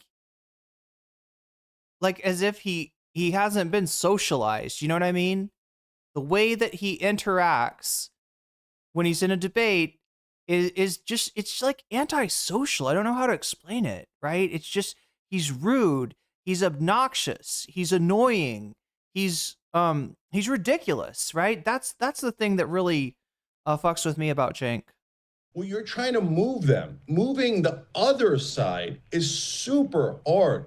And so when you see something, anything where they actually... Okay, so chat, I'm looking at what I've got installed right now. It looks like I got Legend of Mana, Lies of P, Minecraft. I don't know if we want to be trying to play any Persona right now. Vampire Survivor is a possibility. Grounded, although that's a new game for me, so I don't know if that's a good one to try. I'll see what else is on Xbox Live. Actually agree with us, you have to encourage that. So when you say all the things that you said, is Trump a bad guy? Ooh, it seems like the beginning stage of dementia. You know, they say there's like two different kinds of dementia. Like there's the dementia that Biden displays where he's just like deer in a headlight kind of style. And then there's the angry dementia, which is more like what Trump displays. Of course. So if you're listening out here, guys, the framing of all of this is totally wrong. Like we're having a conversation. Oh, do you think Trump's a bad? Of course I think Trump's a bad guy. He's totally authoritarian. That's why I voted against him. That's why I worked so hard against him. So even the framing makes me like sound defensive when you guys started with a premise. I said Xbox Live. I meant Xbox Game Pass. I got Game Pass. La La Land. We totally oppose Trump. So now the second part of the premise that's totally wrong is, do I think that MAGA is going to revolt on every issue against Trump from day one? Why? Why would they? They love Trump. Of course not. That's not what you're looking for. You're looking for, is there one or two issues where there is actual agreement? And can we take that agreement and do something interesting to restrain Trump in those issues? So when you talk about immigration... And so when has that worked? Okay, hold on. Well, we're in the middle of it right now. So... We're at war with Iran, Cenk. Hate to break it to you. Chat, what is Balatro? It's available on the Game Pass now. It's like a, is it like a card? Is it like a one-player card game? We're at war with Iran. It didn't work. Okay. So, Krystal, let me finish. So when you talk about immigration and all the things that he's terrible on, I know what MAGA's movable on or not. I talk about it on the Young Turks all the time. If you think you're going to move them on immigration, you are nuts. They're not going to move an inch on immigration. So I fight him tooth and nail on that dungeon. He's actually wrong about this. I've seen the polling, chat. Now look, Trump's numbers initially on immigration that was his strongest issue, right? So I get where he's coming from, but if you start to peel that apart, right, the question they ask is, you know, just something really generic, like, are you, you know, against, or even something that's a little charged, right? Like they'll charge it with talk about something like Lincoln Riley, you know, like an immigrant that's violent immigrant criminals, right? So yeah, most Americans want immigrants who are violent criminals to be deported from the country, right? That's a winner. But when you start to peel that away and say, what about people that aren't violent, you get less of a, you know, of a mandate. And when you start to say, what about people who aren't criminals, who are minding their own business, who are part of communities, that's when people start turning against Trump on immigration. The approval that he got for his mass deportations was predicated on the framing of, you know, taking out violent murderers and stuff. And when you show the immigrant as the, you know, grandma being pushed over by an ICE agent, people have a lot more sympathy for that person. So he's actually wrong even about immigration. Cenk doesn't even know, he doesn't even realize how far off he actually is. In El Salvador that they're sending people. Rogue Poker, I play it. Ooh, wait, I love poker. I forgot what it was. So wait, it's like she won't let him wander off into the weeds. Wait. It's poker, but you cheat? It is single player. It's roguelite. Run-based card game? Oh, interesting. Yeah, Krystal is a rock star. It's basically, well, I like poker. I'm actually good at poker, but it's mostly because I can bluff people, right? You don't know what the space is, you don't know what cards the space is actually seeing. People to the Marines in the streets. Now, there's some issues like immigration where they haven't moved an inch and they never will move an inch, right? There's some issues like the Marines in the street. Chat, what is Dead Cells? Oh, that's that game that Vosh used to play, right? Dead Cells. And then there's Dead Space, which I've never played. It's where a smattering of them are like, this is a little uncomfortable. It feels a little unconstitutional. It doesn't feel quite right. Those libertarian wing. Remember, guys, this is super important. Deep Rock Galactic? That could be fun. You're a dwarf and you got a drill. There's 77 million people that voted for Trump, right? If you treat them all the same, you will not be able to win elections. Why is winning elections important? But Cenk, why are you treating them all the same when it comes to immigration when they actually fracture? When you get into the nitty-gritty of immigration, you know what it is? He's afraid of battling for the framing. He's afraid of battling for the narrative. He has conceded that point to Trump and to the right wing. And so because of that, he thinks that the only way that he'll ever be able to discuss immigration as an all or nothing kind of issue, right? And that all or nothing being like, are you standing up? Are you with the evil, violent criminal immigrants that are breaking the law and right and putting people in danger, or are you for them, right? In reality, you don't have to fight, and you shouldn't fight on that ground. We're not fighting to let violent criminals have their way with everybody in society. That's a fucking straw man. And Democrats, TYT, just like the Harris administration, just like the Harris campaign, just like the Biden administration, have ceded that ground to MAGA. And that's why they're losers. That's why they will always be loser liberals. Because that is how you take power away from Trump, away from the Republicans. So if you treat all 77 million as hardcore MAGA, you're going to push them away and they're going to vote against you. You can say, oh, no, but it makes me feel better. I have emotional release and my audience likes me more because I seem like I'm tougher on Trump. I was so mean to him. Yeah, but did that persuade anybody? I called all of his voters fascists. Yes, but did that persuade anyone? You're trying to persuade the people in the middle to come. Cenk, you called him a fascist. What are you talking about? So what are the issues where we've got a fighter's chance? War. Okay. So now, do I think that it's so funny how he gives up on issues that, like, for him, I guess don't mean very much, but for some people, this is like, do I have to be separated from my grandmother? Do I have to be separated from my mom? Do I have to be separated from my kids, right? Like, this is a big, he's acting like the fucking immigration. Oh yeah, well, we can't win on that. This is the thing that gives people a feeling that the Democrats don't have a moral stance on immigration, and they absolutely do. They are on the right side of history, or have been. We're on the right side of history, at least under, Obama.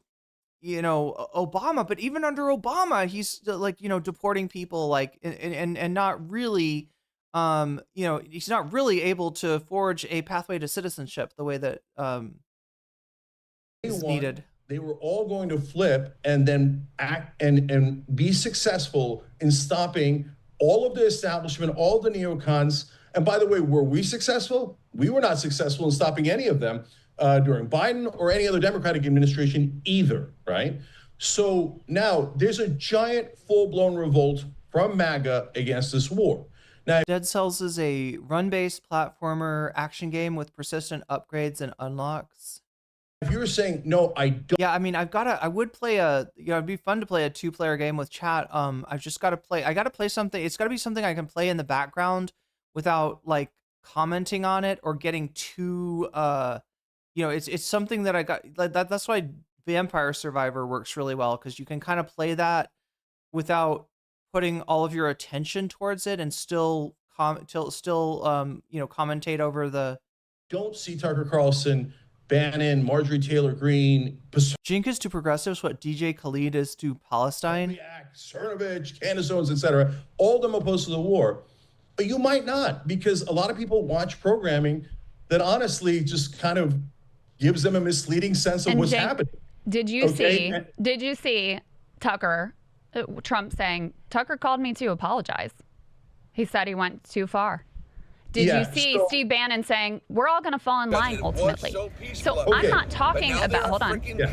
I'm not talking about the however many million Americans voted for Trump, some of whom are hardcore MAGA, and you will never move them. And I guarantee you, the moment that Trump says, this is the policy, they're going to say, you're right, sir, this is the policy, this is brilliant, and I am on board. Are there independents that can are there independents that can be moved? Yes. There are two separate questions here, okay?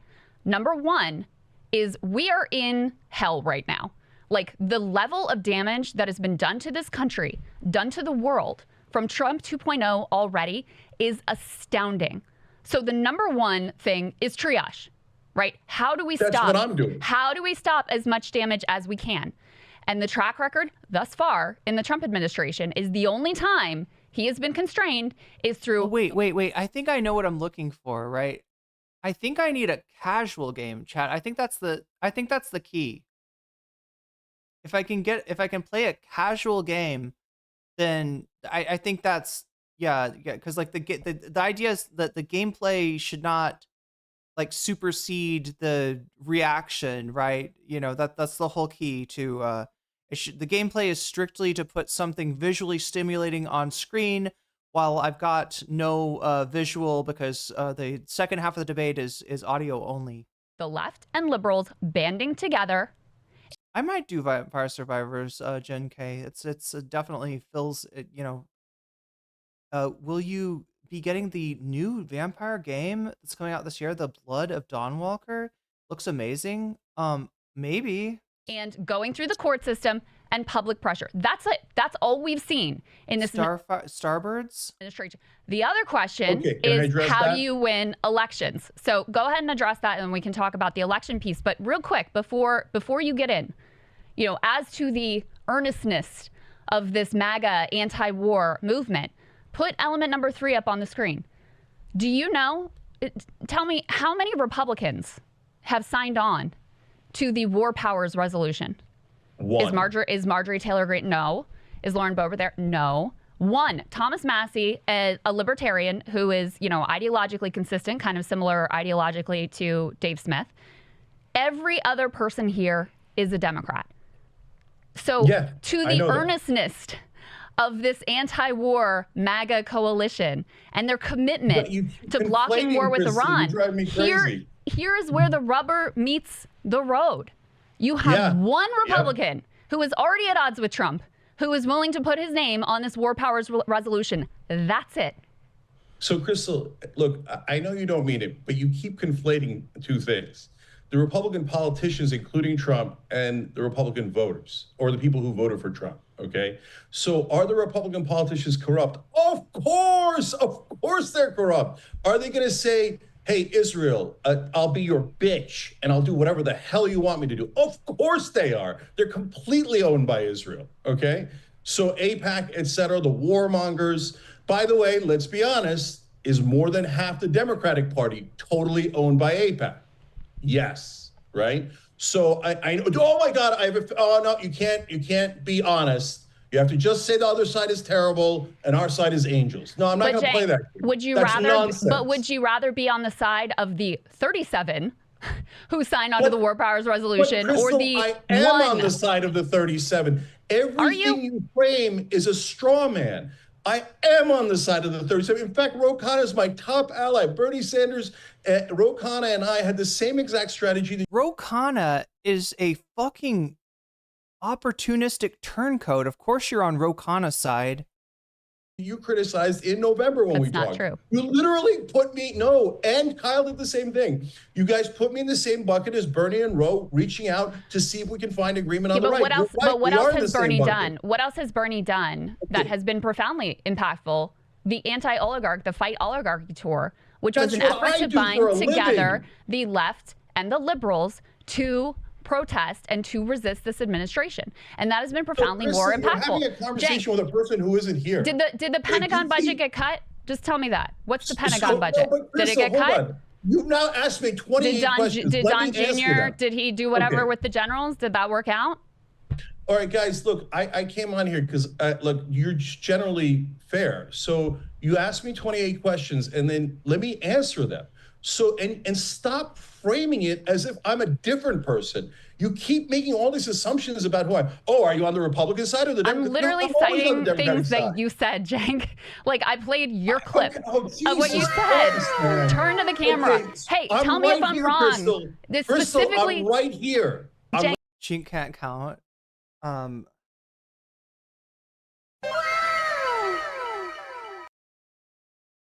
Sasha G, thank you for the 5 gifted memberships. That might put YouTube back in the lead again.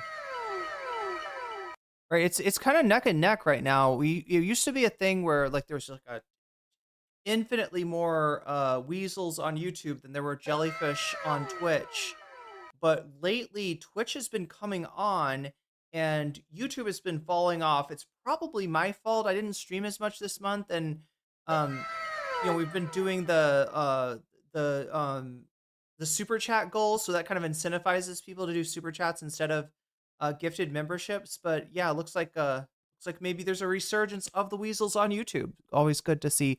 Thank you for the 5 gifted, Sasha G. Let me shout those out right now, just so people will know that they got weaseled, and that's a good thing.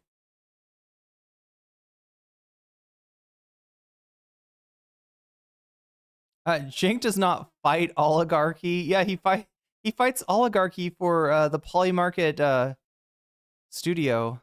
Poochie Mutt, you just got weaseled. Lauren Jade, you just got weaseled. Luna Phoenix, you just got weaseled. And Taco Cat, you just got weaseled, and that's a good thing. And that's a good thing. Right here, can I talk for myself instead of you? You specifically held on the Pentagon budget. At this point, borderline lying about me in every framing of every question. Can I How am I actually, lying? a human being named How am I Cenk lying? Uygur, Tell actually me how I'm answer your lying. questions instead of you framing Tell me how I'm lying, me as a Cenk. person that doesn't exist? Cenk, Okay? I played the clip of you talking. So yeah, you can't just say you're lying. Debunk it, right? What's the truth? What did she get wrong? I'm lying. Okay. All right. So now, of all your questions, you have this fantasy land that Trump was like, oh, the left thinks Abrego Garcia's, I've treated him wrong. I surrender, left. Come on, what planet do you live on? No, the courts are not left or right. The courts have held. I'm thrilled that the courts have held. And it was so important for the courts. So now, he may be right about that one, right? I don't think that Abrego Garcia's, return had to do with there were things like Chris Van Hollen went to El Salvador that definitely played some part in it. But what Trump has done essentially is defied the orders of the courts as long as he could without appearing to be in defiance, right? So, he kept him there in El Salvador for months and months, and then is bringing him home to charge him falsely, and to try to be like, look, this is the guy that the Democrats are defending. He's a gang member. He did human trafficking, and I don't even know. Like, it sounds more like he shared rides with people, right? The thing that they're describing as human trafficking, it sounds more like, he rode with other undocumented people, right? That's to hold. So if they didn't hold on that, he was going to have unlimited authoritarian power. And we are against that, no matter how many times people try to pretend that we're on the side of Trump. Listen to what I am actually saying, and you will see this every day on the Young Turks. I am against Trump. Totally. Okay. Now, okay. Yes, but why do you love Trump will be the next question. Okay. Did I ask that? Cenk, okay. talk So about a now, straw man. I mean, you return to Trump like a dog returning to his vomit, right? You return, like you spit him out, and when he goes to war with Iran, and then all he has to do is declare a fake kayfabe ceasefire, And you're back in baby's arms again, Cenk. That's what's pathetic about you. I'm an eagle. Oh, sorry, I'm reading out people's locations there. Let's not do that. Hassan said even is if he is a gang member, yeah, he still deserves due process. That's what Trump is trying to circumvent. That's the precedent that he's trying. That's the thing that he's trying to normalize, right?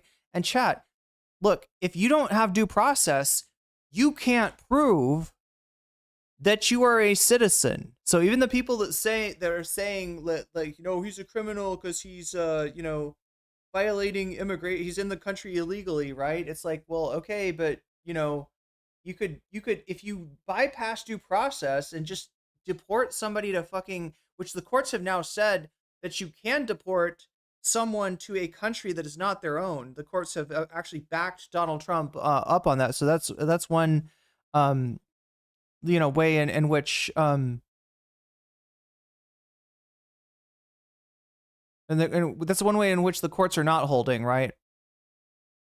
But yeah. You're making up stuff I never Let me said. answer your questions. Come What's on. the point of coming on here if I can't answer your Jake, questions? I'm giving you plenty of time to answer, brother. You're making up stuff about me. I didn't say that. Okay, So you want to Jesus talk about Christ, straw men? Krystal. You're This is inventing it's a things on the mistake spot. talking to you guys. It's a mistake. So okay, now when you're talking about the Pentagon cuts, mm-hmm. do you think that I thought, oh my God, Elon's such a good guy. And Trump's such a good guy, even though I've spoken out against them at every single turn. And then I magically thought, oh, I bet they become liberals overnight, progressives overnight. No, you put out the Pentagon thing so that they're stuck either way. That's why Bernie and Roe joined me. Because either they cut the Pentagon, we go, yes, mission accomplished. We got a tiny, tiny amount accomplished. Sorry, chat, for a second there, I thought he said cuck the Pentagon. Are we over 100 now? Have I not been diligent in my abacus? Trump reign, which seemed impossible. Or they don't cut the Pentagon and they add to it. And then we all come out, as I did and Bernie and Roe did, and go, see, we told you. They're hypocrites. The leaders of your party never intended. Oh, you're right. MAGA, they were. No, you're right. Now, Now, does Krystal, MAGA care, Cenk? Did that work? Did MAGA care? So yeah, we're at 212 is actually where we're at.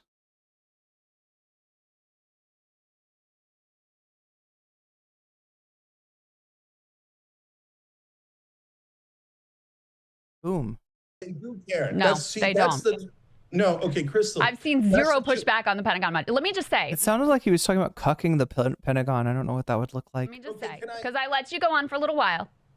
Oh, I know. There God were forbid I got paid. God forbid I get to take over your show and go on a fucking monologue diatribe. God forbid that I get to turn this entire debate into my own personal soliloquy. Yeah, Cenk, God forbid. Me, Bernie and Roe, sir, one of these things is not like the other. You know, I'm going to say it too. Roe kind of sucks.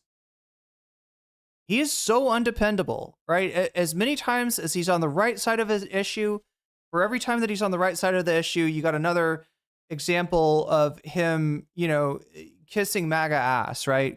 Ro Khanna is nobody's ally. There were two tactics that were floated by me and by you in our conversation. Okay, you said, I think it's great that Elon's responding to me, Don Jr.'s. Charlie Kirk just said some racist shit on Twitter about Mamdani. Cenk tried to call him out, but he was being soft about it. Hassan straight up did call him out. Let me check that out. Me like we have more of a chance. No, you said we have more of a chance with these guys to cut the Pentagon budget than we don't. And I said nothing good's going to come out of this. And so the important thing to do is to resist the project outright, because we don't want a bunch of the richest man on the planet running our government. And so we saw how this played out. Yeah, the Pentagon. Hold on. The Pentagon did not get cut. And actually, what happened is all of the liberal and left organizing against Tesla, against the Wisconsin Supreme Court race, against Elon directly, tanked his popularity to the point that Trump felt he was a political liability and the whole project had to be scrapped. So the tactic of let's work with them and try to cut the Pentagon budget failed. The tactic of let's resist this project outright and make the case and make Elon himself politically toxic succeeded. So, Krystal, we do live in two different worlds. It's fascinating to see. It's amazing to see. So, number one, the project of saying cut the Pentagon worked. Why did it work? Because they cut the Pentagon, it magically became progressives overnight? No. It worked because it showed and highlighted their hypocrisy, that they weren't going to cut the Pentagon. And now I get it, guys, especially if you're in the audience, you're not seeing it. I get it. And I'm not saying that as an insult. You're not seeing it. So because you won because the Pentagon budget went up, even though you thought that the Pentagon budget would get cut. Can I finish? Okay.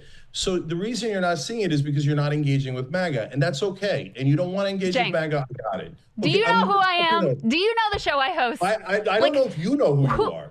Who are you talking to right now? Okay, I host a show with Sagar Enjeti and Emily Jasinski every day. Okay, so Krystal, no one in this room talks more to MAGA than I do, okay? Yeah, okay. But so are you saying that none of the MAGA voters were thrilled that they added to the Pentagon? Is that what you're saying? They don't give a shit because Trump did it. Elon and Trump. No, you guys are wrong. Elon and Trump and Don Jr., Cenk, lied to you from the beginning when they pretended like there was even a 1% chance of it. So when people told you at the time, though, resist them outright and point out that they're frauds. Don't pretend like maybe they'll cut it. That was kind of the point. You guys have a totally ridiculous, All right, let me not be insulting. We disagree on strategy. Okay. Definitely, yes. Okay, yeah. This whole idea that you're making a difference because Donald Trump is listening to the left, I can't believe you guys think that. That sounds totally detached from reality. I'll make that case in a minute. Why is Elon Musk out? Because people burn Tesla cars? I mean, Krystal, you said that in the intro. Are you serious? No, Elon's out because his policies were always deeply unpopular. No one wanted those cuts. Yeah, and who pressed that case? Them, and they're in La La Land. Cenk, and who pressed that case? The it was the left and liberals in the street. Joe Rogan hosted him on his podcast to pump him up. Joe Rogan, think about, but Cenk, think about this. Think about this. Unbelievable straw man. No. Hold on, can I just finish? Let me just finish my thought here, okay? Rogan hosted Zuckerberg and Andreessen to attack the CFPB. Of course he did. To gut and attack the CFPB. Bernie Sanders progressive overnight? No, Are you insane? No, guys. Are you insane? You were the one who apparently thought that. Cenk, if anything is going to be populist, hold on, Cenk. Let me finish a thought. If anything, if the populist right stands for anything, you would think it would be an anti-scam bureau that is wildly effective.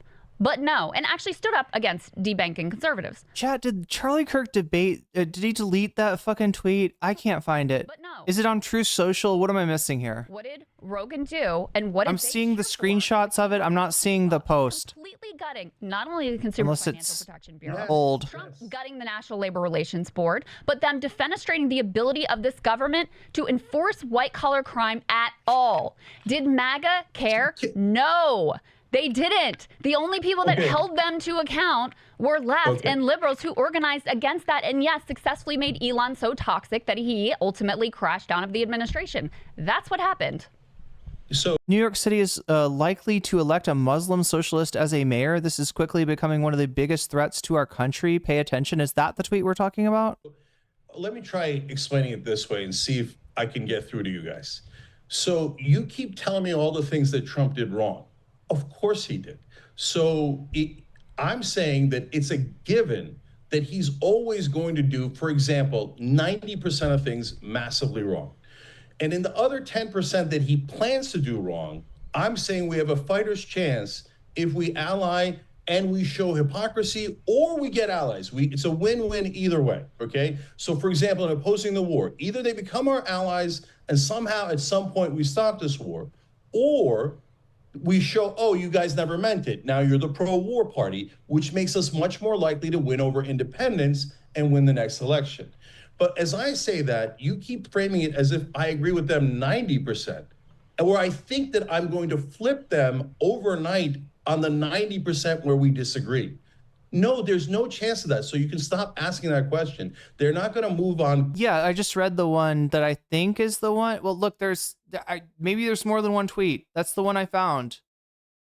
It's before the results were in, and he said, New York is likely to elect a socialist mayor. This is a big problem. People should pay attention. Right. I'll try to see if I can find Hassan and Cenk's responses. Cutting the budget, and they're not going to listen that, hey, you know what, you shouldn't cut the malaria treatment in Africa, you shouldn't cut the Consumer Financial Protection Bureau, because every dollar we spend there, we get back $20, etc.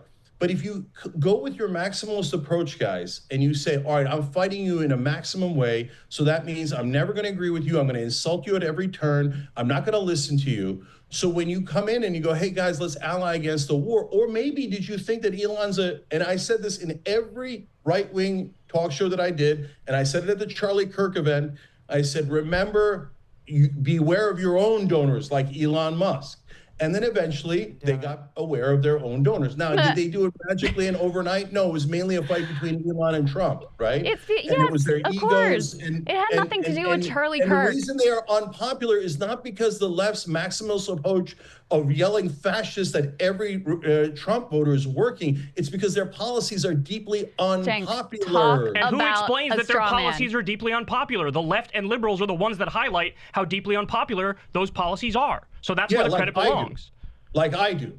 So right, but that's not like Joe Rogan does, right? Joe Rogan doesn't do that. Charlie Kirk doesn't do that. They don't do that. I said how unpopular they are. Yeah, but my point is, Joe Rogan and Charlie Kirk don't do that, Cenk. They're not allies. Joe Rogan and Charlie Kirk don't do that. There it is, okay. Steve Bannon doesn't do that. Sloppy Steve goes and gives Trump a hand job every day. That's the point, is that they're not allies. And by the way, even on the Iran war thing, they're lying. Okay, that's an image I did not need in my head. They are lying. We literally have the quotes right here. Charlie Kirk is already backpedaling. Quote, we must trust Trump in this situation. Steve Bannon, if Trump ultimately decides to bomb Iran's nuclear sites, MAGA would come around. That's not me speaking, that's Steve Bannon. The vast majority of the MAGA movement will go, look, we trust your judgment. We don't like it. In fact, we may hate it, but we'll get on board. Tucker Carlson called Trump and apologized, and he also said on his podcast with Steve Bannon, quote, I like Israel. I don't talk about Gaza because my audience got mad at me. He said, quote, watching Donald Trump, who at his core is sincere about peace, I feel for President Trump, and he just has to roll with it. That is not true. What he's saying is not true. These are not allies. They will immediately start moving the goalposts as soon as Trump starts bombing Iran. Here we go again. You're going to get this. You're going to get, oh, he's getting bad advice from the neocons around him. It's not a big deal. It's a limited attack. It's defensive. It's not offensive. This isn't like Iraq. There are no boots on the ground. The only people who are sincere that I will grant you, Cenk, is libertarians, so Thomas Massey and Dave Smith, because libertarians have a track record, like Ron Paul did, of being very principled, but everybody in MAGA, or 99% of them, will bend the knee, just like 99% of the ones in Congress have already bent the knee. Even Marjorie Taylor Greene, who's saying things that are against the war, she's ultimately not signing onto the bill to block the war. Okay, so here we go again. So again, 90-10, guys. The framing of that question makes it sound like I think Steve Bannon and Tucker Carlson have good intent, and my God, they're ready to rebel on everything against Donald Trump. I said Iran. No. I said Iran. And I just answer a question. But I didn't say that. I said Iran. Okay.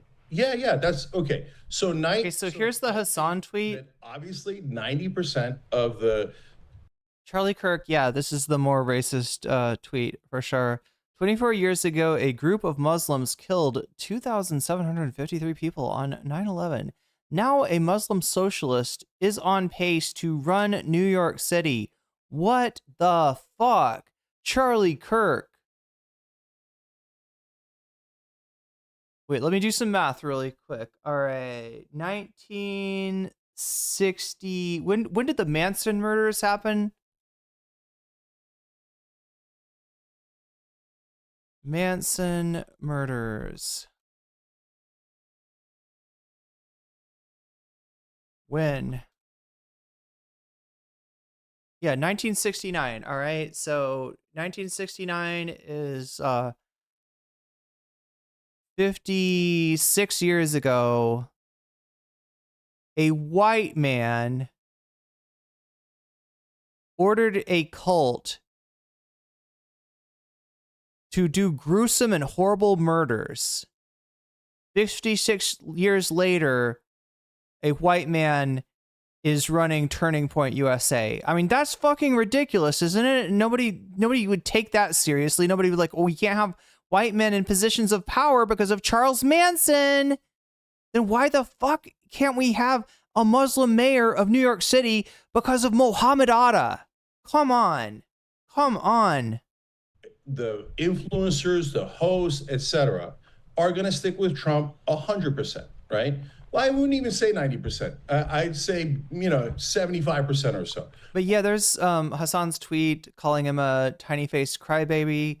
I was not able to find Jink's tweet, though. Where did Jink respond to him? Oh my god, there was a lot of quote tweets to this one. Oh my god, I hate this. I hate how Twitter works. Really? Really? I don't see Jink's tweet. Did he reply to Charlie Kirk?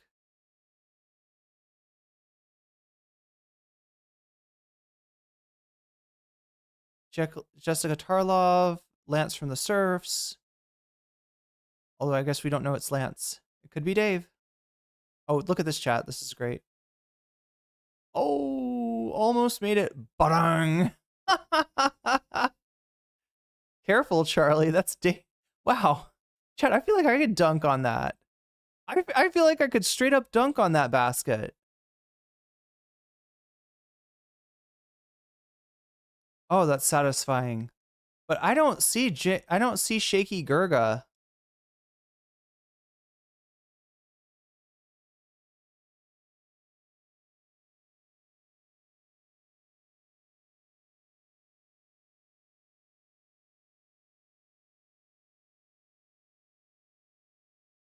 God damn, the racism is just really quite striking.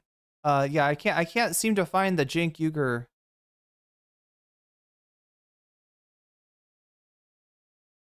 Cenk Uygur. Charlie. Let's put his at Charlie Kirk 11.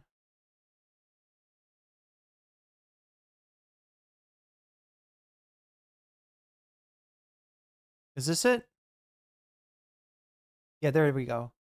I don't know. Why did it hide Shaky Gurga from me? I do have Charlie Kirk blocked, but I don't have Shaky Gurga blocked. Okay, so here he is responding. Okay, other than that being a dick thing to say, it's more than just a dick thing to say, Jink.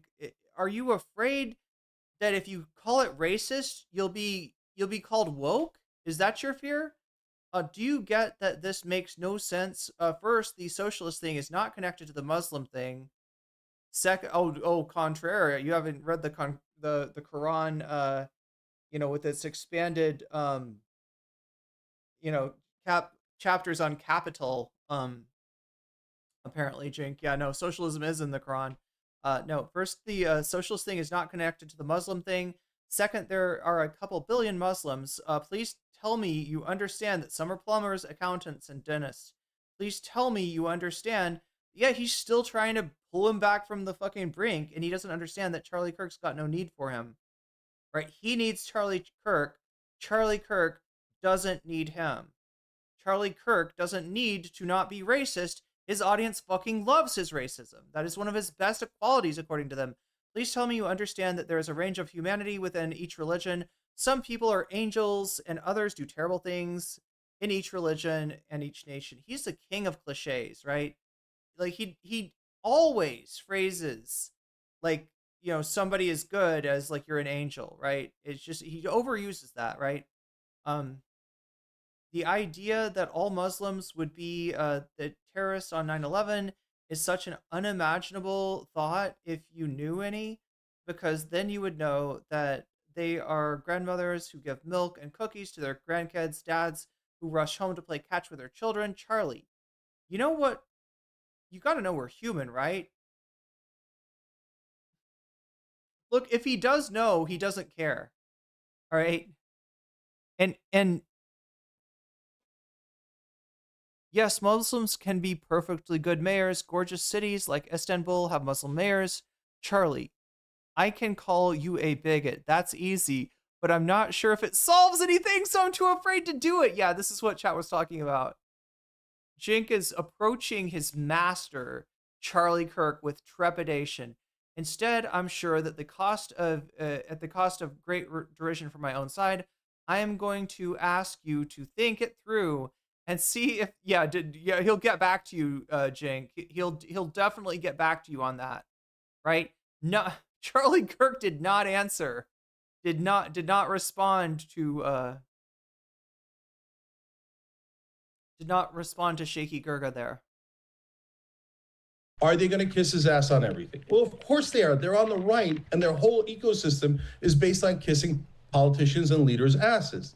Now, let's be honest, not us and not you guys, but MSNBC and now a lot of online hosts on the left, their job is to kiss the Democratic ass, and they say, oh yeah, Joe Biden was young and dynamic, etc. So yes, we have the partisans, and they are by definition. Also, thank you, Natalie, for shooting me that link. Always going to stick with one side is great, the other side is the devil. Okay, so now when you get Manson for mayor, hell yeah. 5% of hosts, because now the reason I moved it from 10 to 25 because you're including Rogan, etc.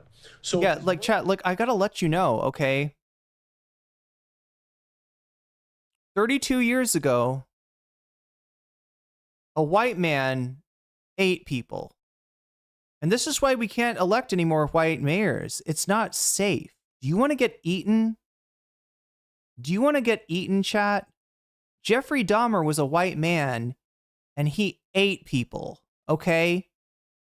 So we need to understand that these white people are not safe to be around. They are cannibals. They are murderers. They are psychopaths, all right? This is why we cannot elect any more no more white mayors. No more white mayors. I don't want to get eaten by the mayor. Invading radicals. If I'm going to get eaten by a white person, it'll definitely be better if the white person is not the mayor, all right? That's where I'm planting my flag here, chat. No more white cannibal mayors, okay? Rogan the same as Steve Bannon. If you think he is, that's just totally wrong. Now, do they agree on a lot of things? Yes. Do they agree on everything? No. Does Steve Bannon right about most things? No, he's horribly, horribly wrong about most things. So will they, when Trump says heal, will they heal? In the beginning, yes. And that's exactly what you're saying. But the reason white people won't put turmeric on me having to heal is because they started rebelling in the first place. And Trump got mad and everybody else got mad. And even today, you just go on any website. So Bannon is saying, don't go to war. It's terrible. Is he then saying, oh, Donald Trump? Of course he is, because he's on that side. And did we see a lot of left-leaning hosts go, oh, well, what is the It looks like you're sucking milk out of his breasts. Joe Biden and Kamala Harris are corporate guys and they're bad, but we have to go with them anyway. Yes, we did. But look, you have to be honest about what's actually happening. So if you guys are saying, I'm not trying to strawman you guys like you did, in my opinion, in the framing of every question. So I'm asking you, you're saying it's all fake and you think that all these right-wing hosts are not actually anti-war? I'm sorry, all these right-wing hosts, did you say? All these right-wing hosts. He said hosts, chat. But they've been telling their audience now for months that the war. I want to hear more about the right-wing hosts, though. Let me ask the question. And that the war is a terrible, terrible, terrible idea. And how would that strategy work? So they get their audience totally against the war. Then they capitulate to Trump. Let me tell you how that strategy works. How did that help them be pro-war? Let me see. There's some hosts in this house. If you see them, point them out. Let me explain how My that answer to strategy your question works. is yes, by the way. In 99% of cases, they are just lying, and they'll go and suck Trump off again. So let me... Good. That's a real disagreement. Jake, they're already backing off, and the war didn't even start yet. We didn't even bomb the nuclear sites yet. They're already backing off. How this strategy works, okay? They postured as anti-war because they thought it was a good electoral strategy. So now they have some track record laid of claiming that Trump is the pro-peace candidate, blah, blah, blah. And I'll add something to it, because the Democrats gave them the opportunity. The Democrats have an inferiority complex. They always see their position as weak, and they envy the strength of the Republican position. So any chance that they can get to move to the center, they will take, right? That's what gave the Republicans that opportunity to flank them. Right? Because the Democrats are fucking craven when it comes to foreign policy. And why was it a good strategy? And because their voters are anti-war. Okay, we'll come back to that. Okay, the polling is wildly at odds with you, Cenk, on that. We can come back to that in a second. But okay, so this is the pro-peace ticket, whatever. And I think there were a lot of independents actually who were swayed by that anti-war message, which was completely at odds with reality and with Trump's first term. I think we all agree with that. Okay, so I think there were independent voters who were swayed by that. Charlie Kirk and others now, to maintain some credibility, they have to postulate, Trump is getting pulled into this and the neocons are tricking him and confusing him, etc. It's never his fault. But we already know how this plays out because it's already played out. Trump called Tucker kooky and said he needs to get a TV network, basically saying he's a has-been. Tucker called him to apologize. That was a message, not just to Tucker. It's gonna be my one chance to take a pee before we switch over to the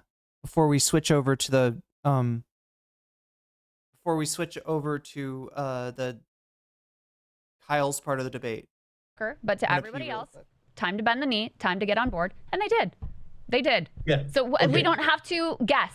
It's already happened. It's already played out. They've already bent the knee.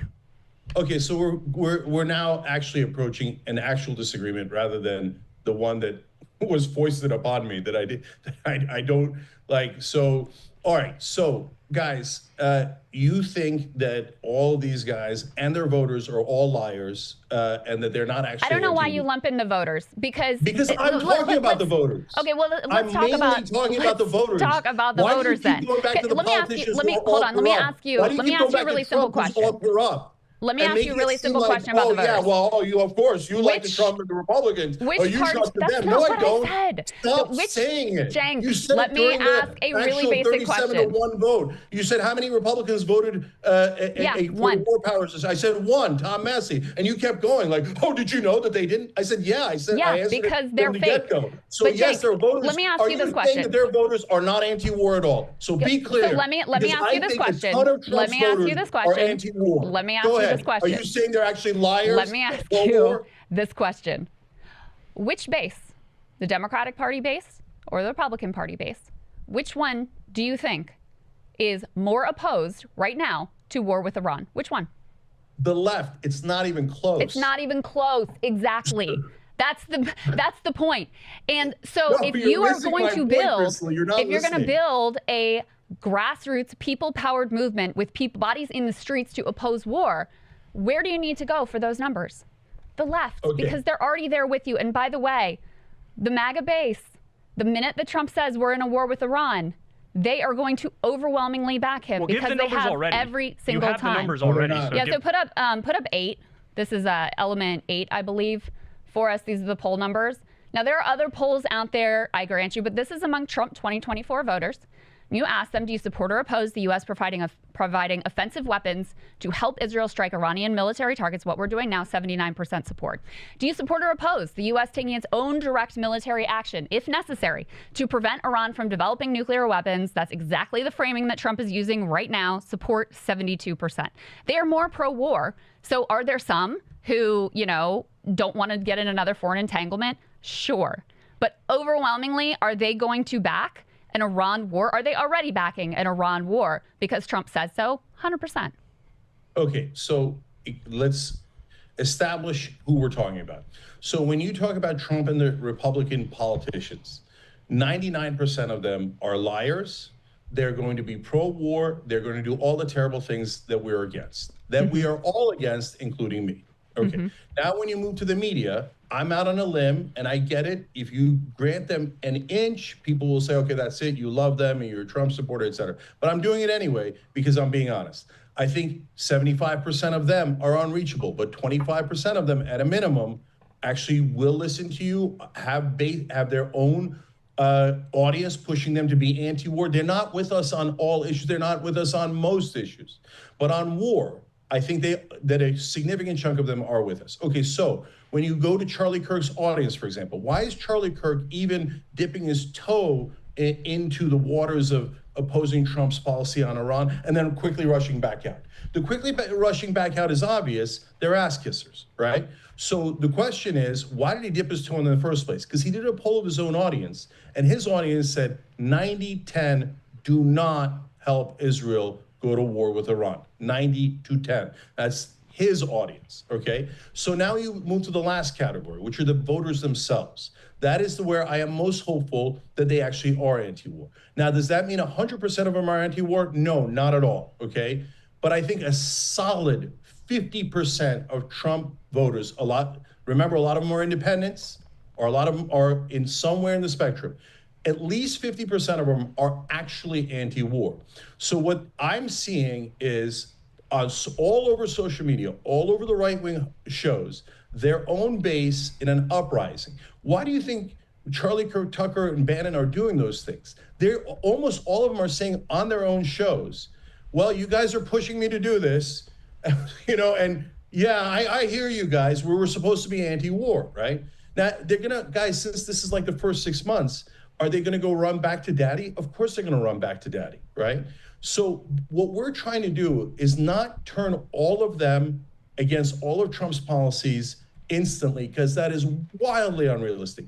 You are trying to either flip them or show hypocrisy to the voters that you can reach on the issues where they agree with us. There aren't that many, but war is one of them with half of his base. So you guys think that if the left wing does a maximalist approach and we yell at those people, that those voters are going to interpret it as, oh my God, they were right. Since they're yelling at me, I will now go to their side.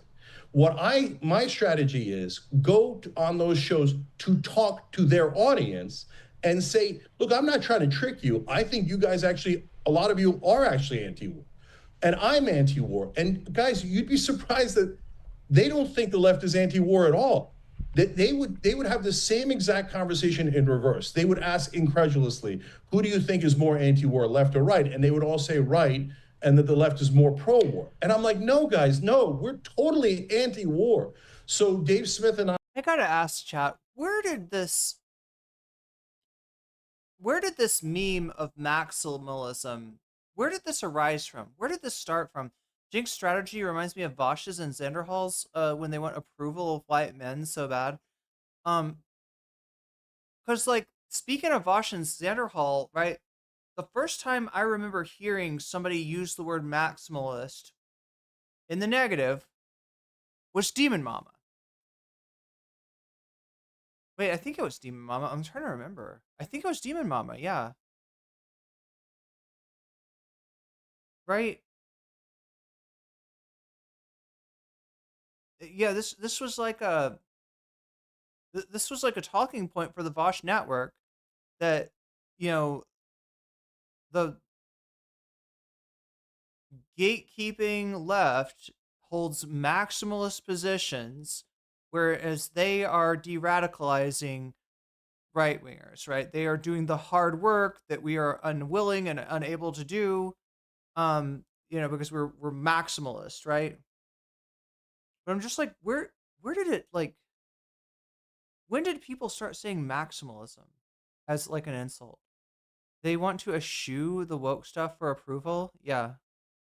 I did a it's definitely like a clout network thing. It's definitely something that Whiteleaf practiced. Dave Smith did a great job on your show. Breaking Points, fantastic. I agree with you. Libertarians are the first to peel off. And great, look, we peeled off the libertarians on the issue of war. Perfect. And we're doing a website, unitedagainstwar.com, where I'm inviting allies. And if it turns out only the libertarians come and the right wing does not come, okay, then that's what happened. So now, if you're saying that no revolt happened at all, it was all fake, all the media guys were fake, 100% of them, and all the voters were fake, 100% of them, and they all actually love war, okay, that's a straw man. I don't think you're saying that. But you got to tell me what you are saying. Are you saying that none of their voters are anti-war, or a big chunk or a small chunk, and that if we yell at them, they'll become more anti-war? Or if we reach out and say, hey, we're saying that the reason that they have the culture war issues, the reason they talk about trans people, the reason they talk about DEI, etc., etc., etc., is because that wins over people. There's priorities, right? They may say that they're anti-war, they may believe that they're anti-war, but at the end of the day, they'd rather hurt a trans person than they would avoid a war. They'd rather hurt a black person, they'd rather, strike out at the specter of DEI than they would like avoid, and it doesn't count if they're bombing Iran, it only counts as a war if our guys, our boys are on the ground, right? And they're getting fucking murked, right? That's the whole thing. And even then, they will go a long way. They will go to hell and back if it's Trump ordering them. It's a cult, Cenk. That's what you don't fucking get. You think the max left is a cult, when in actuality, the max left can't fucking agree on anything. We're at each other's throats as much as anybody is, right? Whereas the Trump administration, even people who fucking disagree, at the end of the day, they fall in line. And that's why you're wasting your time trying to bring right-wingers over, trying to change people that are there because they really, really, really hate people that Trump is hurting. Those are going to be hard votes to get, no matter what you do. Unless your plan is to be like, here's what we're going to do. Our new agenda, fuck over trans people harder than Trump does. Be more racist than Trump, right? That's the only thing that, and even then, they're not going to fucking believe you, right? Forgive me for repeating myself, but it doesn't matter. They hate black and brown people more than they hate war. Exactly. Form an anti-war alliance, there'll be more anti-war. So I'll tell you what I'm saying. I think that once Trump starts bombing Iran, those numbers we just showed you are correct. So like 70 to 80% of the Republican base will be in favor of it. That's what I'm saying about it. But I want to ask you, when Trump does bomb Iran, do you think the number among Republicans will stay at only 50% supporting it, or is it going to go up to 70 or 80%? Hey guys, this is just a little piece of an hour-long debate that Krystal and I did with Cenk Uygur about the best path forward and how to resist rising fascism in this country and Trump. And you thought you'd be able to pay me but you thought you'd be able to paywall me out of your bonus content, did you, Kyle? Little did you know. Little did you know that I have a copy of Minecraft and I'm not afraid to use it. What is it? This one?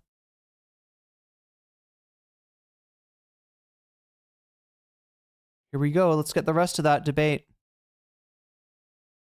Like 41 is around where we're trying to get 30, 39, 46, around there. Up to 70 or 80%. Yeah, that's in reverse. They would ask incredulously, who do you think is more anti-war, left or right? And they would all say right, and that the left is more pro-war. And I'm like, no, guys, no. In somewhere in the spectrum, at least 50% of them are actually anti-war. So what I'm seeing is all over social media, all over the right-wing shows, their own base in an uprising. Why do you think Charlie Kirk Tucker and Bannon are doing those things? They're almost all of them are saying on their own shows, well, you guys are pushing me to do this, and yeah, I hear you guys. We were supposed to be anti-war, right? Now, they're going to, guys, since this is like the first 6 months, are they going to go run back to daddy? Of course they're going to run back to daddy, right? So what we're trying to do is not turn all of them against all of Trump's policies instantly, because that is wildly unrealistic. You are trying to show, either flip them or show hypocrisy to the voters that you... My brother's trying to get a digital nomad situation, but I think you have to get your company's position. To work from home? Is that what you mean? Maybe as a freelancer, you can do it too. That's what I do. I work with some folks doing digital nomad. Yeah, either that, or if you can find a job that you can do remotely, right? That's generally the key, right? You don't have to have your company sign off on like your visa or anything like that. Oh my God, chat. Let's see if we can successfully open up Minecraft without breaking anything. Okay, so far so good. So far so good.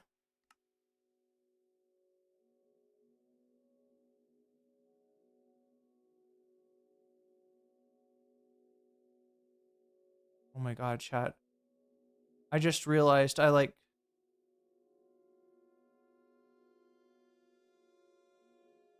involves special visas. Yeah, it does involve a special visa, but if you're talking about for Thailand, you're talking about the destination Thailand visa, right? And I don't think that, wait a minute, maybe you do.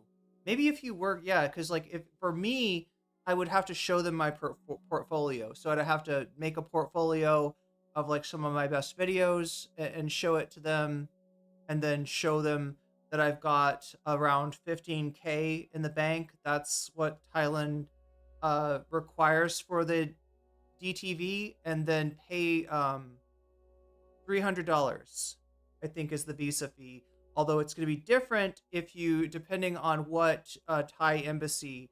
So generally you'll get it at a you'll get it at a lot of people do it like in Vietnam and the Thai embassy there, or I guess you could do Cambodia or Laos is something that people do. And depending on the embassy that you're at, it might be different than $300, but the general rate I think is 10,000 Thai baht, which is roughly $300. I just realized I deleted the world I was working on.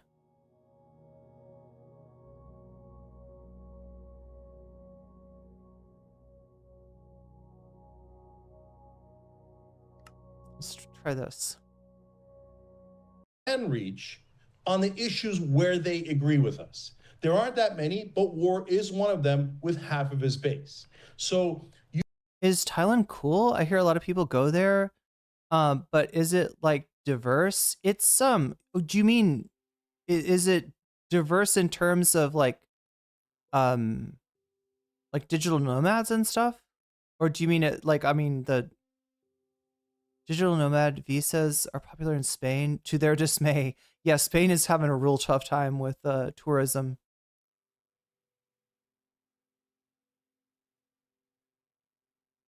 You guys think that if the left wing does a maximalist approach and we yell at those people, that those voters are going to interpret it as, oh my God, they were right. Since they're yelling at me, I will now go to their side. My strategy is go on those shows to talk to their audience and say, look, I'm not trying to trick you. I think you guys actually, a lot of you are actually anti-war.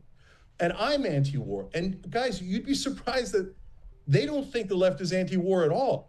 They would have the same exact conversation in reverse. They would ask incredulously, who do you think is more anti-war, left or right? And they would all say right, and that the left is more pro-war. And I'm like, no, guys, no, we're totally anti-war.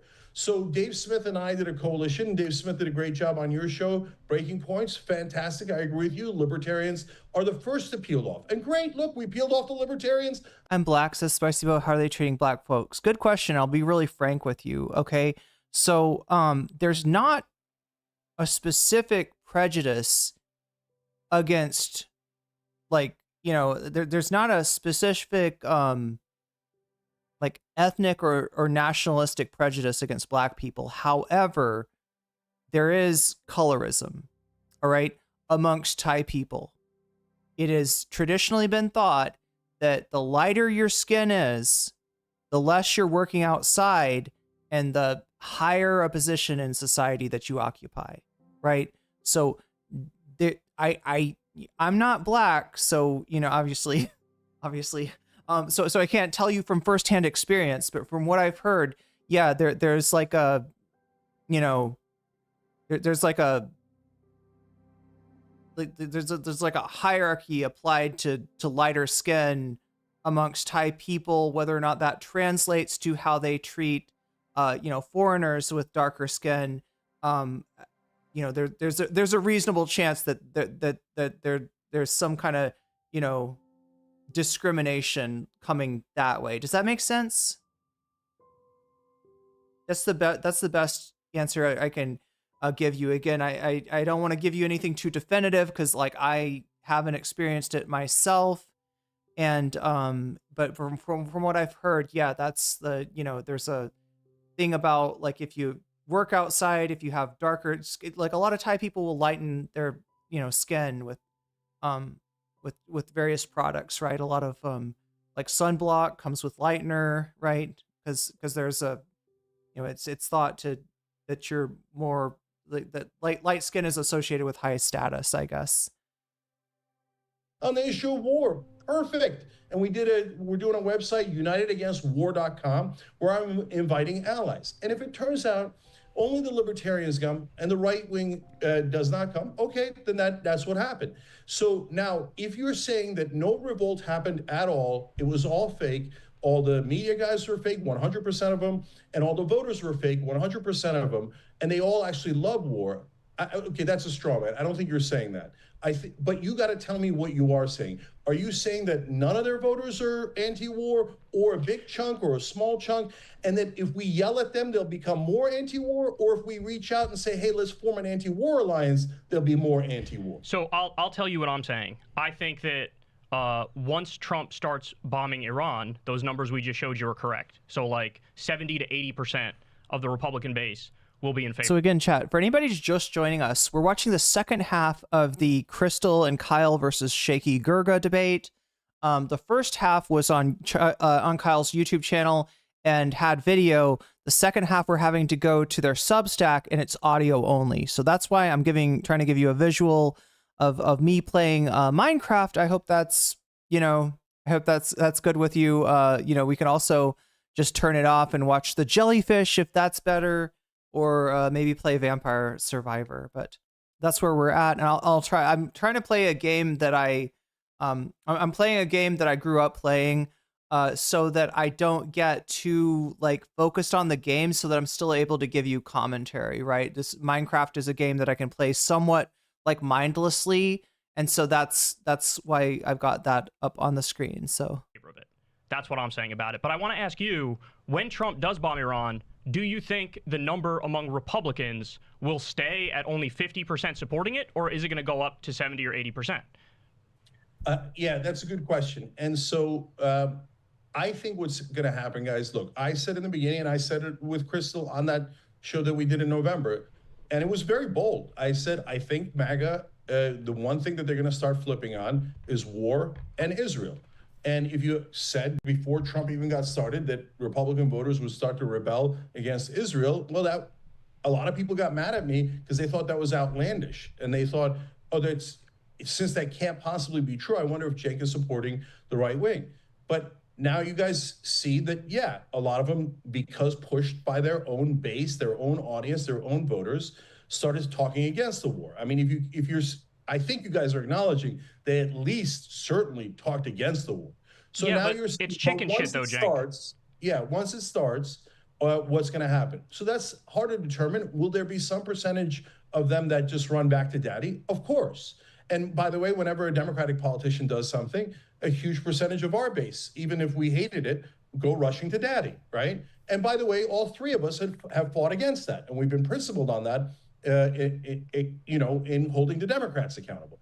I'm trying to get them to hold Trump and the Republicans accountable. And now I'm going to do a second bold prediction. So I said the rebellion would start on war in Israel. I believe it has started. You guys think that they're all lying. That's amazing. Okay, no problem. Based on evidence, yes. Okay, all right. And you think, okay, actually, before I get to the second prediction, Kyle, again, now that we're in the real world, not fake Cenk, but my actual opinions, and we're getting to real disagreements. So do you think that his voters are also lying, or do you think some of his voters are actually anti-war? No, I think what Krystal just showed is correct, that 70 to 80% of them, even now, just saying, when Trump does this bombing of Iran, are you going to support it?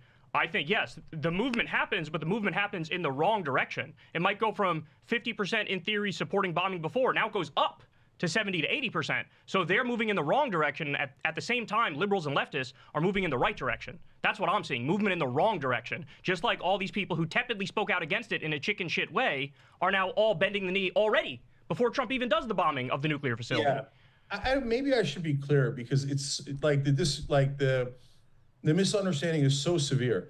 I take it as a given that progressives are anti-war and that we're better at being anti-war. Maybe I should say that 200 times so that people are super clear on it. Do I think that libertarians are more anti-war than the right? Of course. These are obvious facts. So now, so is Sam and Emma, are they going to be in your anti-war coalition? Well, I hope they are. You've reached out to them?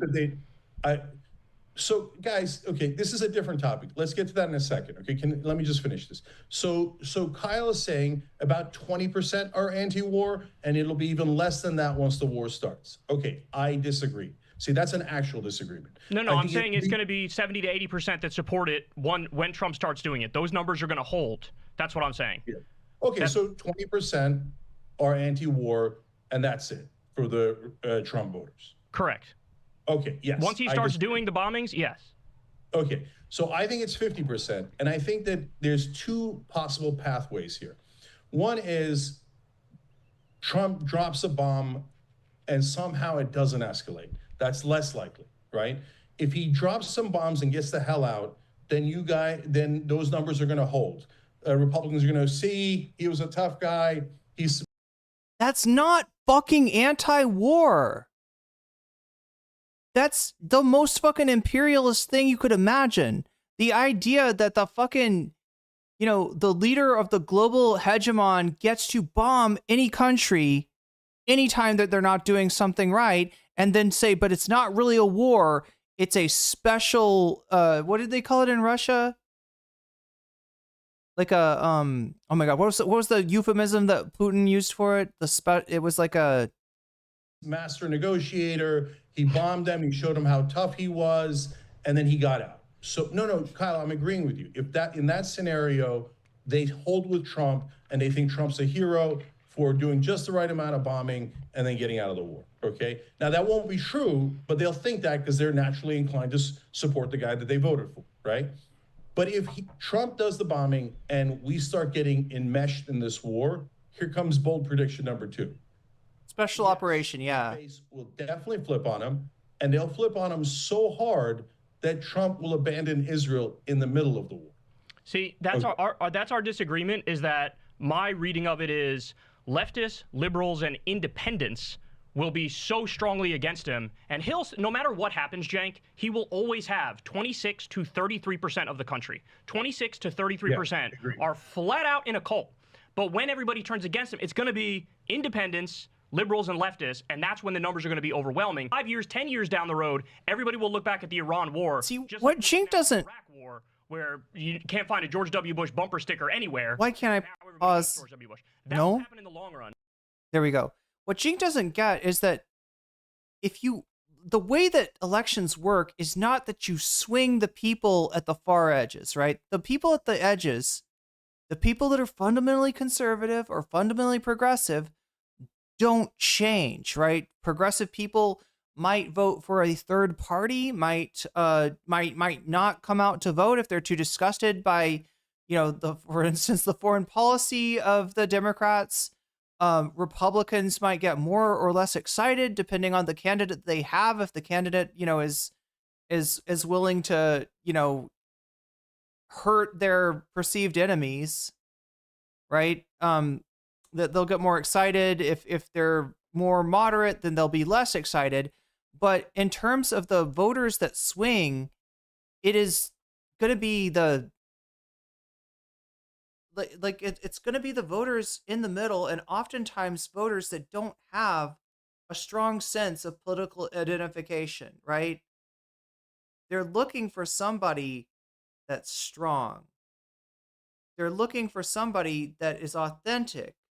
They're looking for somebody that believes what they're saying. So when they get somebody like Kamala Harris, who's nominally, who's been all over the map as far as immigration goes, right? There was the do not come, when they closed the border down during COVID. And then, there was the sort of Obama, policy that they backed, but didn't really put any effort towards creating that pathway to citizenship. And then when it looked bad for them, because Trump had been talking about immigration and they hadn't been talking about immigration, they just folded. That's inauthentic. That loses the voters in the middle because it looks like you don't believe what you're saying. It looks like you're fake. All right. And you lose those swing voters, right? Instead of going after the MAGA faithful, Cenk should be thinking more about voters that don't have like a political affiliation. Those are the voters that you can get on your side, right? But now when it matters, they're all going to get on board, including the hosts that were tepidly in a chicken shit way saying, oh, I kind of disagree. Trump talking about how he donated. Yeah, the best flagpoles. They have the, what was it? They had the string, the rope was on the inside or something, so they're like weatherproof. Yeah, that was pretty ridiculous. Think about why they were even saying that. Why not just go out and go rah rah? Yeah, Trump's right. Let's bomb Iran. Why are they bothering to do that? Because they were base hoping is that Trump against the would war. not be a total psychopath, but when he becomes a total psychopath, they're still going to ride his nuts. So, okay, and that's the but issue I have with them. But Kyle, you see, you just said that even the right-wing media thinks that it would be a psychopath move to attack Iran. Yeah, but then when he does it, they'll support it. So They they're not already are. principled. They're not principled. You know why? Because they're on the right. But Kyle, let this me- is so But that's hold not on, an let's- excuse. Again, Like, fuck so them no, for that. Hold on, Fuck hold on. them. Let's nail it down because we're so close. Hold on, we're really close. So now you guys are saying, okay, no, if the war starts, they're never going to turn and they're going to dig in even more.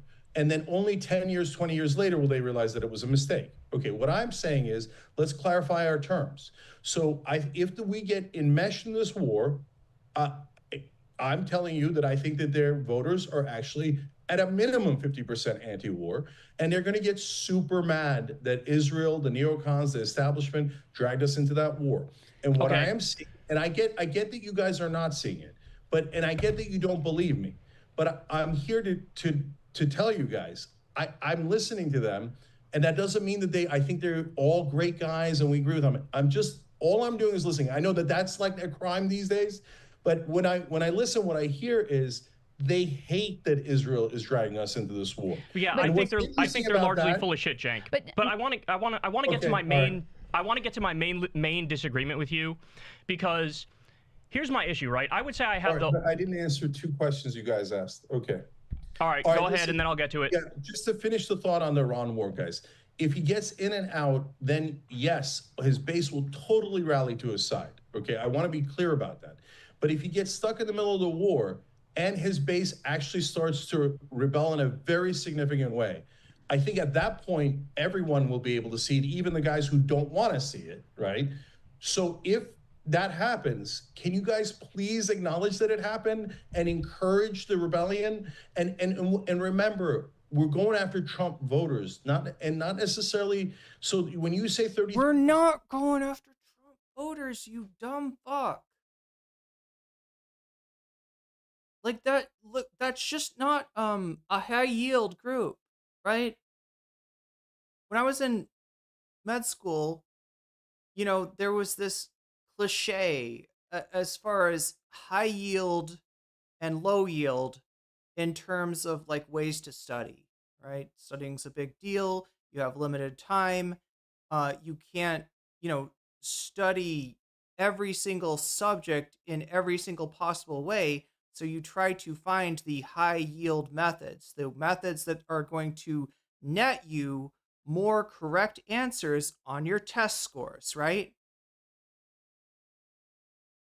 And this is what you have to do in a triage type situation, which an election very much is. There are a million different strategies you could pursue. You've only got time and energy to pursue some of those strategies. So you've got to go for the high yield strategy and you ask yourself, is pursuing Trump voters, and I mean on purpose, because chat, I think that through some of the methods by which you'd get more of the independent swing voters and bring out more of your base would also net you some Republicans, right? Look at what Bernie did. Look at the amount of kind of confused Republicans that supported Bernie because he's authentic, he says what he means, and he talks about the working class, right?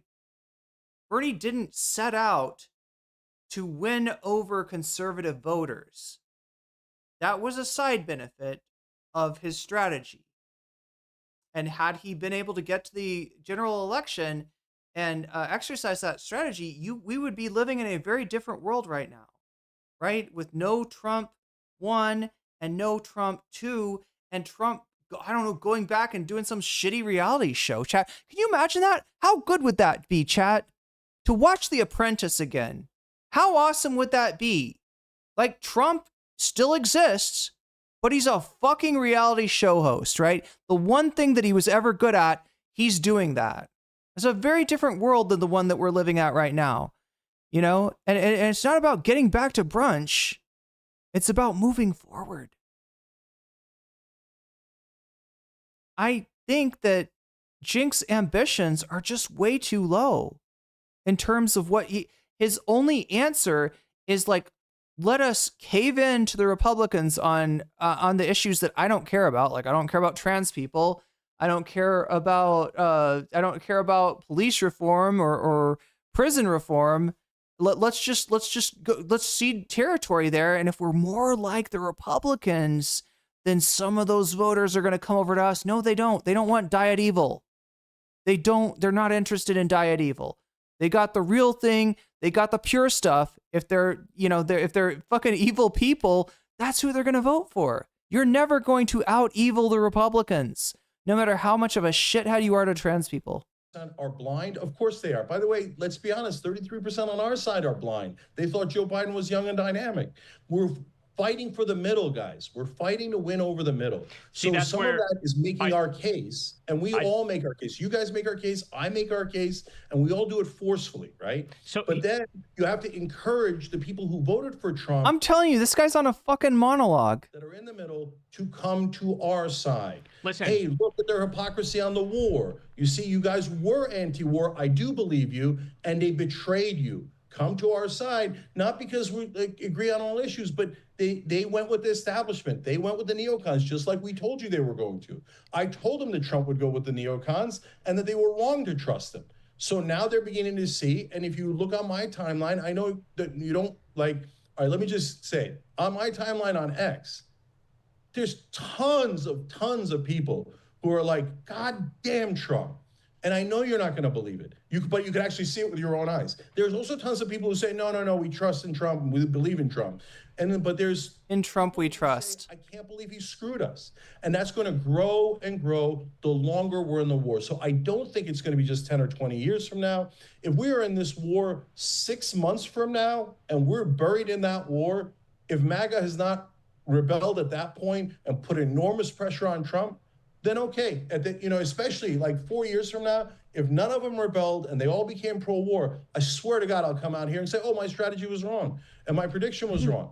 But the first part of the prediction already came true. But that's the thing is, we literally have a factual. Cenk, interesting little facet. Where was Trump? What was his position during the war on terror? What do you think it was? Do you think Trump was a principled anti-war type of guy that said, hey, I don't like a forever war in Afghanistan, and I don't think that Saddam Hussein had anything to do with what happened on 9/11. Do you think that was Trump, or do you think he was cheering it on? This is the thing. He was only against the Iraq war after it became unpopular. Same deal with Hillary Clinton. In fact, Trump and Hillary are a lot more alike than I think either side wants to admit. That's the dark secret of our politics, right?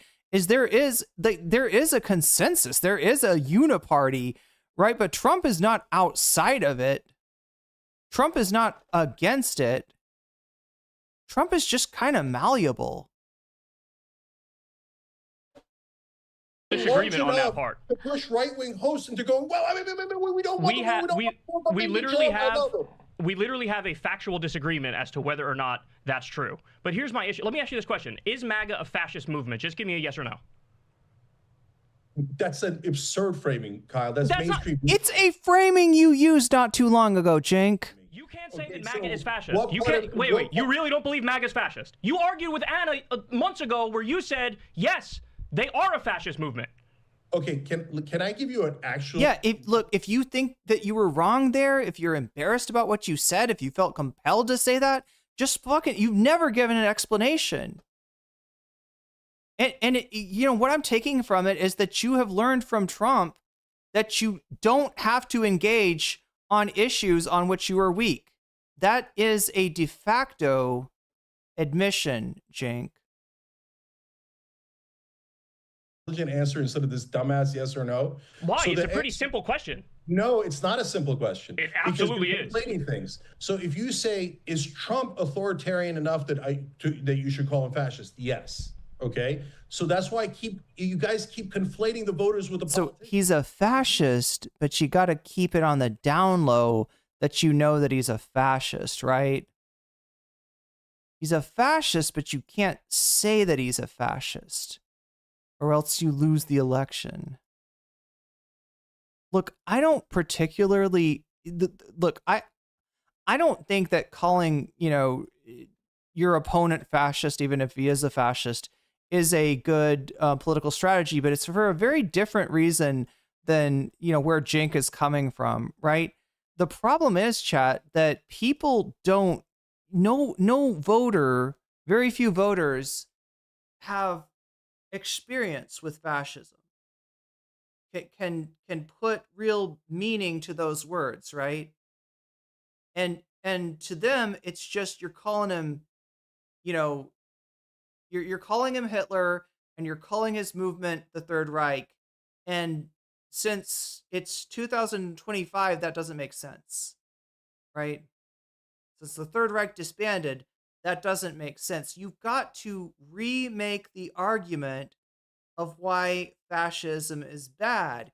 You've got to, yes, take a moral stand against bigotry and against this divide and conquer. You've got to point out the divide and conquer strategy that he's pursuing.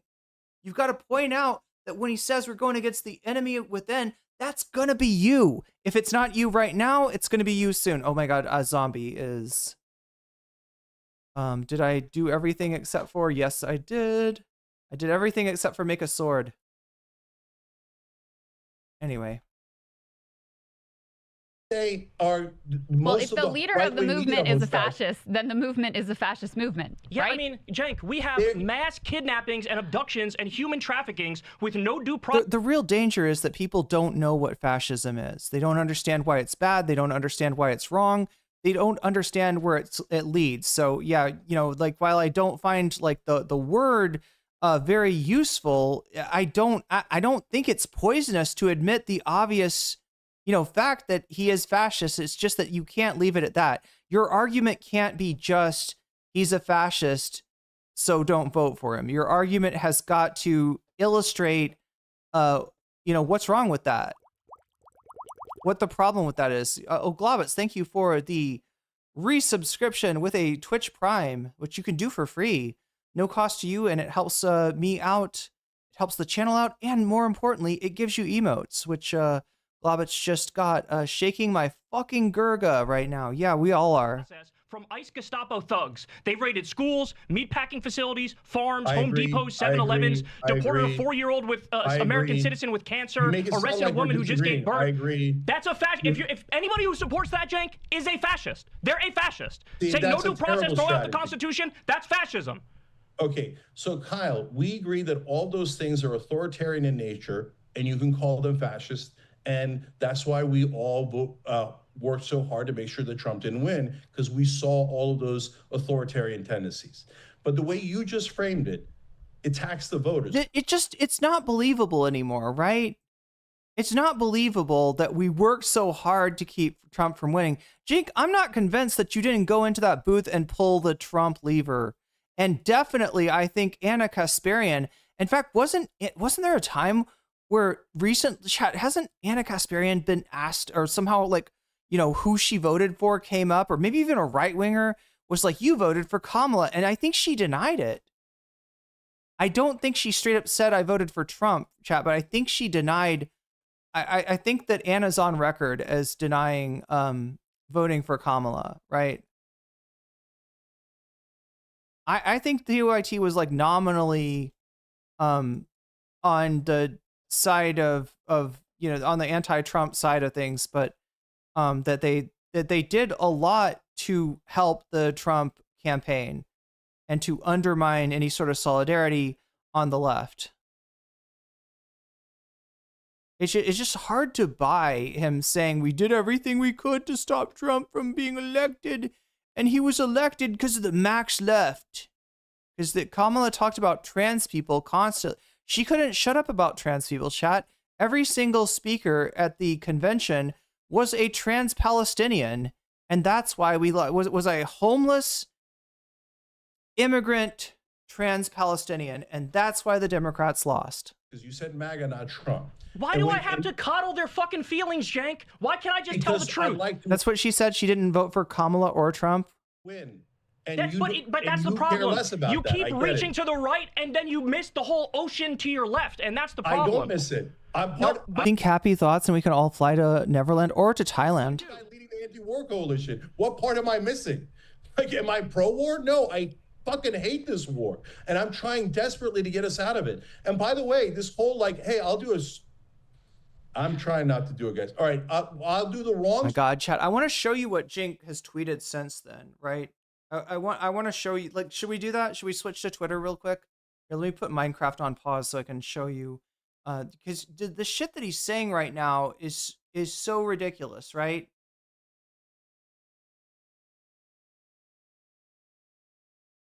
Let's see, where is my Twitter tab? Right there.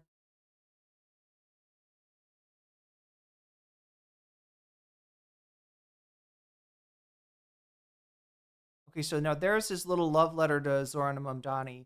Like I said, I suspected that they would play nice with Mamdani, even though they haven't done a lot to promote his campaign. And in all likelihood, they don't like him, right? But they're playing nice, right, for now, and that's what this tweet represents.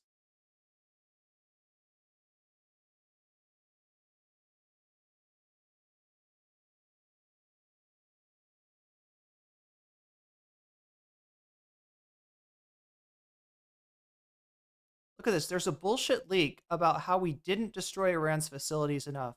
That means Israel is not done with this war. No, Cenk, that's actually the truth. That means Trump's strategy on pushing Iran's nuclear program when they're not pursuing nukes, right? It was a failure, right? The strategy to take out the compound, the centrifuges, the enriched uranium, etc., was a failure. And that's the truth. That's not bullshit leak. That's not Hasbara. All right. Yeah. Is Israel going to try to use this to get the United States to take another bite at the apple? Yeah, very likely so. Is Israel going to use this as a pretext to strike Iran again when they build their, munitions up for their missile defense? Yeah, no, absolutely, right? But you don't have to agree with reality just because the reality is exploitable by, the forces of settler colonialism, right? That means Israel is not done with this war. 99% of the time, those types of leaks are either fake and... Shut up! You don't know if it's fake or not, Cenk. Yes, we will know more about it given time, right? But we have every indication to believe that in fact, even before they used the bunker buster bombs on the Iranian facilities like Fordo, there was a real concern that it wouldn't get, it's got to go through a mountain, and it didn't cut through the mountain enough, right? It's, there's the only thing that's really messed up is the surface levels of those facilities. The deeper stuff, is fine. Either fake intelligence from Israel or a neocon leaking speculative evidence to say that we should go back to war, or to say that our pursuance of war was ineffective. See, this is the whole thing, Cenk. You got to take reality and you got to make an argument. You got to make your case from reality rather than denying reality because you think that the reality is too convenient for Israel, right? To be fair, it could also be the military-industrial complex that wants more war. They often work in conjunction with Israel to start more. Shut up, God! What a ridiculous ass clown. Really happy to see that. Wait, let's. I'm gonna try to take this back to when. So.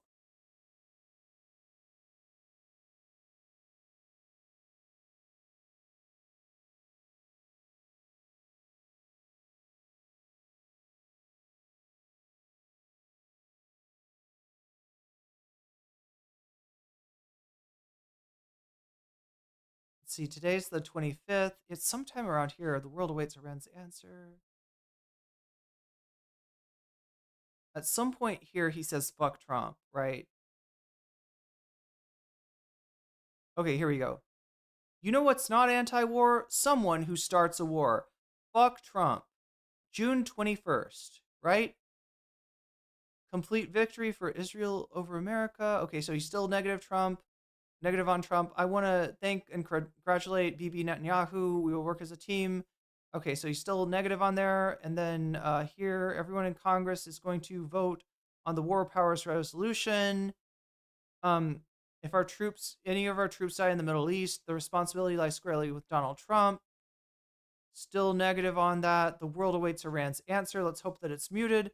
We can get out of there without a bigger war. But if it's significant, we'll be sucked into a giant mess. The whole operation is premised on the fact that the U.S. will join at some point, an Israeli official told CNN earlier this week.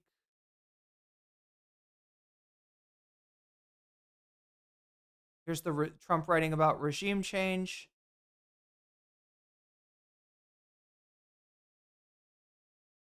I don't think Trump knows what he's doing, messing with Massey. The establishment is very proud of Trump for bombing Iran.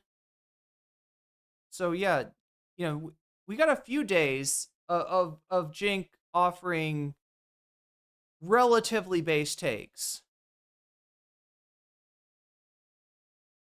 But let's see how long it takes.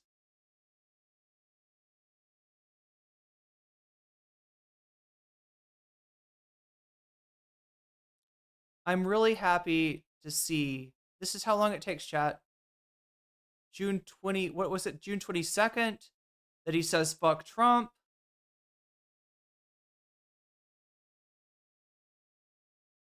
Do I have that right? No, June 21st. Yeah, June 21st, fuck Trump. June 24th. Or, yeah, today, or, wait, is that today? No, that is officially yesterday now. All right. Really happy to see that Trump is furious at Israel. Why? That means he's serious about peace at this point. After he started the war. Because Israel that's all it takes. That's all it takes to get Cenk Uygur back on your side after he said, fuck Trump. Israel almost always breaks the ceasefires. Then the U.S. president has to swallow their pride and lie on behalf of Israel. He thinks that Trump is going to what? Bomb Israel? Like show them he means business? What does he think? He shouldn't have started the war in the first place, but he's fighting for the ceasefire to work. And the only way that he's fighting for Israel to rearm, you dumb fuck. You useless bastard. And look, these are the people that are on his timeline. Trump is always serious about wanting peace. Not when it comes to starting a war with Iran, but I'm fair. If he gets Israel under control in Iran and in Gaza, then wow, that's some fucking wish casting right there.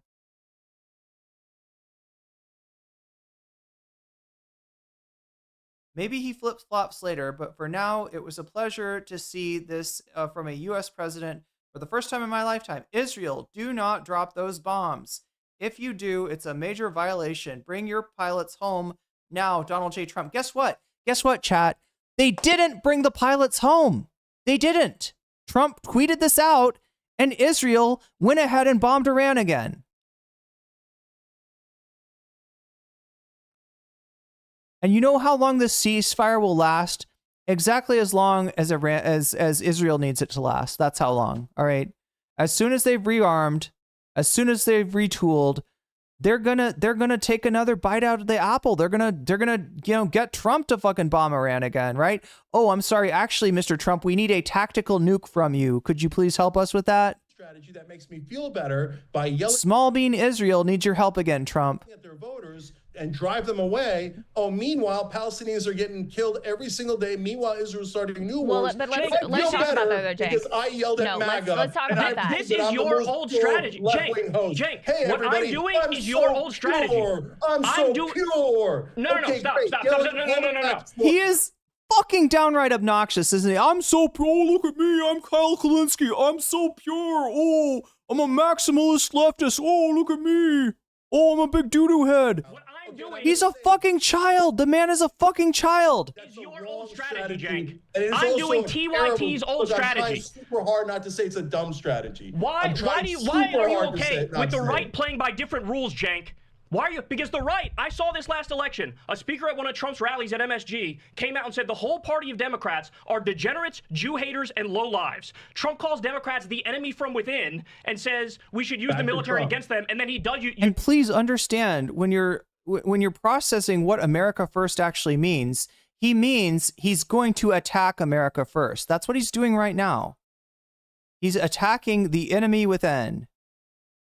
Right? That's what America First is all about. Consolidate power before you go on your conquest for more Lebensraum. That's all that fucking means. At the end of the day, that's what America First is fucking all about, right? When they say America, they don't mean for all Americans, right? They mean for white, Christian, heterosexual cis people, and white Christian heterosexual cis people only. That's what America First means. Military against them. He called us fascists and communists, and he's sitting in the fucking White House now. He was belligerent as belligerent can be, and he got to the White House. Why can't we be belligerent and have a little bit of swagger back and build a movement?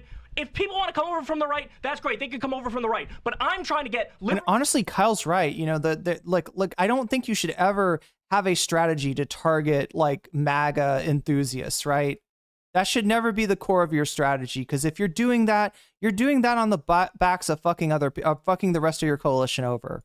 But you show strength, and you will get some of the more confused, centrist, non-ideological people on your side. And yeah, maybe even some of the confused, people that right now identify with the right wing because they look at Trump and they see, strength in his decisiveness, which is something that the Democrats don't have because they have no authenticity, right? If you had different candidates that actually take a moral stance and stick with it, then you might accidentally get some right-wingers on your side, but that should never be your goal.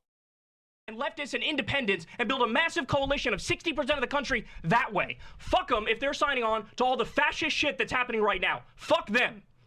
Okay. Oh my God, Kyle, you're so pure. No, I'm a truth teller. I'm a truth teller. I'm sorry. I'd be so tempted to just be like, eat my ass. You'll play hide the ball. If they're actually fascists, you'll pretend like they're not fucking fascists. They are fascists. Yeah. So Kyle, you've done such a good job at yelling at me. By telling the truth. By telling the truth. By telling the truth. Cenk, what the fuck are you talking about? You've done nothing but yell at them. Is yelling a problem? Is yelling a problem? Because you're doing a lot more than Kyle or Krystal. Brand is perfect, Kyle. I'm telling the truth. I'm telling the truth, not coddling the nuts of MAGA voters. Yeah, bullshit. Totally accurate. Bullshit. Totally accurate. Okay. No, it's the truth. What part was wrong? Okay. What you're doing is so yeah, Kyle did give in to that catharsis and tell him he's coddling MAGA nuts. That's what I mean, chat. I would have probably I wouldn't have lasted as long as Kyle did without taking it dirty. You used to do. I have your strategy. Old school TYT. Break their back and drink their spinal fluid. Remember that? You used to play that on your show all the time. Hit them with a stick and they will do. You used to play that on the show all the time. Ooh. I'm the fucking stick no, now. You're not. No, you're I definitely not. am. Compared to you? Look, you're acting. Okay, so Kyle, now can I answer what the correct strategy is? I'm waiting. Okay, so this guy, your theory of the case is, let's take the 77 million Trump voters and call them fascist. I think that is super dumb. Did he ever say that, though? Did he ever say, I think the strategy is to go up to random, like, Trump voters and be like, sir, you're a fascist. Now, please stop being a fascist and vote for Kamala Harris, right? I don't think Kyle said that. Cenk is having an argument inside his head. And, like I should have pointed it out earlier, it was really evident with Krystal. He's literally answering for her. And he's doing this to Kyle now, too. All right, you can say that it's accurate. Is it not? They all voted for fascism. No, they didn't. So what? A ton of them voted for authoritarian rule and voted for MAGA to be what they are.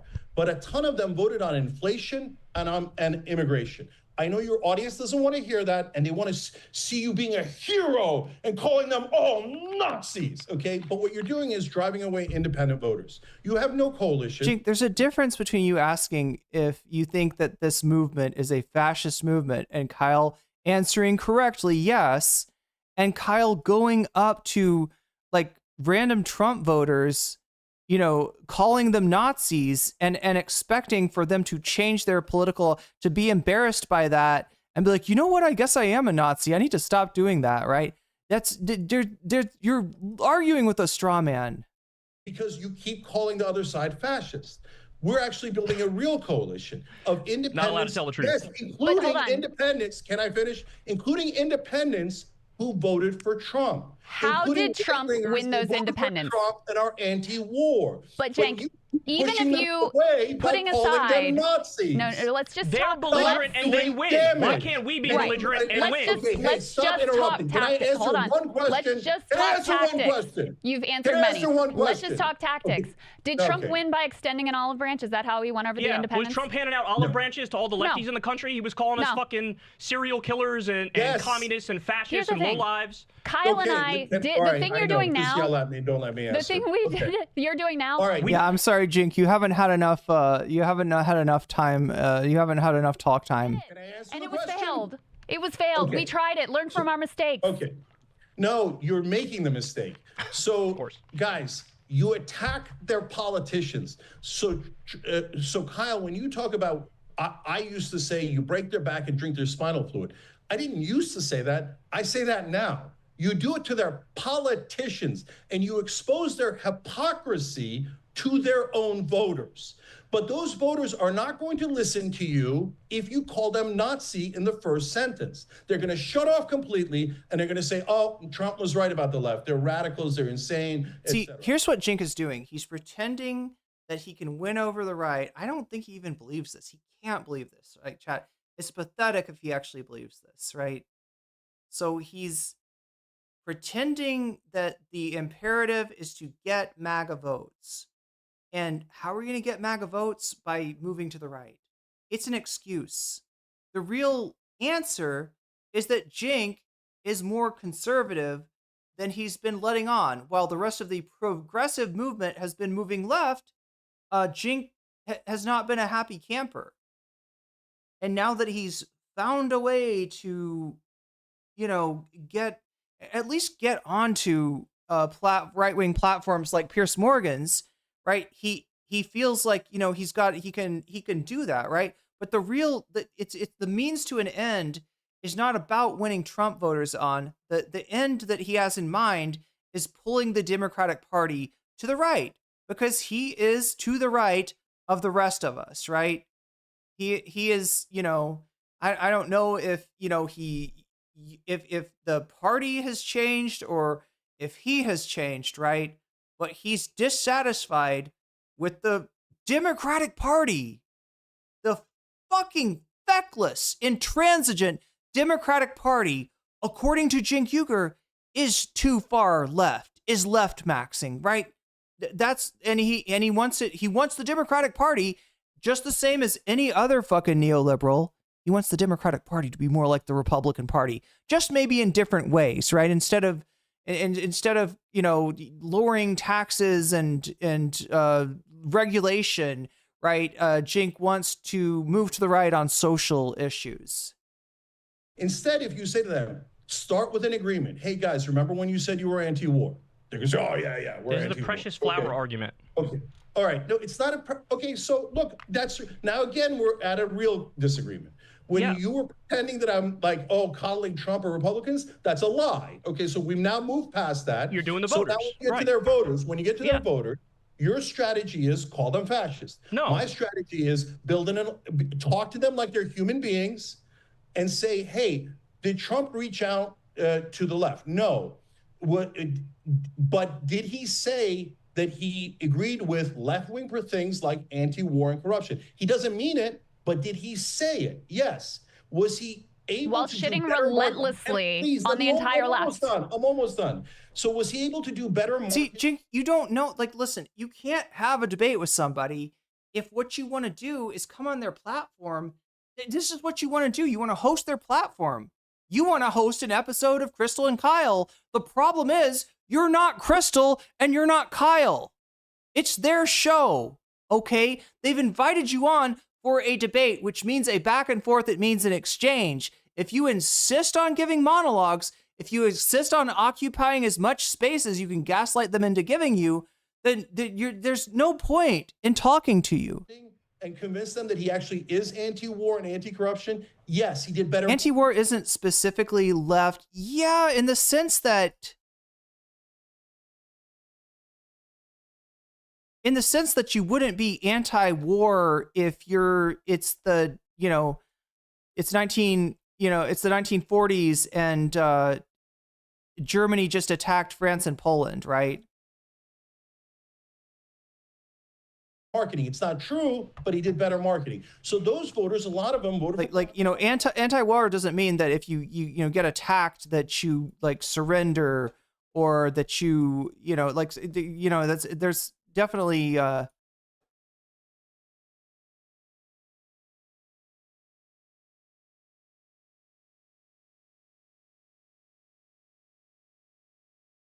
lot of them voted for Bernie. Can we win them back? Yes, we can. Is it easier to win them back by saying, hey guys, remember Trump lied to you about being anti-war? We actually are anti-war. Yeah, or he was going to do that. Should we allow? Did you ever consider the fact that the Republican voters were just fine with wars against Muslim people until Trump came along? You're making the assumption that the Republican Party, out of some principle, rejected the wars, and that Trump won the primary because he represented the new perspective that Republican voters had come to. I'm gonna tell you that's wrong, and say that the reason that they're adopting these anti-war optics, which is really what it is that because daddy told them to, right? They fall in line to the leader. They're a cult, Cenk. That's what you don't get. You're not going to win over cult members. All right? You got to focus on people who aren't in the cult. And yes, if you do that well enough, you will bring some, you will change some, votes of Trump diehards that were really kind of just attracted to his perceived strength, right? Strategy to call them fascist. Should we allow? I know that emotionally it feels better to call them fascist, but it's a wrong strategy in order to win elections and take power away from Trump. The better strategy is to expose his hypocrisy on war until enough of his voters that were in the middle flip on him. What about the people who actually are fascist, would describe as fascist, and care about the fascist shit and love the fascist shit? Are we trying to win them over too? Or are there some people who we just write off because they are TFGs, they are too far gone? And why should we waste our time reaching out to people who have fundamentally different values?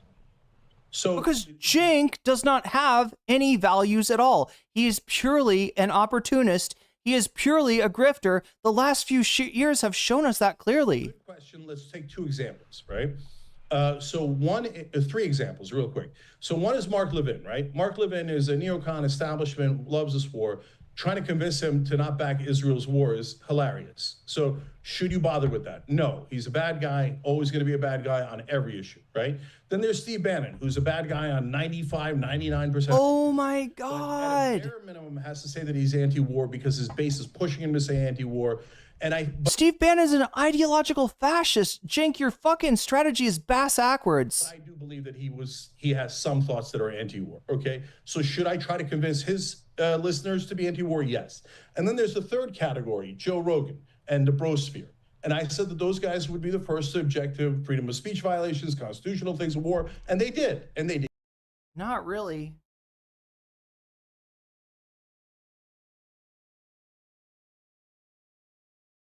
What has Joe Rogan objected to so far, right? Or the Iran stuff, yes. He's given lip service to the maximalist position, I guess, on deportation, right? Like he doesn't think it looks good, just like he didn't think it looked good to keep kids in cages. He's trying to buddy up with Steve Bannon. Yes, he thinks Steve Bannon is the winnable, represents the winnable Trump voter. When in actuality, Steve Bannon is the fucking mastermind behind Trump in the first place. Did you say not enough? No. But of course. Okay. All Cenk is saying is, I capitulate to fascists. Yeah, pretty much. I know. Never enough. Never. Cenk, we're gonna magically Cenk, I switch it swear over on to day you, one. I know. I can explain this to you in a way where you will agree with me. I promise you I can explain it to you in a way where you will agree with me. So, Joe Rogan, I did this with Joe Rogan. Yeah, go ahead. No, I'm just saying, Rogan, if you think you can't convince him on this war, yeah, we disagree. Go ahead. No. Here's my point. I'm happy you brought up Joe Rogan. Look, you can win Joe Rogan over, but it's not going to be by catering to him. It's going to be by putting pressure on him, by offering things that are going to be seen as by his audience as good, right? It's going to be a message.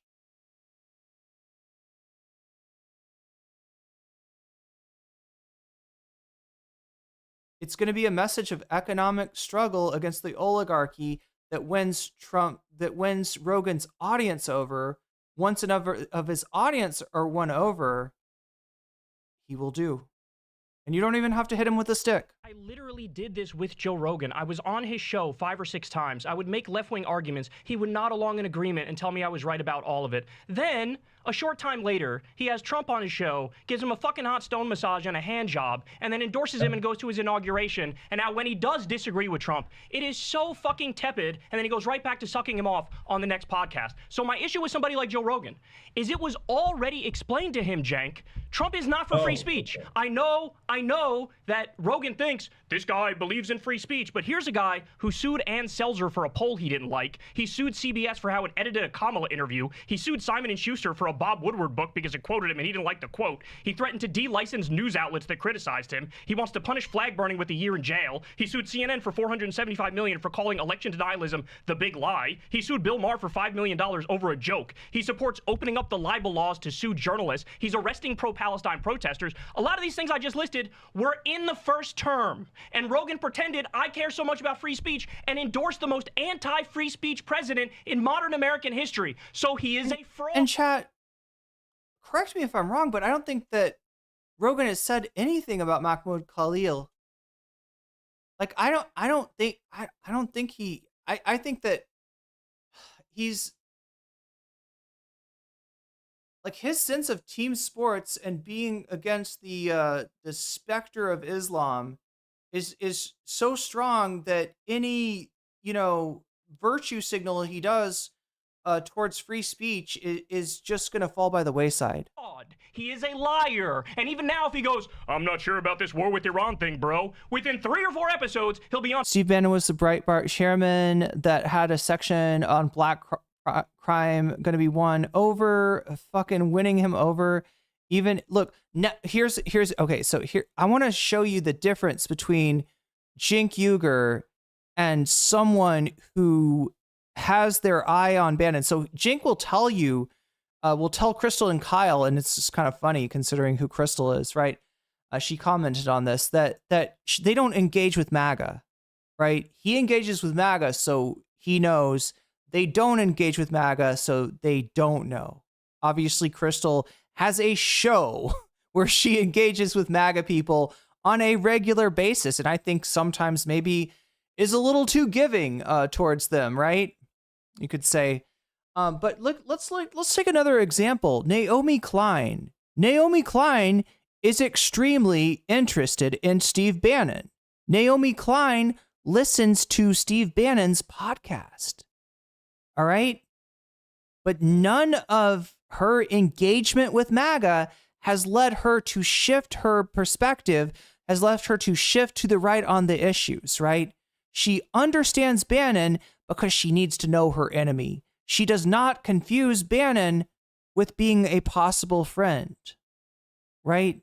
She studies Bannon because he is a practitioner of diagonalism, and diagonalism is the way that Trump wins over voters from identity groups that whose interests are, 180 degrees away from what MAGA's doing, right?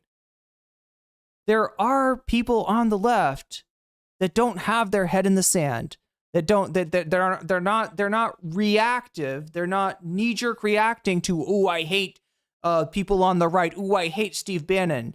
Bannon is a monster, all right?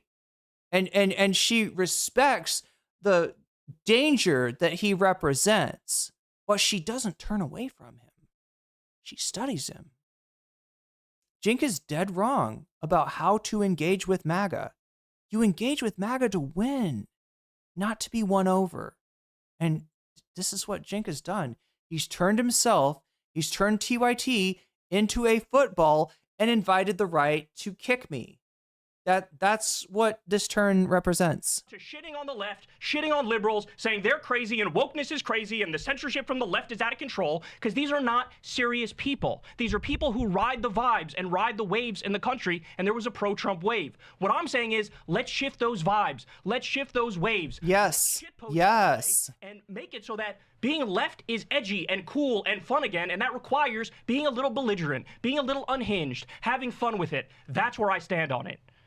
Okay, so Kyle, the laundry list of things, anti-Trump things that you just read, literally every single one of them we talked about on the Young Turks. And I'm talking about Rogan. Yeah, it's about Rogan, not you. I know you know those things.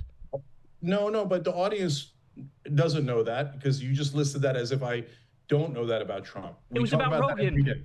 Yeah, okay, so let's go to Rogan. So all those things that Trump did show what a fraud he is, right? So now when you go to Rogan and you say, well, you voted for him anyway, so that means you're a liar and a fraud. Okay, so that's one strategy. And hey, you're more belligerent. It's not a strategy. I don't want him. Shove it in his face. Okay? I don't want. Has Cenk ever been on Rogan? Would Cenk ever be invited on Rogan? I don't think that Cenk has ever had the social media profile or been an interesting enough guest to warrant being invited on Rogan. Kyle has. Multiple times, Kyle has tried to win Rogan over. I don't think Cenk knows what he's talking about. And I don't think that Cenk is respecting who he's talking to and the experience that Kyle has had in dealing with the podcast bros. The podcast bros treat Cenk like a fucking redheaded stepson. And this is coming from a redheaded stepdaughter. He's done. He's Rush Limbaugh. Kyle, can I answer? Okay. So now, I, on the other hand, am saying, look, I know that Rogan obviously made the wrong decision. Obviously, he doesn't know all that we know or doesn't care about all that we know about what Trump did in his first term. On the other hand, his audience being what it is, there was no way that he was going to support Kamala Harris. Okay, but what do we do going forward? Okay, going forward, my point is we are better off. But Cenk, there was a way that he was going to support Bernie Sanders, okay? Fighting Trump and his policies 200. And is Bernie Sanders more malleable, more giving to the Republican Party on social issues the way that you are, or is he maybe less? Does he know exactly what he believes, and does he stand on business, 10 toes on the ground? Being as belligerent as you like. Oh, Cenk was on Rogan 11 years ago. Wow. But go on Rogan. I mean, those were glory days for TYT, I guess, back when they were actually influential. Let his viewers, his listeners hear it, and so that he hears it, because it feels you're telling Kyle how to deal with somebody who threw you away 11 years ago, Cenk. Somebody who Kyle went on and has been trying to deal with, much to his frustration, for years and years and years. Whereas I think a lot of them, hold on, just real quick, a lot of them were lied to and believed the lies that Trump was anti-war, as an example. So if we go to them and go, hey guys, remember how you were anti-war? Now Trump is pro-war. You see how he lied to you. I think that that's a much better strategy than saying, oh yeah, that's a great strategy. Let me tell you about how effective telling the victim of a con, telling a member of the cult that they have been conned and that they are in a cult. That's so damn useful, Cenk. Like that's wild. Trump lied to you. Oh my God. No, they're not going to reject that. They're only going to reject it if you say he's a Nazi. That's right, Cenk. Liar. You're the worst. And I'm putting Cenk, Rogan in the same category as Trump. I'm putting Trump voters in the same category as Trump. I'm putting all of you guys in the same, and I'm going to be belligerent towards all of you until I drive you. Cenk has tried to get on Rogan recently. Yeah, well, he didn't have the strategy that the Liver King employed. Apparently, you gotta challenge Rogan to a fight and tell him you're coming to fight him, and then you gotta travel to Austin and make terroristic threats. While going on unhinged rants. Like, that's the way you get on Rogan, Liver King style. All the way.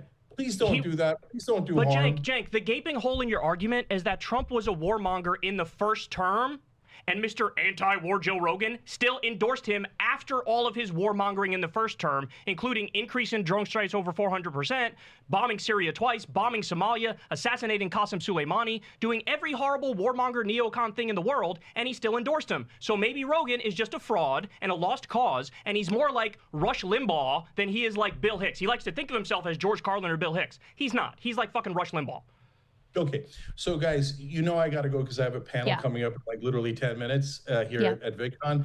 But so I'll end on this. Guys, you can call Rogan and the voters frauds and all the dirty names. And I know your audience, all of our audiences, including ours, will love it. It's because it's an easy win with our audience, right? Oh, okay, they're the bad guys, we're the good guys.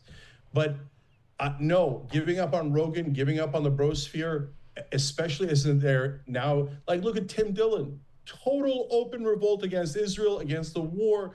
They're not all the same. They're all different people. They're not like Fox News that was all you got to do is wave a trans person in front of Tim Dillon's face, and he will get right back in line. Into a corporate strategy and the Murdoch strategy, and we're always going to do talking points. These are different individuals. Of course, look. Of course, there's issues that, you know, the MAGA faithful, that the podcast sphere does not agree with Rogan on. Of course there are, right? That is why they have all these groups that they hate that they use as a distraction. That is the function that they serve. Like, it's very, you know, it's very 1984 in a way, right? You know, you got to have the enemy. And that is what, you know, prevents any sort of any open revolt, as Cenk was saying, right? You got to have Goldstein.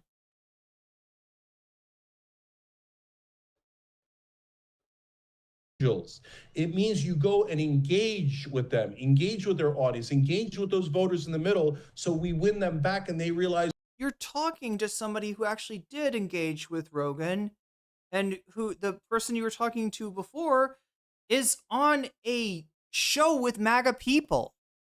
Like, you think that Krystal and Kyle, it's so insulting, chat. I don't think I would have been able to hold it together the way that Krystal and Kyle did.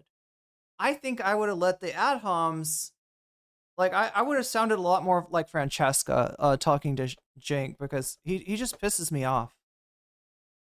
Right? I think they've been pretty constrained. But you're going to see in a second what Cenk's reaction to this debate actually was, and what he thinks about Krystal and Kyle. We're the actual anti-war party. We're the left has always been anti-war. So if they want to be anti-war, they should get with us. But if you just go and attack them, yes, it feels better. Yes, you get to say that you're the pure one and you're the biggest fighter, but you're driving away those voters and you're driving away those independent brosphere media figures. And I don't think it's the right strategy. I think the better strategy is all I'll say is, it hurts, I thought you had to go. I thought you had a panel. You think I don't know how to play this game? I thought you had better places to be, Cenk. Why are you still there? Why are you still there trying to argue with yourself? Play the game is for me to say I'm the biggest, baddest fighter against the right, and I hate all of their. It would be great and to they're see all you do that. Nazis, We would fucking and love then It that. would be win. great if you win did that, because I Cenk. would you win more love it viewers. if you did You that. win Yeah, more viewers. we could use You win more viewers. Be We could honest. we could use you Okay? in that fight because that is actually the fight I right now. am I mean, in I would that just fight. Krystal, every time I no, say you just something, said you're not you guys doing turn that. around and say the You just opposite. said you're not doing that. Let me just wrap up because you got to go and we want to be respectful of your time. Thank you for engaging. Thank you for reaching out. To me, the proof is in the pudding. Like, let's say Rogan says something critical, this one says something critical, whatever. Does it constrain Trump? Does it change his behavior? And so far, the answer is he has been vastly more unhinged, way more authoritarian, way more fascist, this administration than the last, even with those new, whatever new parts of the coalition, whatever new influencers are involved. He's been, all the guardrails are off. So to me, that is definitive proof that the idea that these new populist right, the bros, whatever, in the sphere, the idea that we should be optimistic that they're going to constrain him, I think that has already failed. All right, we'll give you the last word. Go ahead. Yeah. So 6 months in, to say that something is the definitive word and to expect all of them to flip on all of the issues with 6 months in is certainly not my expectation. Okay. It's been hell though, right, Cenk? Hold on. You said, okay. Yeah, go ahead. Okay. Finish. Right. So my expectation is that if we attack their politicians and Trump, and we show their hypocrisy, and we show how wrong they are, we show how they're violating the Constitution, we show how they're authoritarian, we show how they're pro-war, how they're actually the establishment in sheep's clothing, and then we engage with their hosts so that we reach their audience and show them that is a much, much better strategy than yelling at their voters. So guys, I yell at their politicians 24/7. You can turn on the Young Turks 6 o'clock Eastern any day, Monday through Friday, and see me yelling at Trump and all their politicians. But if you do that with their voters and you do that with the brosphere and you drive them away, you will feel better and it will hurt the cause. Please. He's oversimplifying the fuck out of this. I know exactly what he's talking about because, chat, as a streamer, I deal with this same kind of shit, right? There's some content creators that I might be ideologically at loggerheads with, but that I think that the audience for might be worth trying to reach out, might be worth trying to talk to, right? There are other content creators that I will swing away at the audience as well, because the audience is it's just not, it's low yield, right? You got to know low yield and high yield. Who are the high yield voters that you can go after? Who are the low yield voters that you can fucking punch at because they fell for it again, right? You got to know when to hold them. You got to know when to fold them. You got to know when to walk away, and you got to know when to run. And Cenk, you just are not cut out for this business. You need to retire, dude. It's over. You're done. All right. Put a fork in him, chat. He is done. Being strong in fighting against this war and fighting against this administration sometimes requires nuance. That's what I was trying to say. And you wouldn't know nuance if it bit you in the ass. And we just want to feel better by attacking. But you've got to attack the right target. The right target is Trump. The right target is the Republican Party. The right target is politicians. The right target is not every content creator on the right. The right target is not every audience on the right, but it is some content creators and it is some audiences, and you got to be able to discern the difference, right? You got to be able to know where you're going to have a high yield, and you got to go mine there, right? You got to know what layers of Minecraft you can find diamonds on, and what layers you will find coal, and what layers you will find, anyway, chat. It's just in the establishment, the wrong target. He's the poster boy. He's not the poster boy for nuance. True. For Bernie or Obama, and that can be won over. Instead of yelling at them, remind them that we were right and that Trump was wrong and that Trump betrayed them.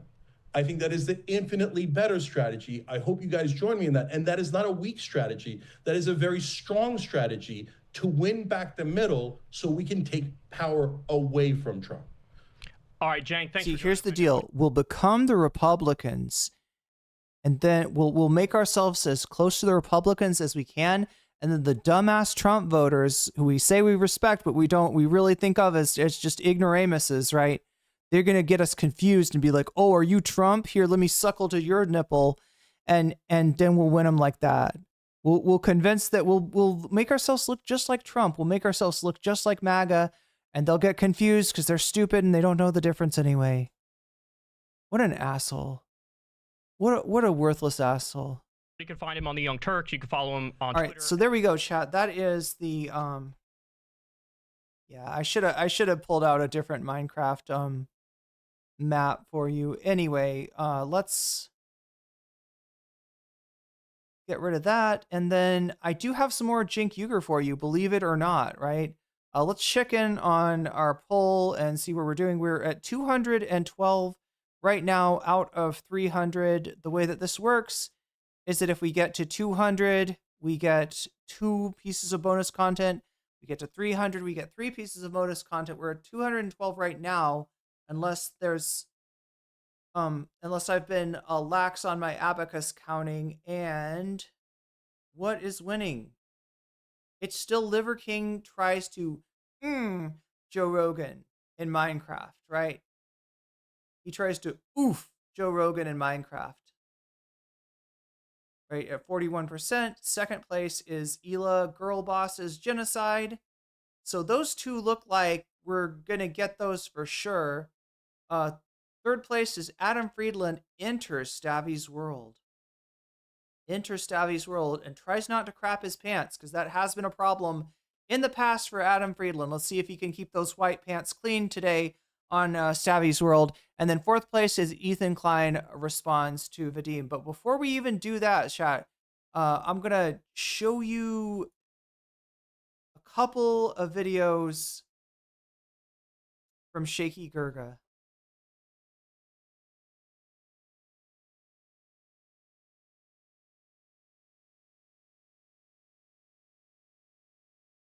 Wait, what is this TYT? Oh, wait. Explaining the MAGA split. I don't know if I have this yet, Natalie. I got a couple of things to react to, though, from TYT's channel.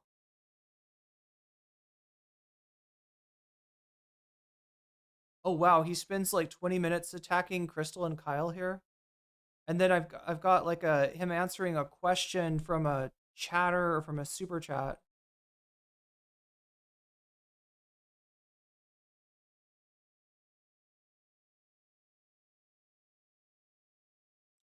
All right, let's take a look at this. And thank you, Natalie, for bringing this to my attention.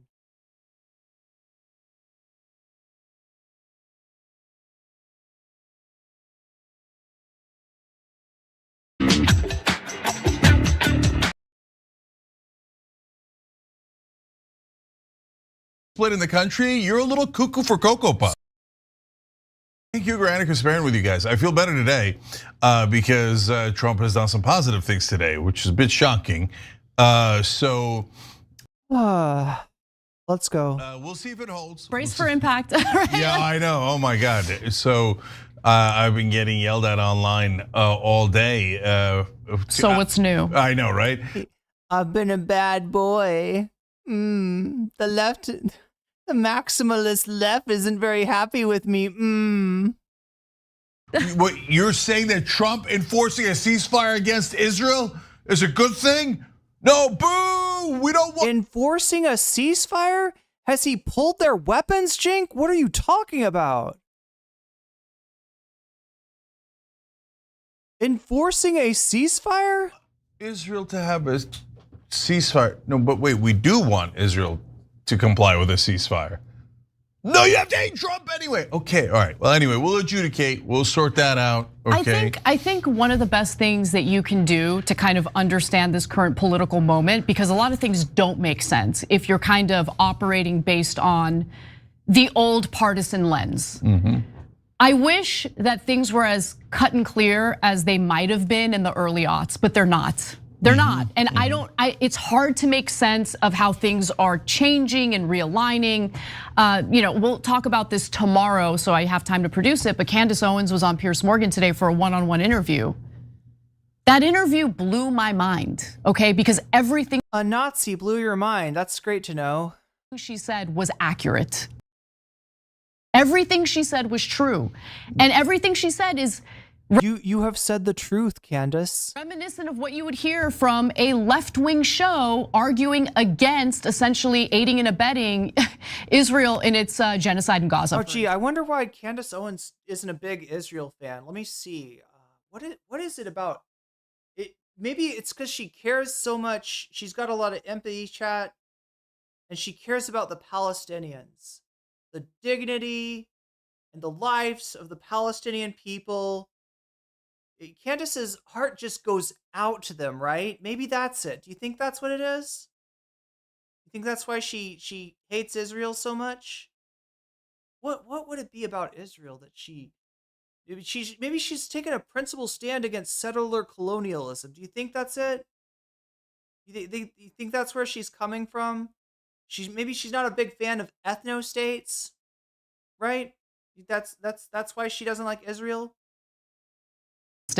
Yeah, so I'll say it. They had a whole giant Piers Morgan episode about this massive split in MAGA. But I went on Kyle and Krystal just a couple of days ago, and they think there's no split at all. No, there's definitely a split, right? That's not what they fucking said. They said, chat, MAGA has priorities, all right? And at the end of the day, they would rather hurt trans people. They would rather hurt black people. They would rather hurt immigrant families than they would stay out of war. The anti-war thing, it's just not a priority for them. That's what you don't get. They have the culture war issues. They have the social issues to keep their coalition in line around shared enemies. It's not that complicated, guys. I mean, but that's what they said. So I don't know if they're on this planet. And when I asked them if they were on this planet, they got. Kyle and Krystal, they're just completely unhinged. They're off in their own little world. They're building castles in the sky. But hey, Chad, at least they're not polymarket castles. They're mad, and they were, by the way, to be fair to them, they don't have to get Katzenberg to finance their castles in the sky. Representing their audience, and their audience doesn't see it at all. That's because they're not getting accurate information. Well, like if you think there's no MAGA split in the country, you're a little cuckoo for Cocoa Puffs. So hold on. I wouldn't say they're not getting accurate information. I trust that Krystal and Kyle are giving accurate information. No, I just mean in general. Hold on, but what I think is an issue, and I was guilty of this. This was an issue that I had in the way that I was covering stories of some years ago. It's that you end up in a bubble and you don't even realize it. Oh, right? That's definitely right. And when you're in that bubble, there's certain information. You're in a bubble right now. Knock, knock. Knock, knock, McFly. Anyone home? That's not getting to you. You have to literally actively seek it out because of these algorithms serving up what the algorithm thinks you want. Have you ever thought about what your algorithm, Anna? No, or thinks you want to see. Yeah. And so it doesn't mean that you have to agree with everything that Candace Owens believes in. Obviously, we don't. Chat, she has a visceral reaction to anyone like to the left of, I don't know, probably Kamala Harris, honestly. And even to some degree, some of her disdain for Kamala Harris is because she perceives her as being too left. You think that she's you think that she's out of a bubble? You think that she's perceiving reality as it is with eyes unclouded by hate? Chat, all she's seeing is red the whole time, right? And there's actually very little that doesn't make her see red, because when she goes to the left and she gets criticism from the left, she sees red. When she goes on her take and deals with PBD stooges and they throw tampons at her, she sees red. There's like a tiny little space that she has some tolerance for of fucking fence sitters. But that interview was fire. Everything she said in that interview was correct. And if you can't give her credit for saying things that we on the left believe, you really have to ask yourself, how are you operating? Are you operating based on, supporting a specific tribe, no matter? Does she know that this is a cope stream? Like, look, if you're going to engage in debate pervertry, at least know the game, all right? Commiserating with your co-host after getting your ass kicked in a debate, Cenk, it's not exactly a strong look. Matter what? Yes, that's definitely what they're doing. And if you do that, well then... Yeah, why is she dressed up like Nancy Pelosi's grandma? I don't know. I was thinking Hillary Clinton, but yeah, it's... driven by policy. You're not driven by actually accomplishing the policies that we think... You're right. Hillary would probably wear something a little bit less, a little bit less ancient. Will make the country better. Yeah, look, it's not about Colin Krystal at all. I mean, oftentimes, I think, sometimes these days, it used to be oftentimes, they're usually among the more reasonable. But these days, like, if you're on the left and you're watching any of the other shows, you're not getting accurate information at all.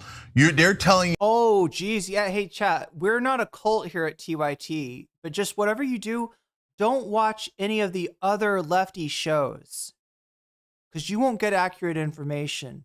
They'll lie to you. You got to be really, don't go outside this little bubble. All right. Like, it's only us. It's only us. We're the only ones doing, doing the lefty content correctly, right? And anyone else, you that the actual Trump voters are liars and they love war. That's not true at all, right? So that's some of the Trump voters will do whatever Trump wants, but a lot of them are actually anti-war. And they're making it seem like almost all the other left-wing shows as if the most extreme MAGA guy represents all 77 million Trump voters.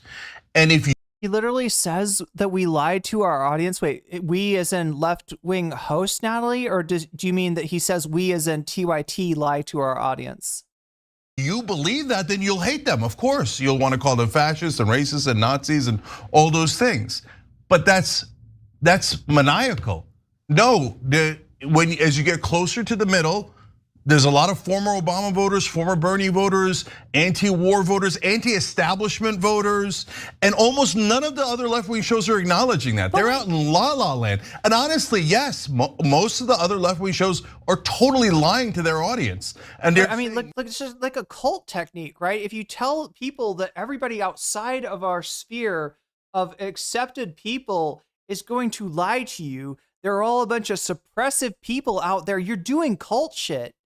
Right at this point, chat, TYT is hollowed out from its original community, and all that's left is a sad parasocial cult that has no ideological direction whatsoever. No, there's no split. They all will do whatever Trump wants. They're all the same voter. They're all hardcore MAGA, and they're all fascist. And by the way, as Kyle pointed at me and said, yes or no? Is MAGA fascist? I'm sorry, Kyle pointed at you? You weren't in the same room, asshole! How is he gonna point at you? Also, you're pointing at the camera. If that's what you mean, you just did it. And you do that all the time. Like, this is never a problem pointing at people when you do it. But somehow Kyle was being rude. Oh my God, did he point at you, Cenk? Did he point at you? Well, what an asinine question. What do you mean by MAGA? What do you mean? And do you mean Trump voters? Because no, not all Trump voters are fascist. But if you say that on another left-wing show, they'll lose their minds. They'll say, no, you have to call them fascists. I'm the purist, I'm the purist, I'm the most left. That's fine. I don't think all Trump voters are fascists. All right?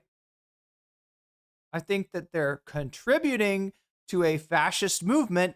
Chat, like, people in Nazi Germany oftentimes did not know where the movement was headed, right? They didn't know what the final solution would actually be, but they still contributed to Hitler's power. That is the scary thing. You don't have to be a monster. You don't have to be a foaming at the mouth fascist to assist fascism's rise. That's what's so scary. Who assists fascism rise? Normal people. Normal people without ideological grounding in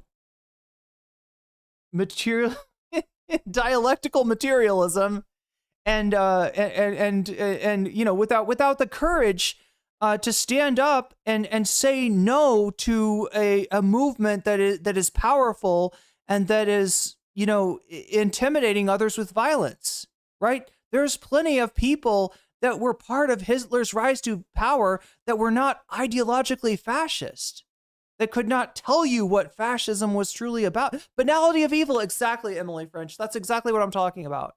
That is precisely what I mean, right? I don't think I'm gonna fucking debunk you here, Cenk, and show you that, like, I don't think that all MAGA, all Trump supporters are fascists. All right?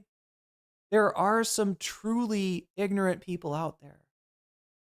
They certainly don't make fascist shit a deal breaker, true. Give me clicks. I'm not interested in getting into the business of other shows and how they conduct business. You do you, boo, right? You're doing it right now. What are you talking about? What are you talking about? Look, if you want to be principled and you want to only talk about the issues and you want to stick to your business, maybe that's a good idea. Maybe that would be a beneficial strategy for you. But you're not doing that strategy right now. You're talking about Krystal and Kyle. All right? And why are you talking about them? Because Cenk went on their show and disagreed with them. Not because they were doing a segment, we're doing a deep dive, we're doing an expose. They didn't force you to respond. You just disagreed with, Cenk disagreed with them on their show, and now you got to shit on them, and you got to poison the well to your audience about them, just to make sure that none of your audience goes over there and looks at other lefty content creators, because they might find that you are not serving their interests. I'm sorry for yelling so much, chat. I will definitely pay for it tomorrow, as my voice will be fucked. But look, I just think that there is an interesting dynamic at play when Breaking Points, for instance, which I love. I listen to and watch Breaking Points almost on a daily basis at this point. Of course you do. Krystal knows better than anyone. Sagar and Jetty is very critical of going to war in Iran. Very critical. He's not a left winger. How could you possibly say there isn't a split? How could you possibly say that? And what they'll do, I swear to God, and I know it, they'll move. Again, Cenk, this is a straw man. They never said that there's no disenfranchised elements of MAGA. But Cenk, to show a real split in MAGA, you don't need to just have somebody saying, I don't like what Trump is doing in Iran. That's not enough. At the end of the day, when the election comes up and they're looking at a senator or congressperson that is in line with Trump or against Trump, to have a real split, you've got to make them say, I am so disenfranchised with what Trump is doing that I'm going to vote for this person, even though they support trans rights, even though they believe in a pathway to citizenship, even though they are hostile to the actions of the immigrations and customs enforcement, right? You're not going to get that. You're not getting that. You're not showing that. That's not happening. There's a higher bar than just getting them to say, I don't love what Trump is doing right now. And that's all you've shown us so far. Right? And look, I do think these people are like gettable. I do think like you can get some of them, but you don't, they're low yield, right? You're gonna get some of them if you present a candidate that is strong in their conviction and that is authentic, because that is something that the Democratic Party has been missing. And for all of Trump's faults, right, he does, stand 10 toes down. I mean, like, that's not to say he's not malleable, but he's not going with what is poll tested as his as his take. To be this surprised or easily impressed by Candace Owens, I know, right? You'd have to be meaningfully engaged with right-wing media. You haven't meaningfully, engaged with right-wing media. We know their shtick. The goalposts. So look, you can look at it. We put the interview up on tyt.com/press, and as you watch it, I just want you to like notice what happens. Right, I say I don't agree with Trump, and I say, but I think we can get some of the Trump voters. Honestly, they're not listening at all. Then they just go back to, so here's what's wrong. You're targeting your platform towards Trump voters, and you're surprised when you lose your coalition on the left. That's the problem, Cenk. You're not bringing them towards you. You're moving over towards them. And that's why people on your own side look at you and they see, as in the words of it wasn't Benjamin Dixon. Oh my God, it was on, oh my God. Who was it? It was somebody on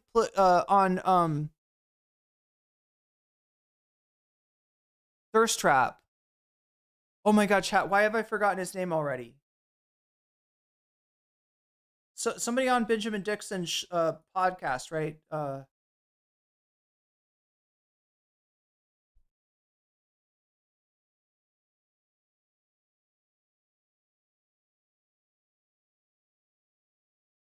Clickbaity political thirst trap.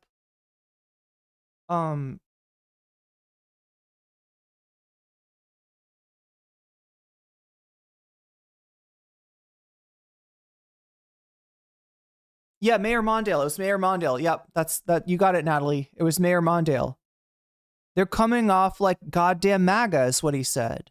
This is why people, this is the whole thing. Like, if you are trying to win people over by moving towards them ideologically and you lose your base, Cenk, you are literally debasing yourself, all right?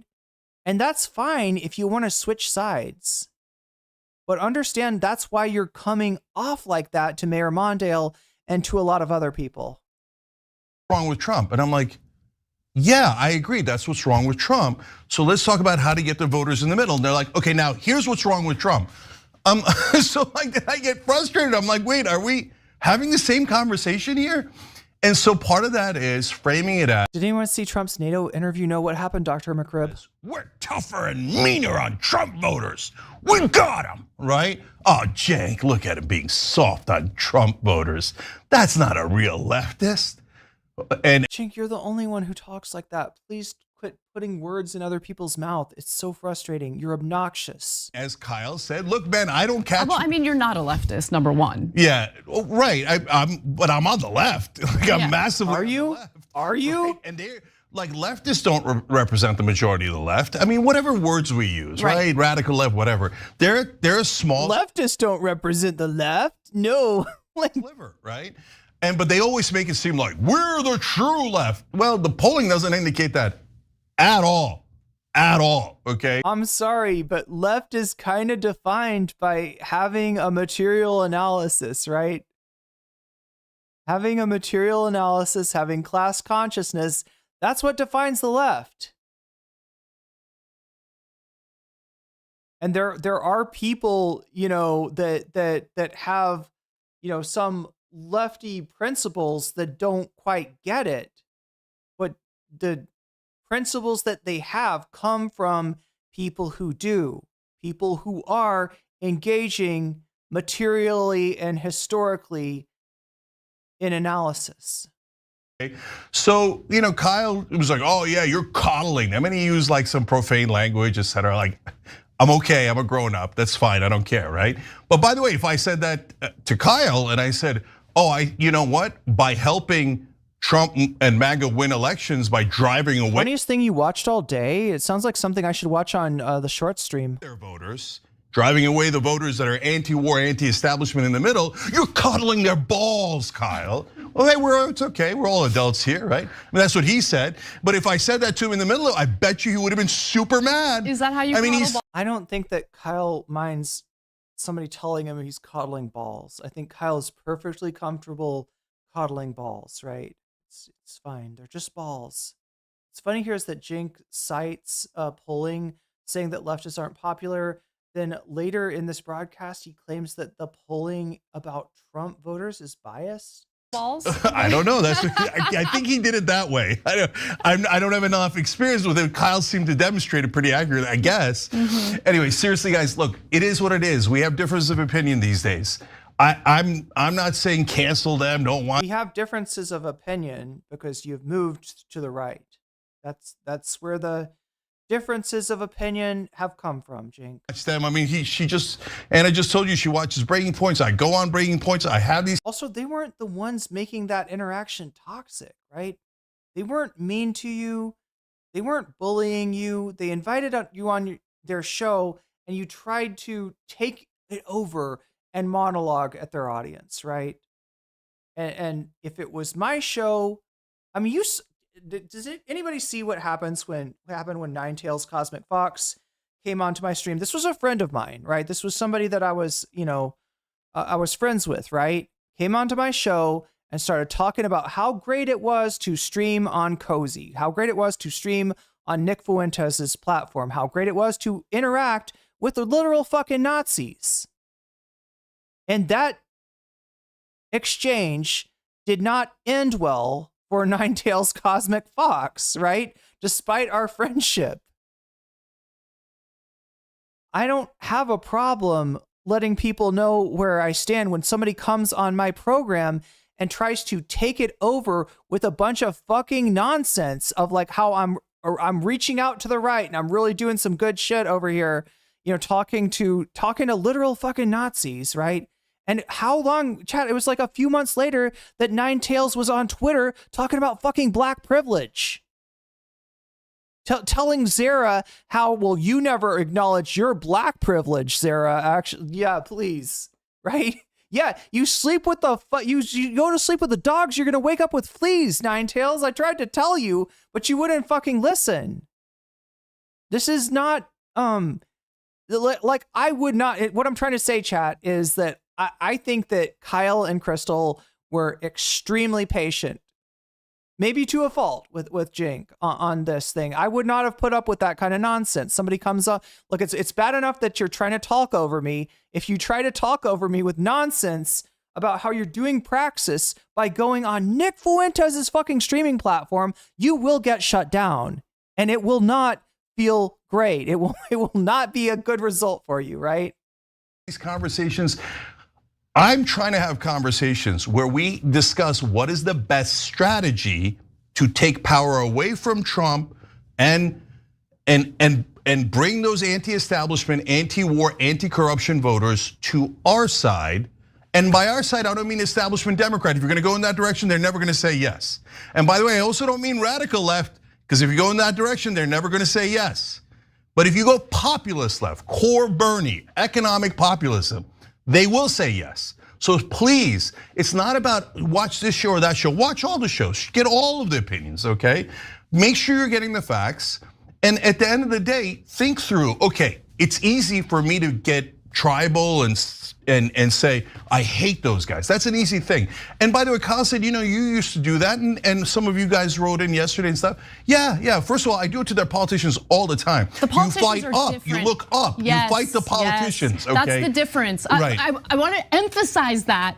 I want to say it again because people keep conflating the politicians with the voters. I'm not interested in attacking voters. I am interested in attacking the politicians. Bingo. And by the way, and look, Krystal and Kyle are pretty good on this, not some of the other shows, but also holding the Democrats accountable. Exactly. Right? Yeah. Because if you don't hold the Democrats accountable, you got no credibility. So, oh yeah, the Republicans are terrible and they're all the devil, but the Democrats and Kamala Harris run perfect campaigns and Joe Biden's a saint. You got to be kidding me. I'm sorry, who's telling you that, Cenk? I'll give you a clue. It's not a leftist. Anybody that's telling you that Kamala Harris ran a perfect campaign is closer to you, closer to the political center than they are to us leftists, all right? We were disgusted by Kamala's campaign. I still thought that, her winning and Trump losing was a better outcome. But I also will admit that on some issues, I don't know that she would have been any better. There's no proof that she would have been any better, for instance, on Israel and Gaza and on Iran. But yeah, would it be great not to have Project 2025 going on? Oh, fucking absolutely. Do I think it's worth it if you live in a swing state to vote for an imperfect candidate in order to avoid the situation that we're a situation that caused me to leave my home, which I love, to not be able to pick and eat berries in the springtime? Right? Yeah, I would do that in a heartbeat. I would trade that in a heartbeat, right?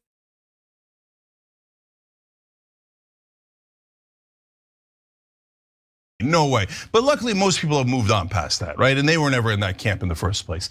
So look around, watch everything, and then see what do you think is the better strategy. And Kyle said that the better strategy, and repeated online throughout, is we're going to win the left and liberals, and then win the left. But that's what we've been trying to do, and we just lost twice the. Is fist bumping Liz Cheney a great way to win the left and liberals? The problem with Kamala is she didn't even win her own base, right? She, just much like you, Cenk, she thought that moving towards the right wing was going to net her the win. And instead of gaining her votes in the non-existent middle where people still like Liz Cheney, it lost her votes in her own base, and she lost by 1.5% of the vote, right? It wouldn't have taken much.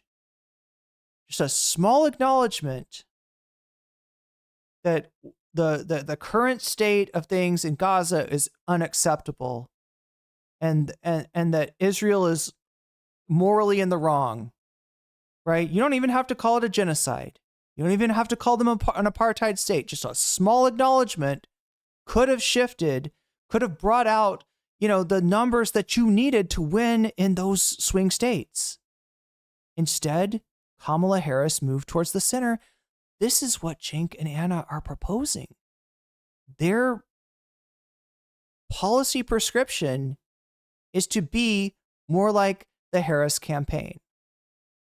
Trump doing that same exact strategy. Yeah. You have to win the anti-establishment voters. You do that through populist left. I don't even think Kyle and Krystal would disagree with that. I don't know if some of the radicals or the establishment guys will certainly disagree. Right. Maybe some of the radicals will disagree because you can't ever. Yeah, Mamdani won. This kind of flies in the face of what Cenk is saying right now. Agree with anyone on the other. And like ostensibly, chat, he's tweeted on Mamdani's side. I don't think they've said a lot about Mamdani's campaign.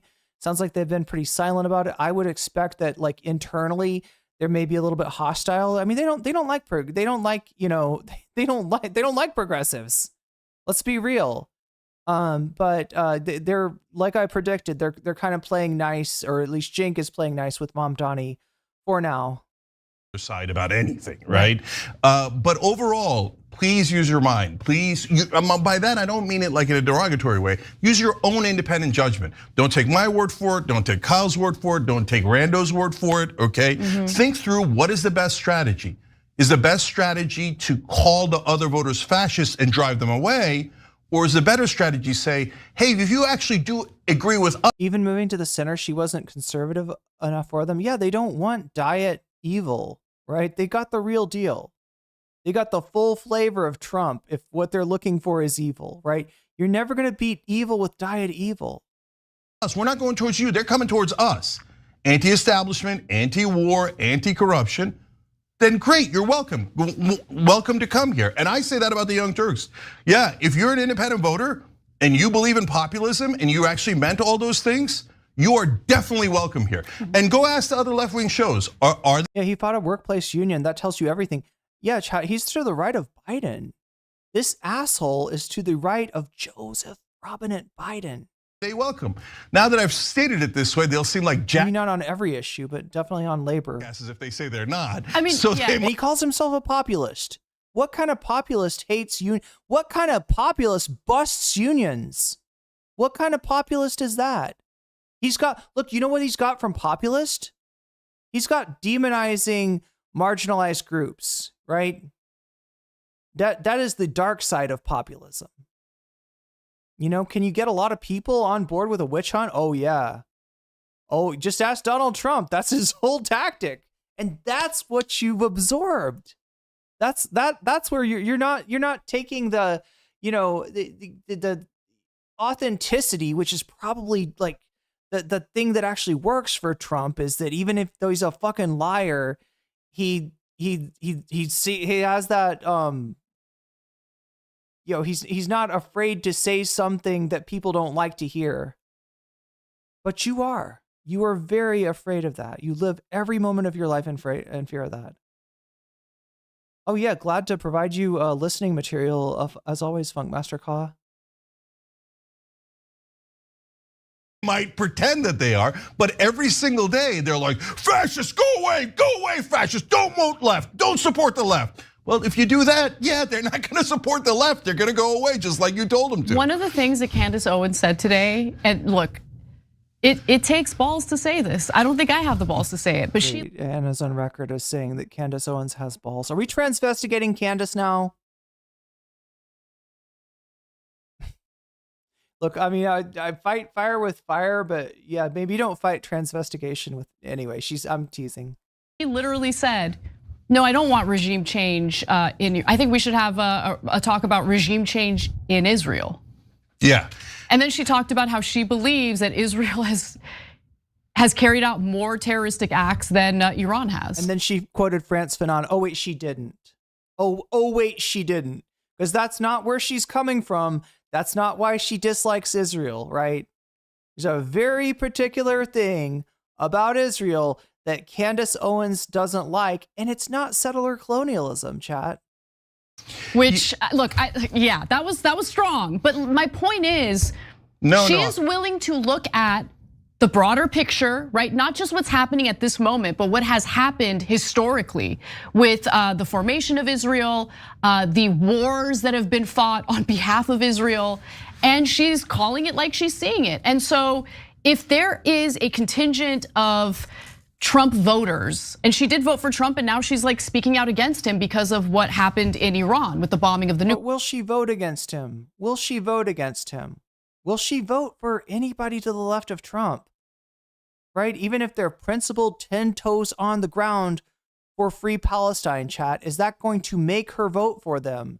Not in a million fucking years. And chat, especially not if they're Jewish. Nuclear sites and all of that. If there's a contingent on the right, you are literally lying down with anti-Semites, Anna, and not the kind that the ADL talks about, where if you say free Palestine, if you say from the river to the sea, if you say globalize the Intifada, that you're an anti-Semite. The actual historical anti-Semites that are hostile to people because of their Jewishness. That's who you're lying down with, Anna. What kind of fleas are you going to get from Candace? You know, what kind of moths are going to eat up that your grandmother's coat that you're wearing, whatever the fuck from 1910 what the fuck is she wearing? That consists of this anti-war, ideology on the topic of preventing wars. I will work with them. Yeah, I will work with them. I will work with the Nazis to fight against the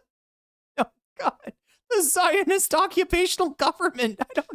We got to get that Zog, don't we, Anna? Anna, you're going to turn into a Nazi on us. What's wrong with you?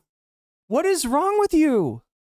Period. I don't care. I don't care if they're right wingers. If they are legitimate in being anti-war, not wanting to engage in regime change on that specific issue. On the specific issue of Israel. Yes. Not against settler colonialism, not against war, but against Israel specifically, idiosyncratically. Yes, I will work with them. You want to know why? Because preventing war to me is more important than being anti-fascist. Sure, yeah. Pure to the left. Yeah, we don't want to be pure. We don't want to stand up against. My God, somebody that sees Hitler's only problem as like, well, I don't like how he attacked other countries. He should have thought of Germany first. He should have taken care of the enemy within. You know, you gotta worry about the Judeo-Bolsheviks in your own country before you worry about the actual Bolsheviks and do Operation Barbarossa. That's you know, that was her criticism of Hitler. I don't care about the left. I don't care about the right. I care about results. And I'm sorry, this false dichotomy, this BS like tribalism has only hurt the country. This whole Nazi bad thing. I mean, it's so tribalistic. Where we can work together, we should work together. And I do think that there's a contingent on the right, voters, and yes, a few media folks who are sick of the regime change wars, they're sick of the forever wars, and they're not full of crap, okay? Because they literally say things publicly that could ruin them, but they say it anyway. Yeah, so look, last couple things here. So on that interview, there was times where Candace went too far. Yes. You think? Supporting Kanye West and all that nasty stuff. Yeah, I didn't even get that. It's just Kanye West. Yeah. No, that's a disaster.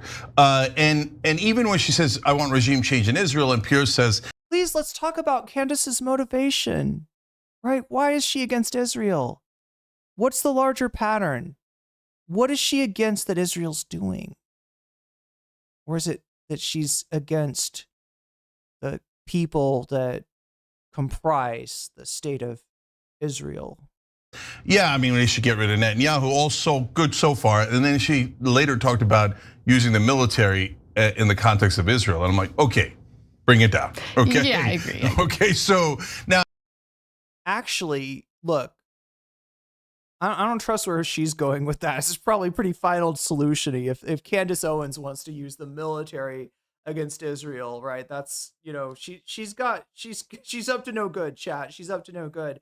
But no, I don't have a problem. Like, the United States should, like, that should be on the table. I mean, it's not even close to on the table. We can't even withdraw our military support from Israel, even while they're doing a genocide, right? But if you're willing to stop, you know, if you're willing to, you know, use your military against any actor on the world stage, Israel is probably a top candidate, right? Having said that, she's saying some of the things that we on the left, me, Amy Goodman, Bernie Sanders, have been saying for 20 years, but we couldn't get anybody to pay attention. And this sucks about America. Cenk, Amy Goodman would slap you across the face for comparing her to Candace Owens. No, she wouldn't, but I would slap you across the face. All right. Amy Goodman is nice. In media, it's unlike me. Unlike me, I'm in a precocious mood today, Chad. I don't know if you've noticed. Super toxic about American media, but it's true. If you say it on the left, they're never going to pay attention. The minute anyone on the right says it, they're like, "Oh, that's such an interesting point." Oh, you know what? And we'll talk about it later in the show. Tom Massey, Candace Owens, when they say, "Hey, what has Israel done for us?" Like, if you ask that, we've been asking that question for 20 years on the left, and nobody paid attention. The minute those two asked the question, the American media is like, "Oh, wait a minute, that is a provocative question. What has Israel done for us?" Right? And the answer is zero, nothing. They've taken, started wars, etc. So, okay, guys, this is last thing here. Simple concept, but it hasn't. I mean, I hope you at least understand what Israel is doing for the military-industrial complex and the real, you know, motivation.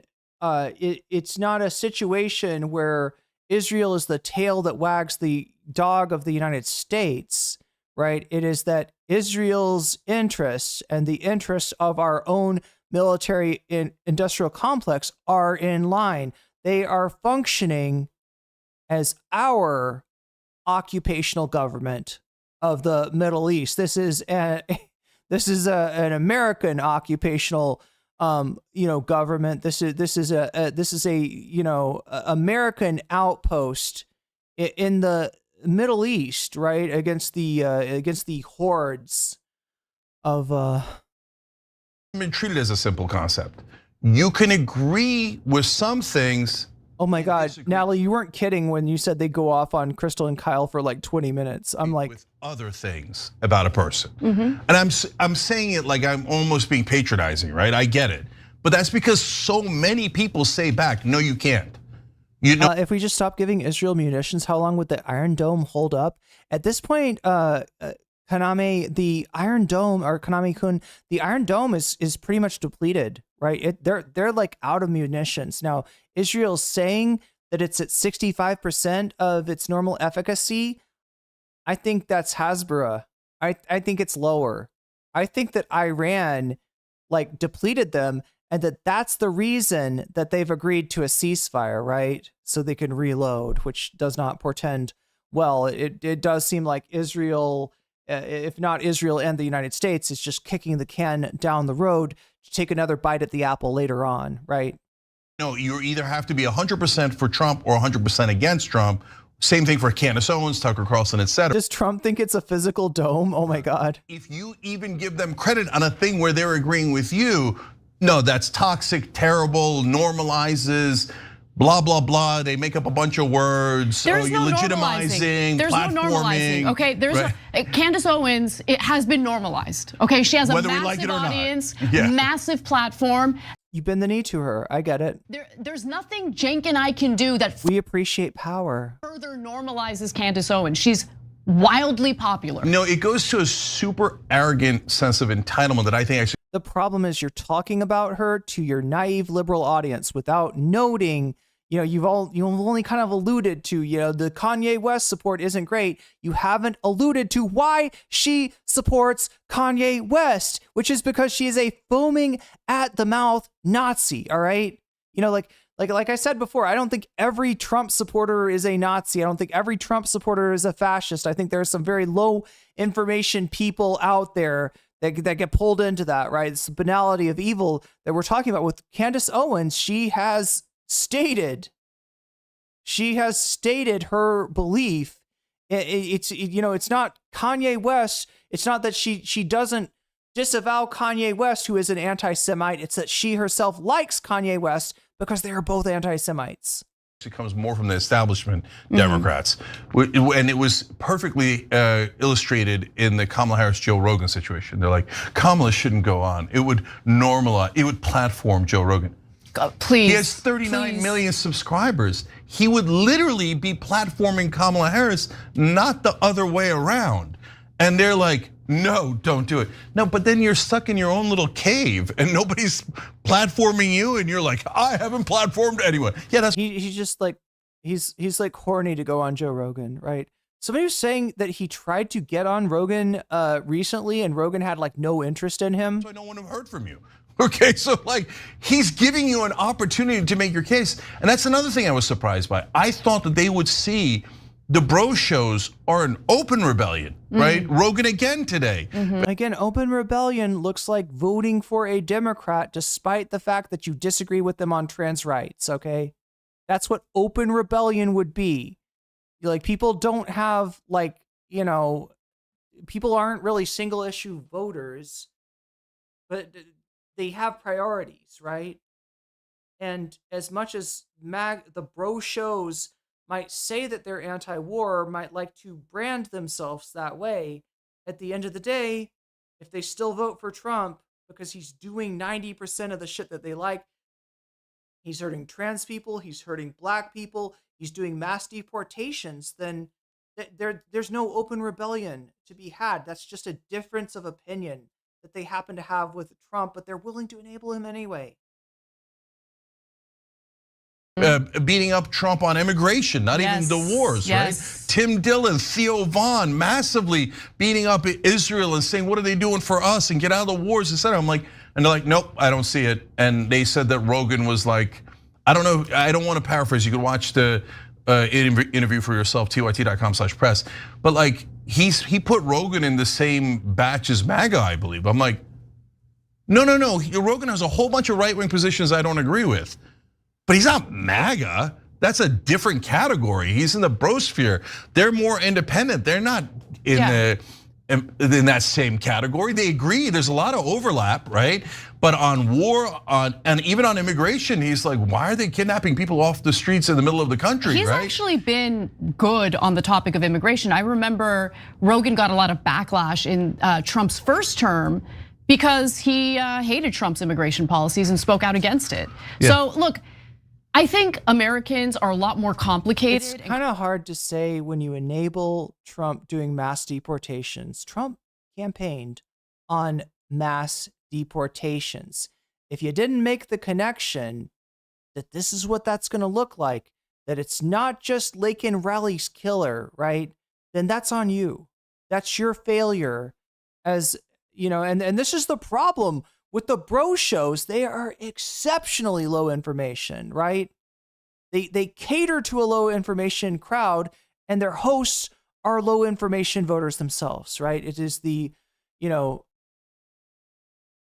is the foolish leading the foolish in this case. Complex than all left or all right. I think most people are a mix of some conservative views, some liberal views. Yeah, like me, for instance. I hate the homeless, and I'm anti-immigrant, and I hate trans people trying to get into women's places because I think that, yeah, God, just fucking obnoxious. I don't know how much more of this I can take. Far left views, some far right views. It's a mix. Ordinary people are a hodgepodge of political views. And so I think the issue that I have in general is this effort or this obsession to impugn people's character based on their views on one issue or their opinion on one issue or the other. Or which side they're on. Or which side they're on, It's just pure tribalism. It's like tribalism crack. So you know you're on tribalism crack. You can tell that they don't see issues that affect real people as real if those real people are marginalized, right? They don't see the trans issues that they're on the wrong side of history on as being real. They don't put it together that these issues affect real people, might cause someone to have to leave their home with the wrong fucking gender on their passport, right? They're not making that connection. I'm living that reality that they're unable to acknowledge or deal with. All right. Crack when the other side comes to you and you reject them. Like, we're not going to them. They're like, oh, you're doing the strategy Kamala Harris and Joe Biden did where they try to get Republicans in the suburbs. No, they did that strategy by wrapping their arms around Dick Cheney, Liz Cheney, and by moving to the right, by making themselves more like Trump, by doing the same thing that you're doing right now, Cenk. Put it together, please. Conservative, corporatist positions. That's a terrible strategy. No, but when the other side comes to you and goes, you're right, we're anti-war, you're right, we like the idea of anti-corruption. Yeah, you could say, hey, you picked the wrong guy for that, Donald Trump. But the right guy is Bernie Sanders and others. You could have that conversation like grown-ups and like human beings, or you could do what a lot of the other left is doing. Fascist! Right. Wrong tribe! I hate you, right? That's the problem with fascists. They're in the wrong tribe. Team sports to you? Okay. Well, then that brother isn't gonna have a conversation with you. Right. And he's not gonna come to your side. Again, I find it so obvious, but yet there is a real massive school of thought that says, no, don't try to get those voters to come to your side. Call them evil and shun them. And shun Rogan when he agrees with you, shun Candace Owens, shun Tucker, to shun all of them, even when they take positions that were like textbook left-wing anti-war positions. Cenk, you're not, it's not about shunning or not shunning for you. You are chasing clout off of Charlie Kirk and Tucker Carlson. You are obsequious to these people. Right? Yeah. Look, guys. And that's just, to me, that's mental. But if you think that makes sense, okay, good. There's tons of left-wing shows that are doing that. You'll be thrilled. You'll go on there and they'll just, oh, they're like, oh, they agreed with us. They're liars. They're fascists. Ha ha. We drive them away. We drive all their voters away. Oh my God, there's like dozens of shows like that. So you'll enjoy that. So look, the final thing I'll say is I became politicized. Surprised we didn't get a Silly and Billy comment there. In the lead up to the preemptive war in Iraq. And at that time, and for a long time after that, every single Republican, we're talking about voters, members of the media and the politicians were neocons. Every single one of them. There wasn't an anti-war conservative to be found. And it brings tears to my eyes that today that has changed. Okay, I guess she doesn't think that Ron Paul voters are conservative. That is a good thing. Because we have to end this paradigm. It is crushing our country. Yeah. And so look, if you think I'm a bad person, if you think Cenk's a bad person for being willing to work with anyone on the right who agrees with our anti-war stance, then you can go ahead and think we're bad people. I really don't give a damn. Yeah, because I want to see results. I want to see change, and you're not going to get it by living and dying in an echo chamber. Because of that, I'm forced to Yes, they live and die in the Poly Market studio. say one super last thing. Oh my God, Chad, I did fuck up my voice, didn't I? I need to not yell. I need to not get mad. I need to stay in control. I apologize, Chad. Of course. Of course. So guys, I covered the Iraq War. Young Turks was on the air in 2002 in the lead up to the Iraq War. And so that was Ben Mankiewicz and I back then. And we- Why is Ben Mankiewicz no longer involved in the network, Cenk? We were one of only 2 national shows against the Iraq War. The other one was by the legend, Amy Goodman. So Democracy Now! And the Young Turks going, no, don't go in. Yeah, I guess Majority Report doesn't count. Don't go in. And they were doing the same exact playbook as they are in Iran now, right? Now here we are, we both survived, we're lone survivors of original digital media, right? And now we're both against the Iran war. And tip of the hat to Amy Goodman, total legend. Yeah. He would write MR out of history if he could. Appreciate you, sister.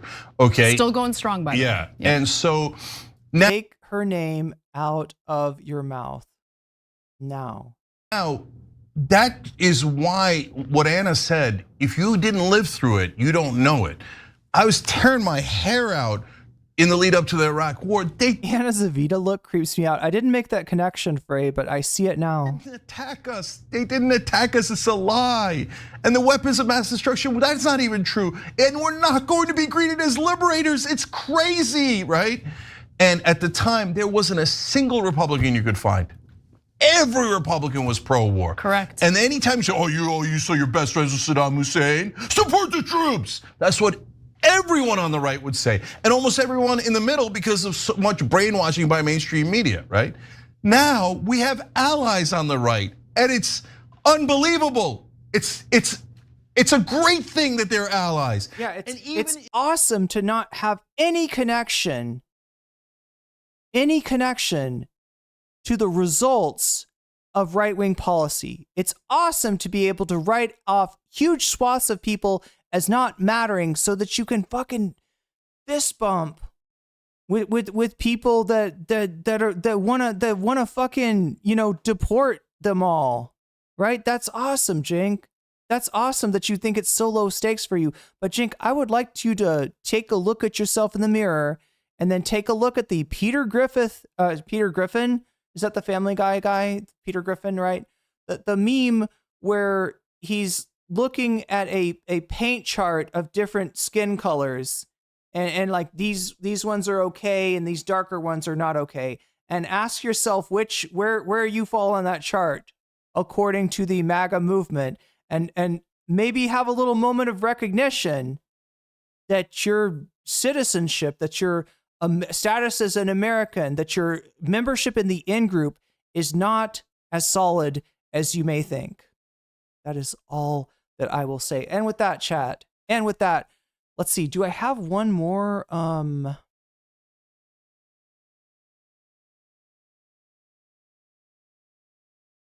Every day, the Young Turks delivers 2 hours of solid poop.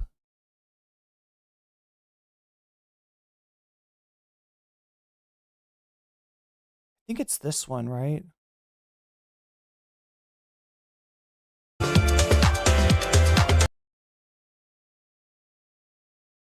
I'm trying to remember where this was. I'll just have to do it. I'll just have to search the transcript again. I'm trying to remember how I found this to begin with. Oh, wait, I think, oh God. Oh, I'm trying to remember. I'm trying to remember what that timestamp was. F. Kyle. Yep, 50. Okay, there we go. All right, so I just got one more thing for you before we switch into bonus content mode, and that is going to be a member question or a super chat. I'm not sure which, but he's reading something from chat and responding to it. Or something. I don't know. I don't know what their true motives are. But I know neocons are going to neocon, and I know Bill Krystal's super happy today that once again, America did Israel's bidding. Okay, Hakuna Matata writes in, has the Kyle and Krystal bridge been burned? Can you please address after the debate you guys had? No, I don't view debates as personal. I know that a lot of people take it that way, but it was personal enough for you to go back on your show and cope about it with Anna for 20 minutes and to shit talk Krystal and Kyle, right? It was personal enough for that. Difference between but no, chat, he's not mad. Don't put it in the papers that he was mad, okay? Don't put it in the papers. He's saying that the other person is a bad person, a bad faith actor, and a grifter, and all that stuff, and just having a super heated debate. Okay, so I don't think Kyle and Krystal are grifters at all. And please stop using that word at every stupid turn. The minute anybody disagrees with anybody, grifter. Okay, yeah, but how? Why? Okay, it's just a random ad hominem attack, right? So now, does that mean I think everything's like great and we're all like? I think Kyle is. I think the Vanguard remarked that the reason that Cenk, eschews the calling people grifter is that he's like a little afraid of how easily that could be applied to him. Unbelievably wrong, and he thinks I'm unbelievably wrong. And I think we're on two different planets. I mean, he said during the debate that, hey, are you gonna call a MAGA fascist? Oh yeah, that's right. He did call Sam Cedar a grifter. I forgot about that, Natalie. Oh my God. I mean, really, come on. You think that's the best way to win votes, is to call Trump voters fascist? I don't know, you seem to have thought that. Is that a political strategy? If it is, it's the worst one in the world. And like, treating all Trump voters. But your dog's name is Champion. Is your dog a star dog champion? As the same as the most radical MAGA guy. A is not anywhere near factual, and B is super counterproductive. But I can't talk sense into them. They're like, no, yell at him. If we yell at him and we call them dirty. A lot of people hate Kyle, to be fair, but he seems like he seems fairly on the level. Yeah, I mean, Kyle was a little different earlier in his career, so he was a little different, right? There's some shit that he's tweeted out on Twitter that wasn't great. Even some stuff that's fairly recent. Yeah, he doesn't always get it right, but he does stand 10 toes down, and he's not moving to the right to try to entice Trump voters, right? He's not a ridiculous ass clown like Cenk Uygur. 30 words, they will definitely vote for us next time. Or we don't need their votes. We don't need them. We're magically going to win. So I asked, how the hell are we going to magically win? How about if you just get your base to turn out so that you get 1.5% more votes than you did this time, right? How about you win Michigan by not driving Muslim voters into the arms of Donald Trump? For starters, how about you have a fucking spine and you take a moral standpoint on the issue of our day, on a genocide in our time? Just an idea. You know what their new theory is? Of course, constantly moving goalposts. The new theory is if we combine the left and the liberals, we'll win. What have we been doing? That's how we lost. I mean, I don't know. What? Yeah, we combined the left and the liberals with the non-existent constituency of Liz Cheney and Dick Cheney. What is that? But hey, I want you to understand, they think I'm just as crazy. Like in their mind, they're like, oh, you're never gonna convince a single Trump voter, whatever. And they genuinely. I wouldn't call you crazy, Cenk. I don't wanna put more of a pejorative towards mental illness than there already is. I wouldn't want to insult the mentally ill by comparing them to you, but I will say that you are crashing out. That you crashed out on that program, and that it's not a good look. and that you fucking crash out on every single, like, I haven't seen him not do it. Every time he goes on to talk to somebody, right, whether it's Francesca or Pierce Morgan or Krystal and Kyle, this guy fucking loses his shit. Believe that. So no bridges are burned. We just massively disagree. All right. We got it, chat. We got it. And you know what else we got? We got bonus content. What are we doing for bonus content today? Well, we are, let's see, looking into the Liver King.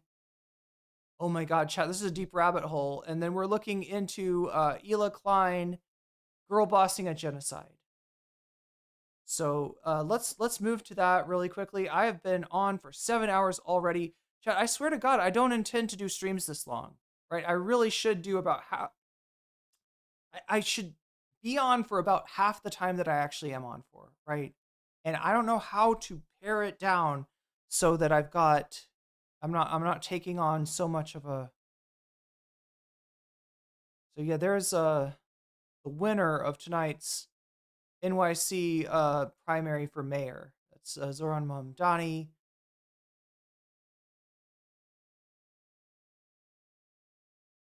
Looking good. Looking good. But chat, I'm going to look at somebody that's not looking quite so good, and that is the Liver King. All right. So let's take a look at what's been going on with the Liver King. First of all, we see him with a blue mouth. What is that blue from? That's right, methylene blue. That is fish tank cleaner. That is stuff that RFK Jr. uses himself, and he's pounding the supplements, as it were. Although, Chad, I mean, I don't know whether to call that's a supplement in the same way that I don't know, ivermectin is.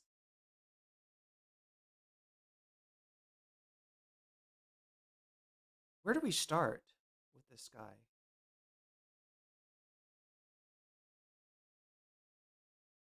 Maybe let's start at the latest update, right?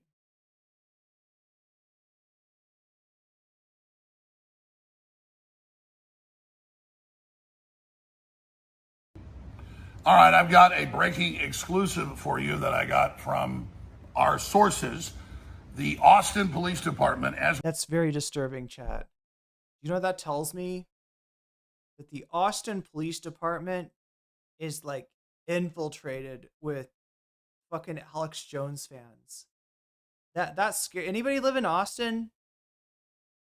That's scary. That's scary. All right, so Alex Jones has got the scoop for us, right?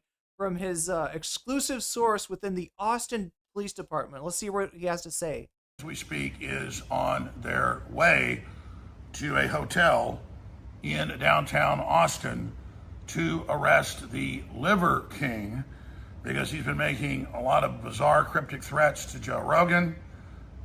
And he's Chat, is it just me or does his voice sound worse? Is his voice getting worse? Like, right? To come to town and fight him, and now he's there and has posted videos that are very, very direct threats. And so I am told that he's going to be arrested for terroristic threats.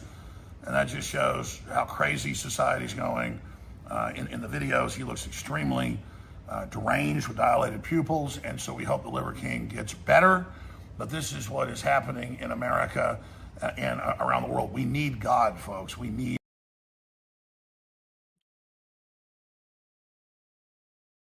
God, folks. We really do. God. We need to get back to God.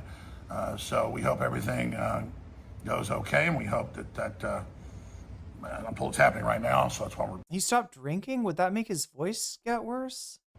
waiting until From his supplements, maybe? we get the word it's already happened to upload this information. And of course, we're not telling you the locations so that people don't get in the way of the Austin Police Department, who also did a great job finding and arresting and indicting all four of the co-conspirators and charging them with capital Stone Cold Alex Jones sounds like Gravel pleading for mercy. murder that executed our reporter in a clearly racially motivated execution back in March. We love you, Jamie White. Oh yeah, wait. What is that? Jamie White. Oh my God. So let's rewind that because that's easy to miss. What did he just say?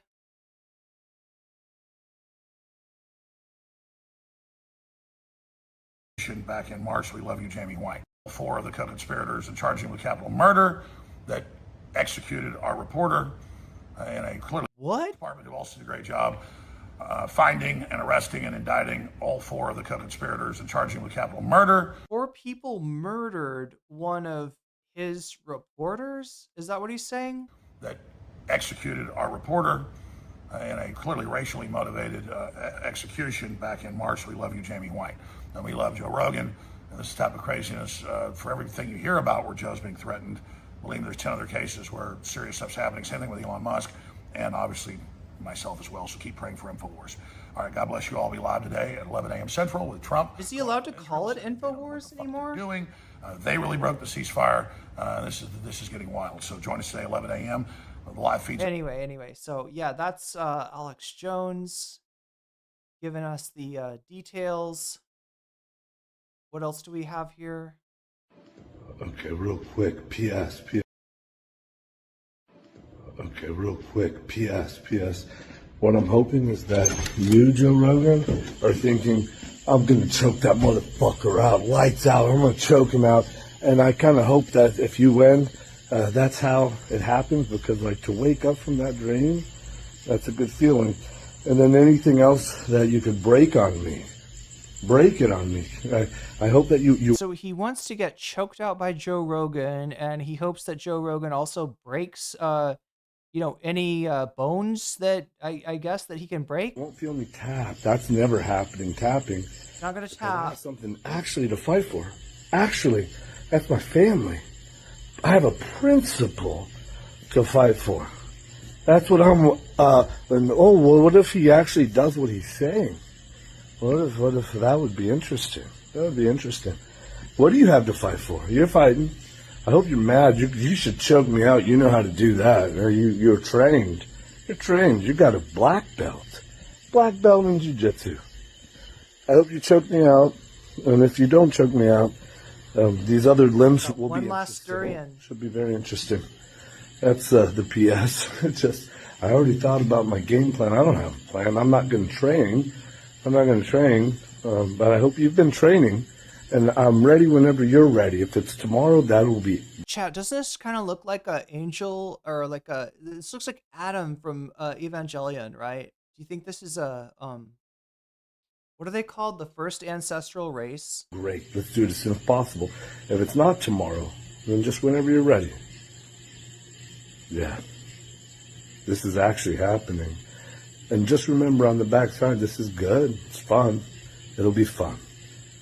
It'll be like, there's real tension, real fight, no, shame on you, bro.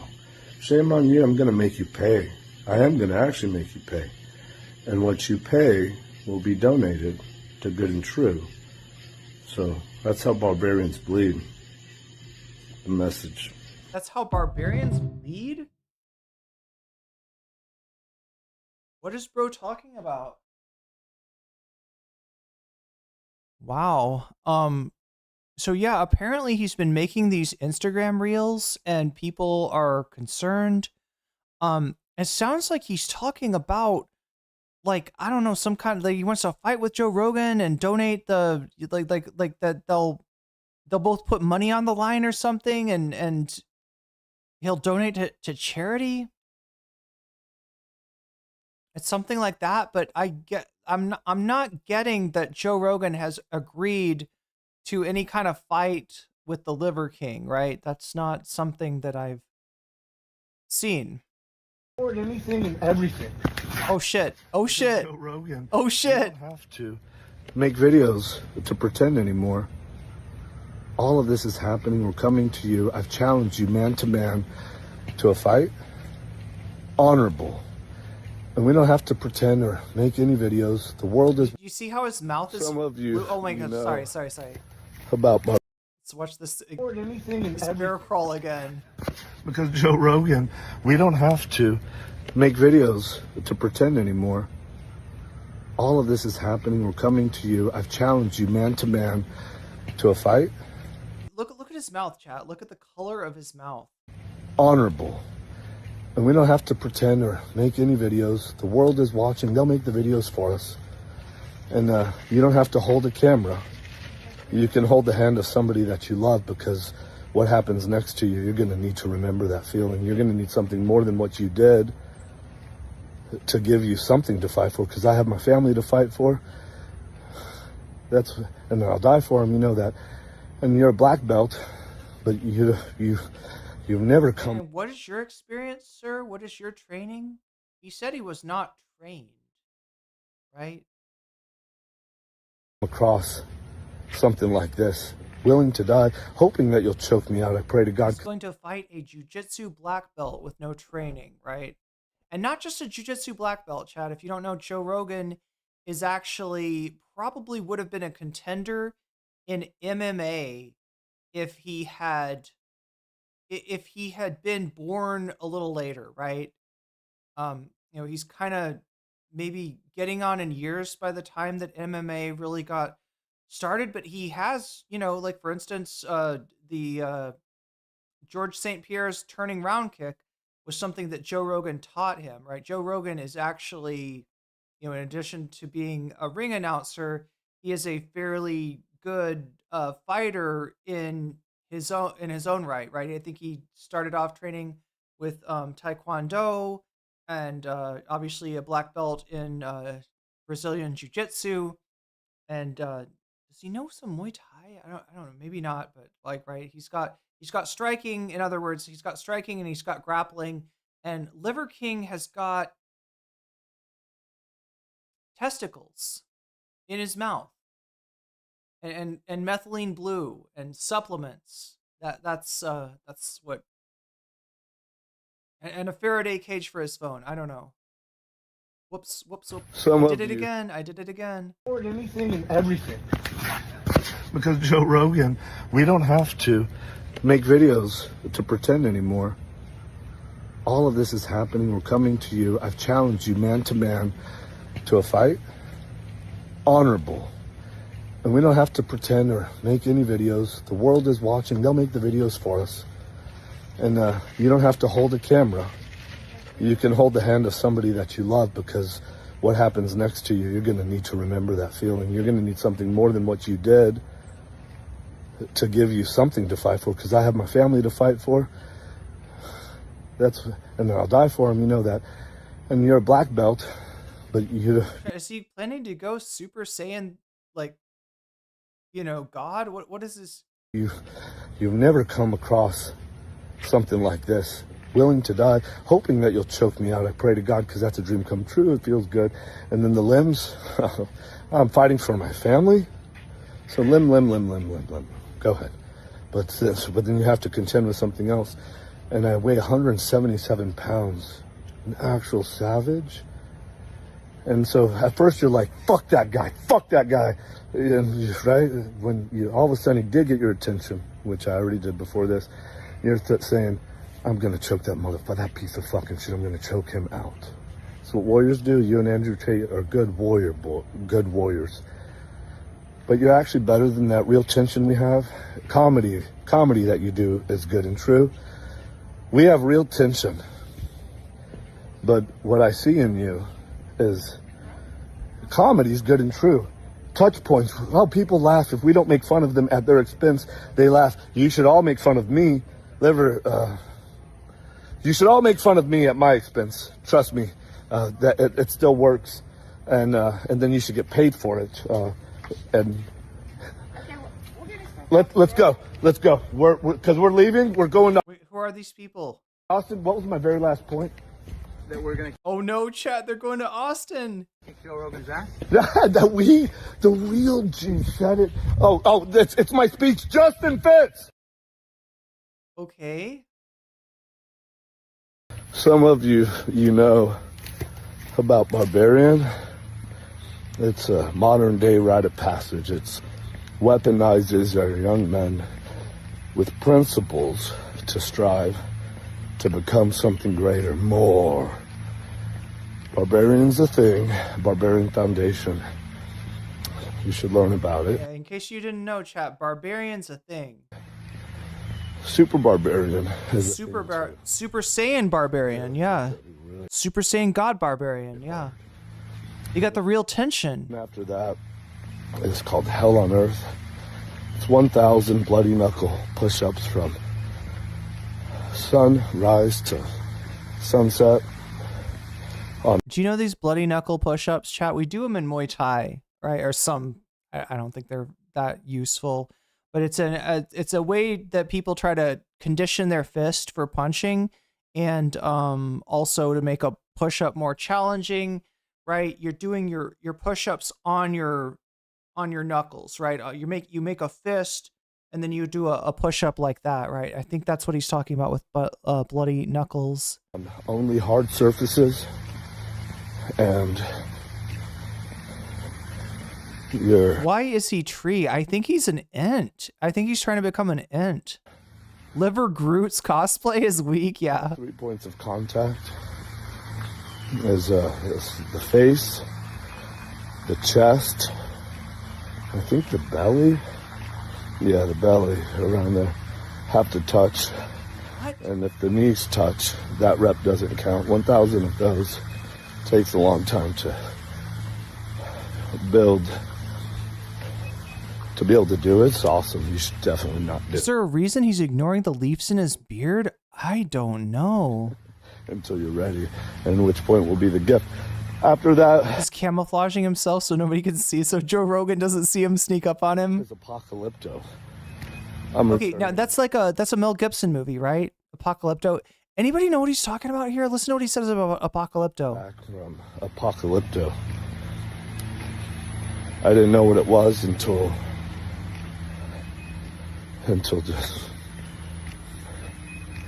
And I'm going on the Kyle Kingsbury podcast.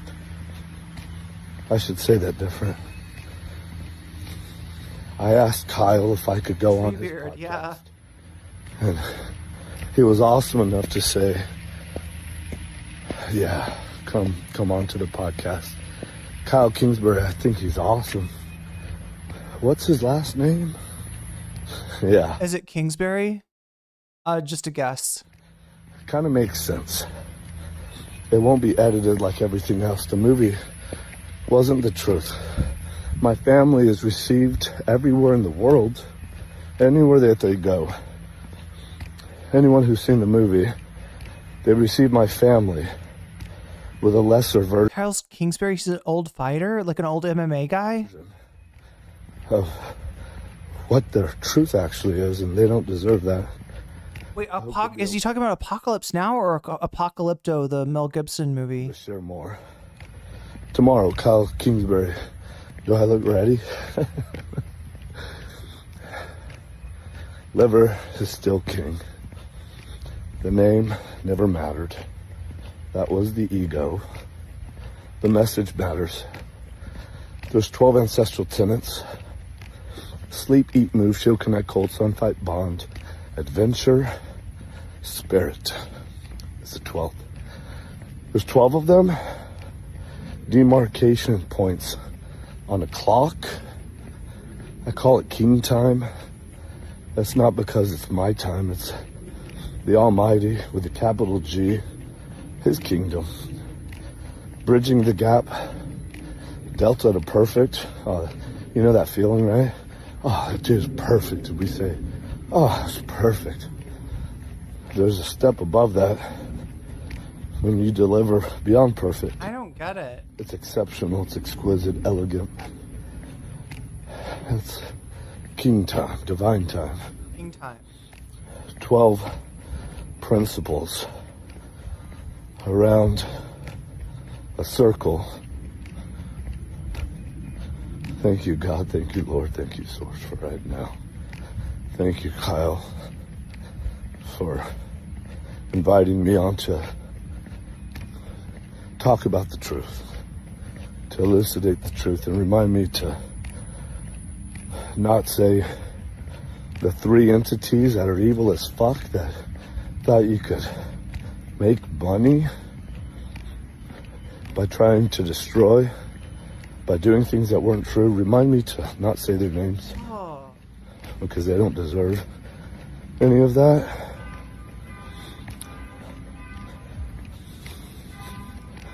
I guess this message is going to Thank you, God. Thank you for nothing in the past, nothing in the future. Thank you for right now. And to you, Kyle, Apocalypto happened. And I'm going to be able to share tomorrow with you, and I'm sure you have a lot going on. Thank you for honoring my time with you tomorrow. Here we go. Okay.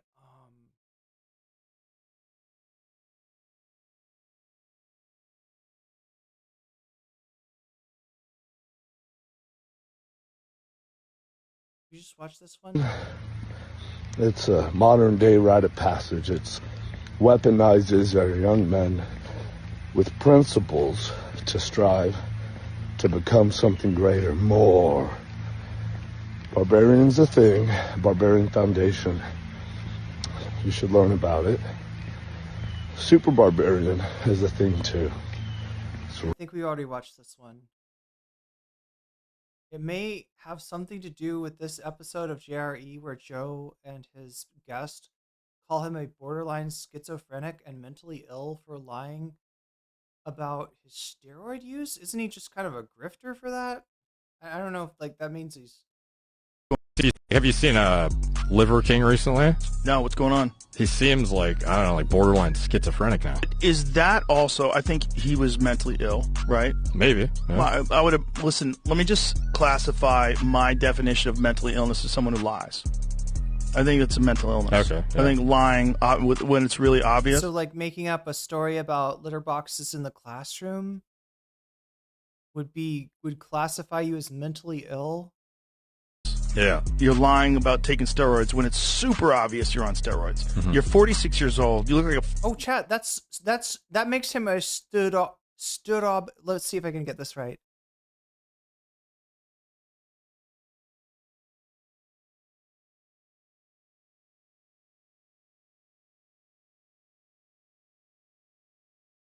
Let's try this again.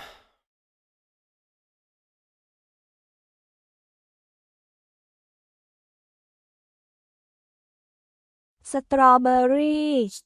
Strawberry. Yeah, that's Thai for strawberry, but in Thai slang, it's somebody who lies in a obvious way. Right? Slang for torlie used to describe a person's words that are shameless or their shameless fake actions, right? So bringing it back to the Thai lesson for today. Superhero. You're right. You're just super jacked. Yeah. You know. Yeah, just he's lying in a shameless way. And then gets caught. Just guys, juice to the tits. Obviously, for a guy like you or a guy like me, we look at a guy like that, like you've got to be on the juice. You don't even look remotely normal. Have you seen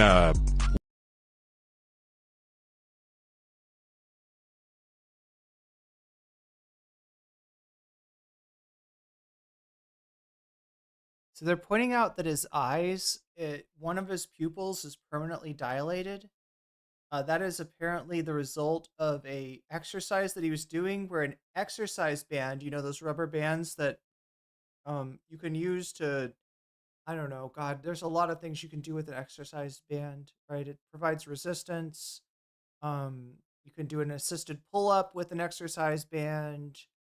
Trying to think if you want to like really do like a deadlift and sort of practice like locking out your hips, you can put a exercise band across you so you got that much extra resistance for the last little lockout of the movement, right? There's a lot of things you can use this for, but yeah, if you stretch them too far, they will snap, and this is a big band of rubber. So apparently he was doing something with an exercise band, it snapped and it hit him in the eye, and now his eye cannot undilate.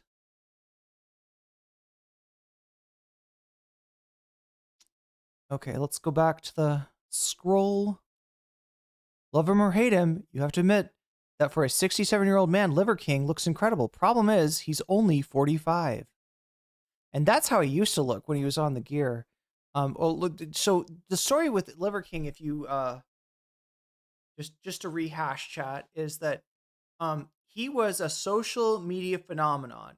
He was selling a lifestyle, and that lifestyle was eating a ton of organ meats. You know, very regimented lifestyle, a lot of exercises, and you know, it was supposed to be natty. Like his whole thing was, I'm natty. I don't use anything else. I'm just eating testicles, right? And the idea being that the organ meats that he ate were giving him the sick gains that he had, right? Then he was exposed as being very obviously on the gear, and he made an apology video and said that he was going to the only reason that he had been on the gear was because his lifestyle had gotten so crazy, his schedule had gotten so crazy, and he didn't have time to do all the natural practices that he had been doing. But no, he was going to get back to that just to prove that he could do it. And he went off the gear for some amount of time, and yeah, his gains went away and have not come back, to the point where they were at before, right? I think that since then he's probably gotten back on the gear because he hasn't been able to make a comeback. He hasn't been able to. I mean, he was like one of the first clients for like he was buying I remember he was buying ads on X when like nobody was advertising on X.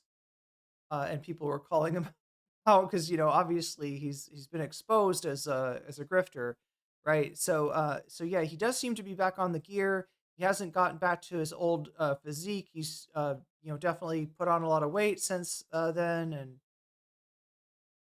disgraced influencer Liver King arrested in Texas after days of calling out Joe Rogan in an unhinged post.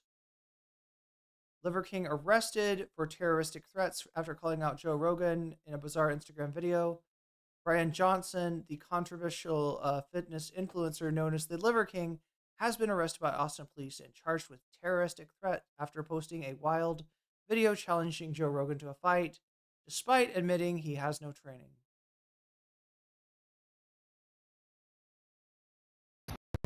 Starts today. I don't even know what day it is, but it's starting, and I'm not gonna go to sleep, and I am gonna sleep. I'm gonna rest, but right now I'm gonna fight. I'm gonna fight for my family, for what's right, and I'm not gonna stop. So look, I can't offer you any solid conclusions because honestly, I'm just looking at this with the rest of you, right? But if I were to guess, I'd say that he's fallen off, right? He's probably still making some money because he's gonna he had a pretty big following. He's gonna retain part of that following, so he's probably got enough of a following to afford himself and his family a modest income. But Chad, there's nothing modest about this guy. He's not used to living modestly, right? So I think that him challenging Joe Rogan to a fight is, and if you listen more of this, you'll hear the subtext, right? That he wants to get back to where he was at. He wants to be as influential as he used to be. And he thinks the way to do that is to go on Rogan. Now, Rogan's not inviting him on. Rogan's not interested. Rogan's not returning his phone calls. So he's trying to challenge Joe Rogan.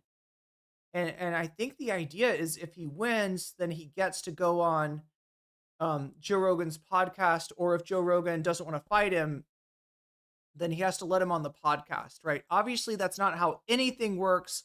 Obviously, he's deluded in this belief, but I think that's what, and when he's saying fighting for his family, I think that he's kind of like, running low on funds, right? That's my best guess. And I'm gonna fight until oh, there's a cockroach. Where'd you go? Oh, there you are. Yeah. Oh, there you little cockroach friend. Yeah. Oh, my friend, do y'all see him? Yeah. Oh, Oh, come here, little cockroach. Starts today. Okay, he got distracted by the cockroach.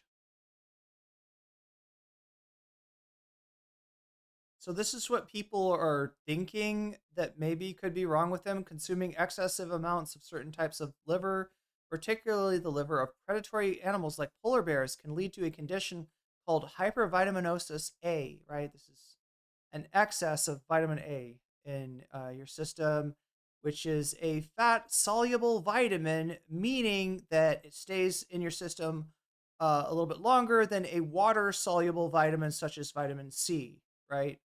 So if you get too high in your levels of vitamin A, it's going to take longer to get back to normal than it would for a water soluble vitamin.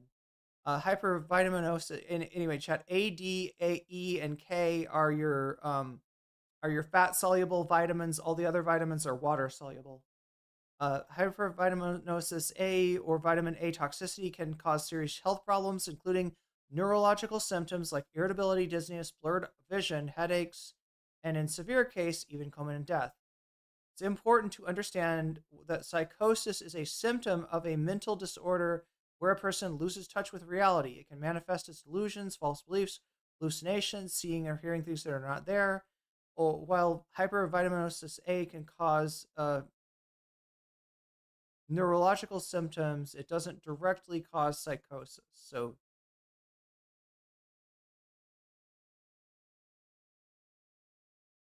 maybe not what he's dealing with. I don't know. That is a liver-related pathology, it's often associated with eating, like they said, the liver of predatory animals. The moment Liver King drank ayahuasca, he was gone. Whatever walked back from the jungle wasn't him. The beard stayed, the muscle stayed, but the soul, gone, replaced by a frontier meth wizard. You don't do psychedelics to find yourself. You do them to open a door, and sometimes the thing that walks through doesn't leave.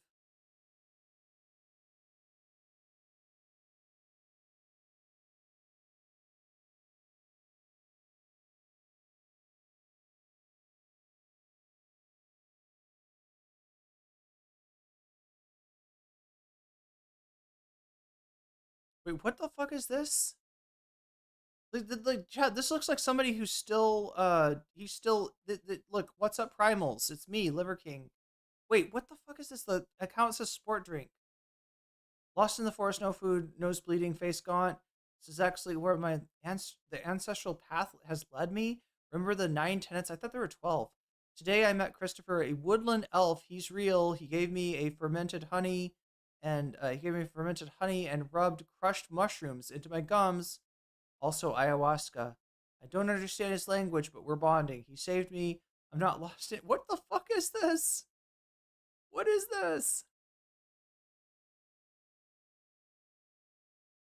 Anyone seen Liver King Schizo posting about Rogan this weekend? No, just me. I'm gonna make a quick video to weigh myself right now. In case you didn't know, I take shits on the ground. This is where I lay in the shower. I lay here on the ground. That's my enema bucket. That's my enema bucket right there. And that's what I'm about to do. Is I'm gonna Enema bucket? I'm trying to remember how this works, Chad. I think an enema, like the way I've seen it, it's like a bag attached to a tube, and the tube has a nozzle. The nozzle goes like up your butt, and the bag is placed high so that the gravity is what brings the water into to hydrate your colon, right? But I've never seen an enema bucket before. I'm not sure how that works. try and get a shit worked out. But I'm gonna weigh myself so that it's official. It's official. Here's what I weigh. Here we go. What's up? Doing an enema is not necessarily like it's not something you need to do for health. It can be useful if you're unable to poop otherwise, right? Or if you've got, I don't know, toxicity that you're trying to detox or something. But if you do enemas too much, it'll actually make it harder for you to poop. Your body will become kind of reliant on enemas, so it can have some negative side effects. Another thing to watch out for is the whatever you're using to do an enema has to be, and I can not emphasize this enough, has to be sanitary, has to be sanitized, has to be 100% clean. You can get I'm sure a very bad infection if you're not cleaning your. And I don't really have a lot of faith that this guy has the wherewithal to do this enema correctly. So Wait, so can y'all see it? Wow, way more than what I thought. It looks like about 192. Official weigh-in. Liver King, 192. Yeah, I've been saving. These are my clothes. These are my suits. I have a black suit. I got a barbarian blood color suit. And what's the other one? Oh, emerald green. Yeah. And anybody know what his deal with barbarians is? I'm like, why would I ever wear white? That's ridiculous. I'm gonna wear it after I beat. Yeah, no, you definitely don't want to wear white while you're doing your enema, right? That's Adam Friedland can tell you that. Asmongold on Stead morphs into liver. Wait, on Steads morphs into liver? Don't use vodka to give yourself an enema? Yeah. The elves don't need to see this. Enemas can be good for some things. Yeah. You just don't want to overdo them. Wins nor loses. There's an outcome. There's not good or bad. There's just an outcome. Stimulus and response. And the outcome is good and true. Multiplied. He's into barbarian guys. And what ends up happening is the king crown. Everybody wants to wear the crown, but all roads bleed through barbarian. All roads bleed through barbarian? Tomorrow. 100. You say homoerotic reasons, says M85, but understand, I don't know if necessarily this applies to the Liver King. There is a sphere of right-wing content creators, I'm thinking Bronze Age Pervert, for instance, who do a lot, bodybuilding and will post a lot of aesthetic images, and there's they admire each other's physique to the extent, and even joke about that there's almost an attraction there. These are far right anti-gay people that are engaging in some pretty homoerotic activities, but I don't know anything connecting the Liver King to that stuff. Cleaning the rectum is one thing. I was referring to colonics more. 192. Probably about weight the same. Probably you're taller than me. I'm a midget, bro. I'm a fucking midget. Everything that you think, all those things about me are probably true. 192 is true. And I'll probably, if you want, I can cut more. Yeah, we all need a shower now, true. I'll be ready whenever you're ready. Or you can release me of this fight, and you can just welcome me right onto the show tomorrow. See what I mean? Look, you're gonna fight me, Joe Rogan, or you could just let me come on your broadcast, and you could release me from the fight, and I can just come on to he's booking himself. This guy is out of touch, right? He doesn't understand how booking a show works. Joe Rogan, if he's broadcasting tomorrow, has already got his guest booked, has probably booked that guest weeks ago, right? You are not slotting yourself into the Joe Rogan show. You're not bumping whatever actual A-list celebrity that Joe Rogan has got coming on the next day as a Z-lister has been, exposed grifter, fake health influencer, right? You're just, I don't know how to, he's out of touch with reality. Tomorrow. And every joke is a confession. $1 million to a charity of my choosing, good and true. That's also a possibility. Otherwise, it's bloody fucking murder, bro. Bloody murder. Barbarian Bones, 192. Barbarian Bones. That's my wife. I go, hey, do we have a scale? And she's like, yeah, I got to look for it. I said, oh, no, I don't want to bother you to have to go look for it. I'll just go use rads. I was really curious to weigh myself this year. I didn't know how much I weighed. I thought that, like, I don't look like I weigh that much. Whew. I have a gut problem right now. You see it? Look how boom, boom, boom. We're going to go try and dispose of some of that, by laying down. So yeah, one thing about carnivore diets, diets heavy in meat, is that they are pretty notorious for backing you up, right? That may be what he's dealing with. Or he may have just gained weight and be kind of in denial about it, right? In the fetal fucking position. And then working the valves. Right here, you go up, ascending colon, transverse, whatever, descending, and then all these, oh yeah, after a while, sometimes I can get something out. I got these impactions right now. That's my gift. Yeah, awesome, dude. Is he talking about putting that thing way up in his, transverse colon? HGH gut? Yeah. Enemas every day my machinery don't work like Are the cops outside as he films this? No, but we're gonna see the cops. We're gonna see the cops arrest him. The machinery gifts, all of them gifts, coming for you, Joe. I hope my family gets to meet yours.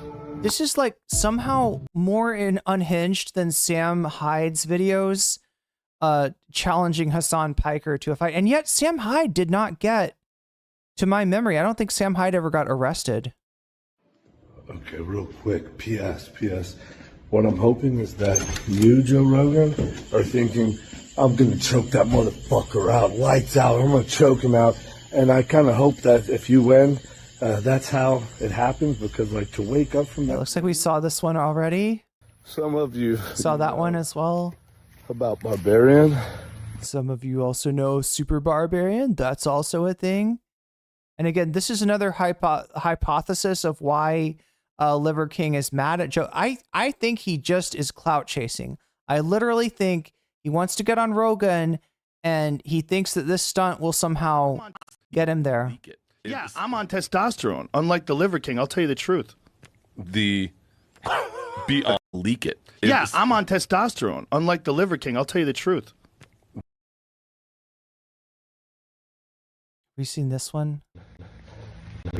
Some of you, know. This is the Barbarian thing. Leak it. Yeah, I'm on testosterone.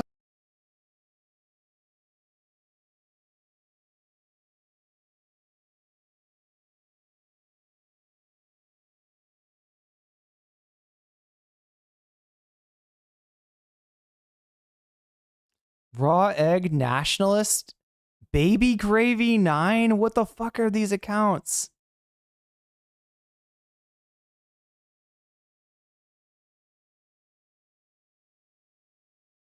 Oh, here we go. So here is the results of his stunt, right? Instead of getting to go and meet Joe Rogan and go on a show, he is going to go to jail and Austin. He's gonna meet the judge instead. There he goes, chat. That's the end of it. Liver King has been arrested. Do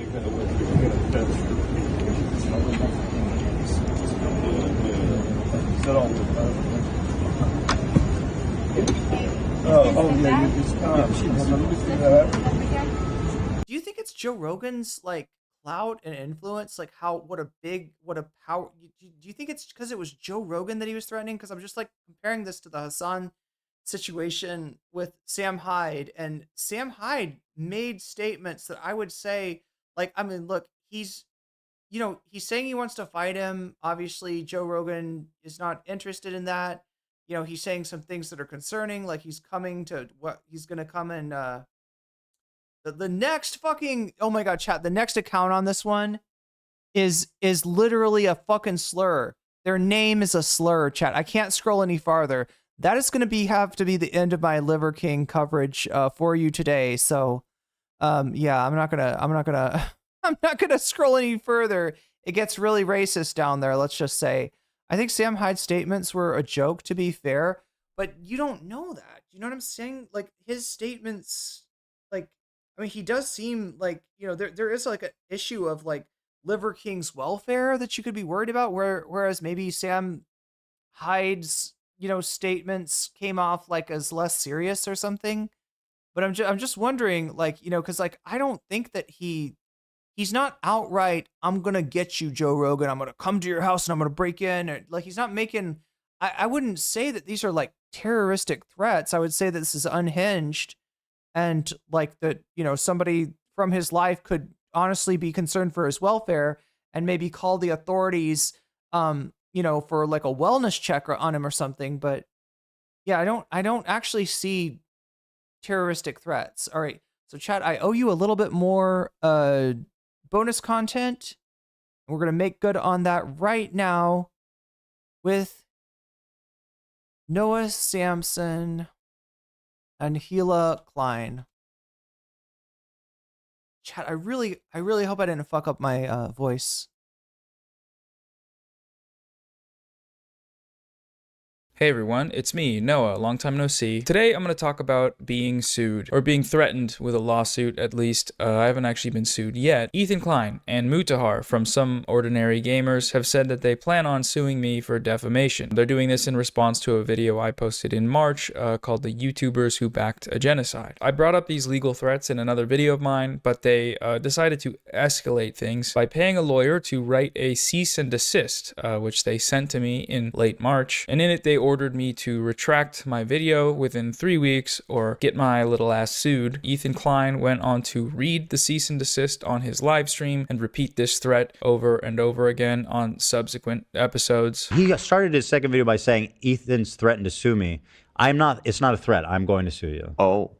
Wait. I'm literally going to sue you for defamation. Uh-oh. Noah said in his second video, Ethan's This is an old video? What? The Ethan video or the Noah video? Oh, wow. Wait, you're right. It is. Wait, what happened to the...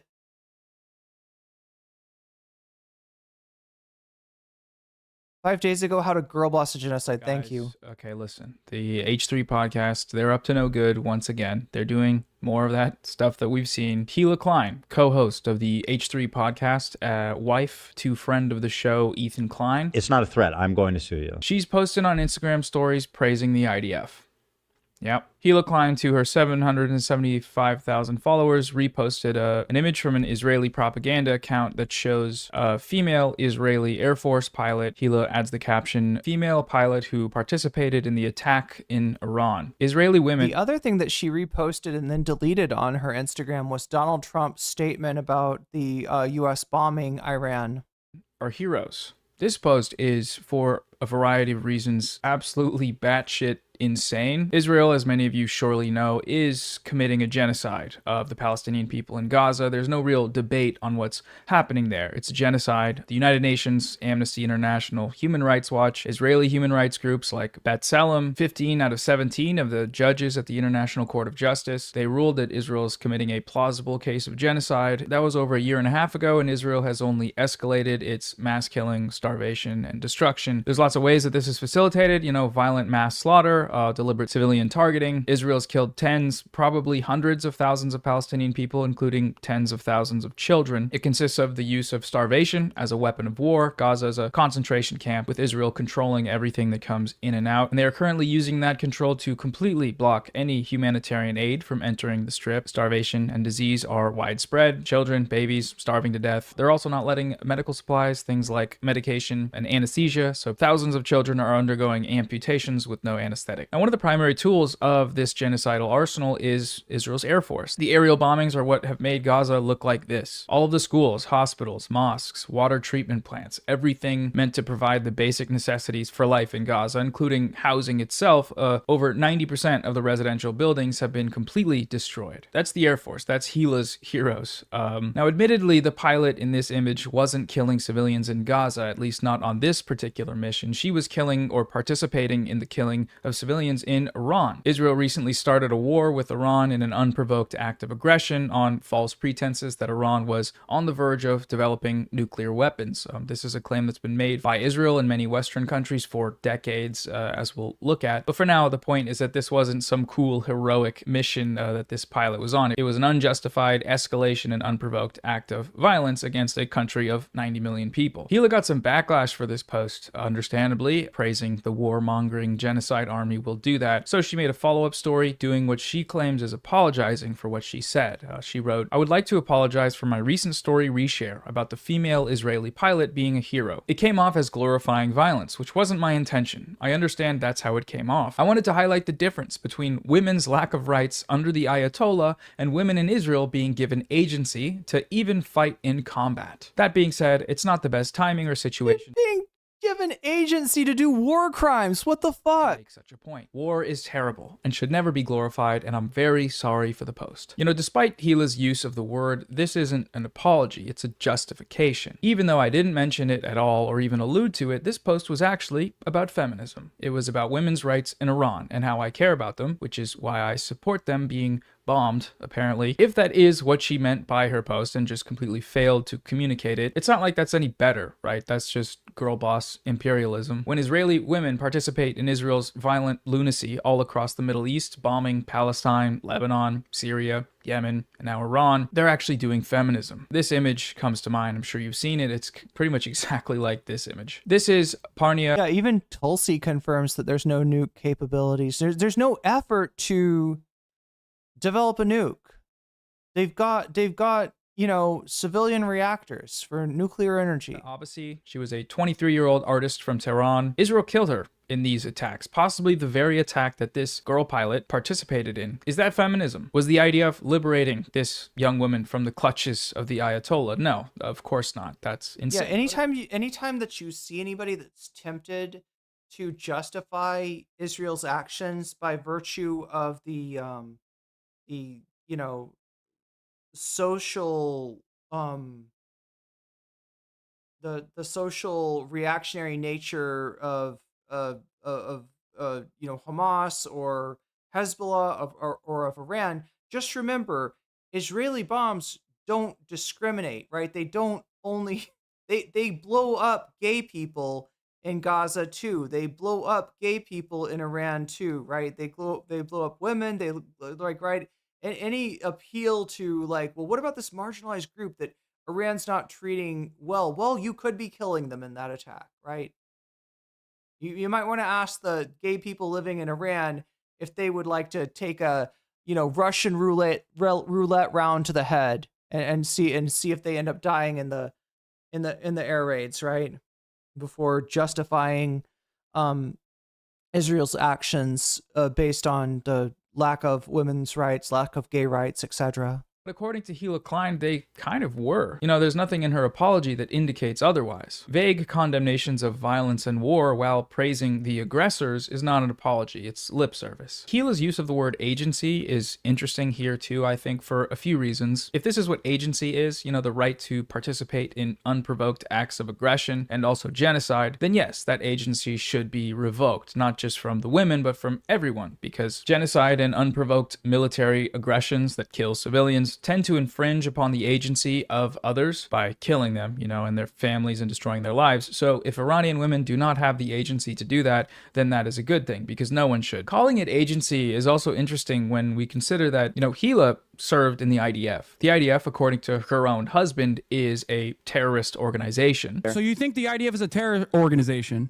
I said yes. And so naturally, there has to be some excuse for her time in this service. And the excuse they use that is often repeated is that Israel has mandatory conscription. Gila was doing mandatory military service. What should she have done? Gila had no other choice. It was the law. She was just following orders. She had no agency, let's say. Now, this isn't exactly true, right? Because you can dodge service in the IDF with things like conscientious objection or medical exemption. The latter is what Ethan did or tried to do, apparently. And the former, well, nobody in Israel really does that aside from like 10 people, because most of them support the genocide. But you can do it, right? Now, Gila didn't, but even still, she did have some agency in the IDF. According to her, when she got bored of her desk job, she requested a transfer and ended up participating in at least one IDF raid on the illegally occupied West Bank in Ramallah, which they refer to as a terrorist city. At first, I was given a role that was like in an office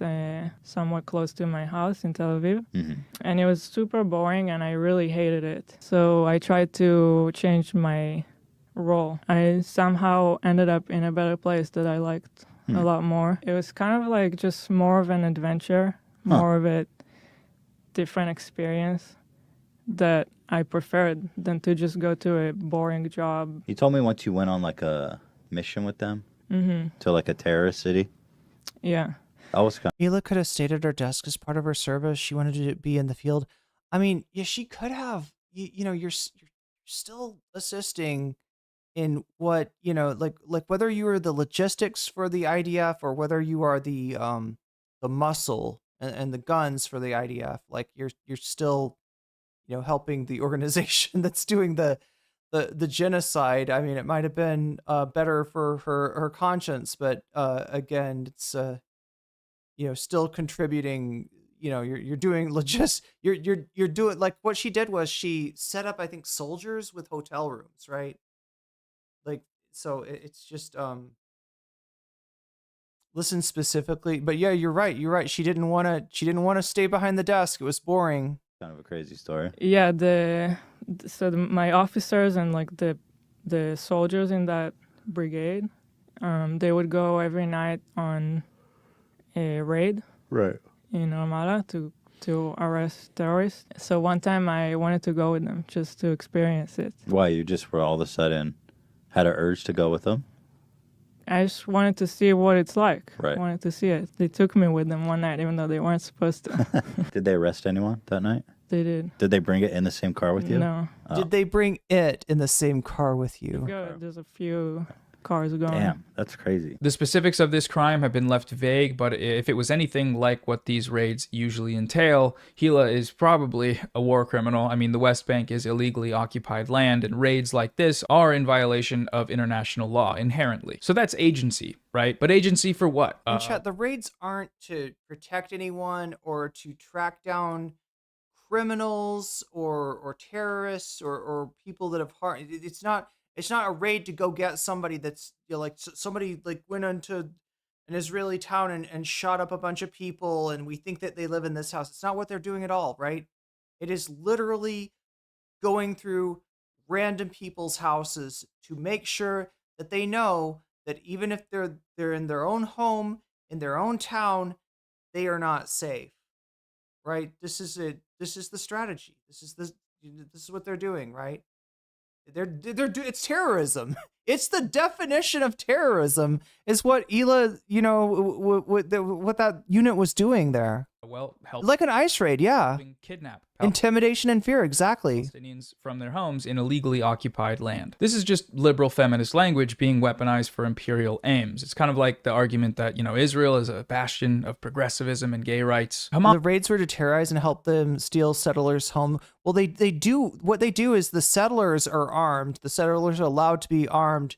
And, you know, if there's any sort of blowback from their actions, stealing homes, etc., then yeah, the IDF is there to be the ultimate muscle, right? To be the like deciding factor, right? If they run into trouble, right? But these settlers, you know, carry guns and everything, and you know, do a lot of intimidation themselves. Hamas throws gay people off of roofs. Why do leftists support them? This is just a moral justification, and a very racist one at that, for liberating queer Palestinians from Hamas by killing them. There's a more subtle thing going on in these posts that I also want to talk about that relates to the broader media ecosystem on the issue of Israel's attacks on Iran, manufacturing consent. You know, we had to bring it up. Shout out, my boy. Notice the language in Hila's post. She refers to Israel's strikes sort of vaguely as violence that's an aspect of war. This language is representative of a wider phenomenon in Western media, which is just normalizing Israel's crimes. Hila calls it violence, but it's not just violence, right? It's an unprovoked act of aggression from a genocidal state. It's not just war. that's happening. Whatever Iran is doing now with its weaponry is responsive. It is in retaliation for Israel's unprovoked attacks. Israel's act of aggression was once again being framed as a defensive act of war. That's what Gila's doing in this post, and that's what a lot of people did in the Western news media, as well as most Western governments, including obviously hundreds of American politicians. One way that helps me compare this sort of media coverage is with Ground News, the sponsor. Oh my god. Oh my god. You got me, Noah. You got me. Anyway, let me link the video in case you want to get Ground News using Noah's affiliate link. I don't really know enough to like recommend it.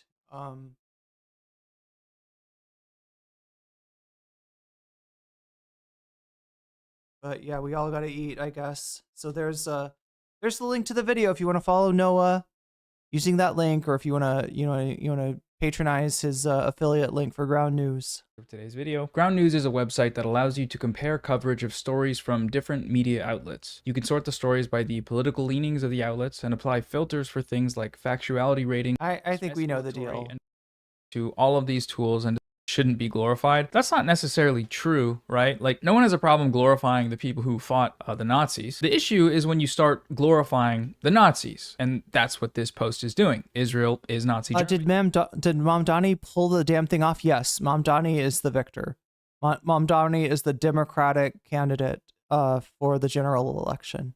Cuomo has been defeated, although he may run in the general election, as may Mayor Adams. And the IDF are the Nazi soldiers. That's the comparison you get to make when you commit genocides on ethnic supremacist, expansionist, and colonial grounds, because that was the Nazis' whole thing, right? Despite the mountains of evidence to the contrary, Western media outlets still overwhelmingly refer to Israel's genocide as a war against Hamas. But it's not a war, and it's not against Hamas, obviously. It is an extermination against the Palestinian people of Gaza. And calling it a war, using that word, is one method of obfuscating that reality.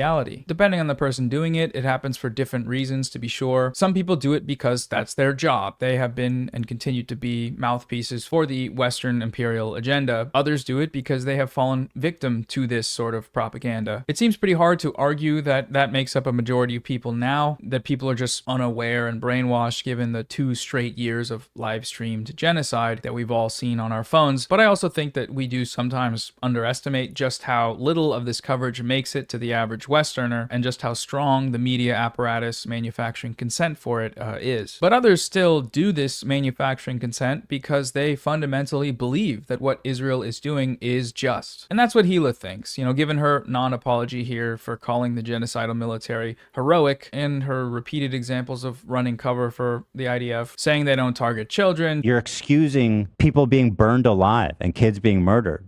You're saying Israel does that on the daily. Now, I'm not denying that. I'm not denying that.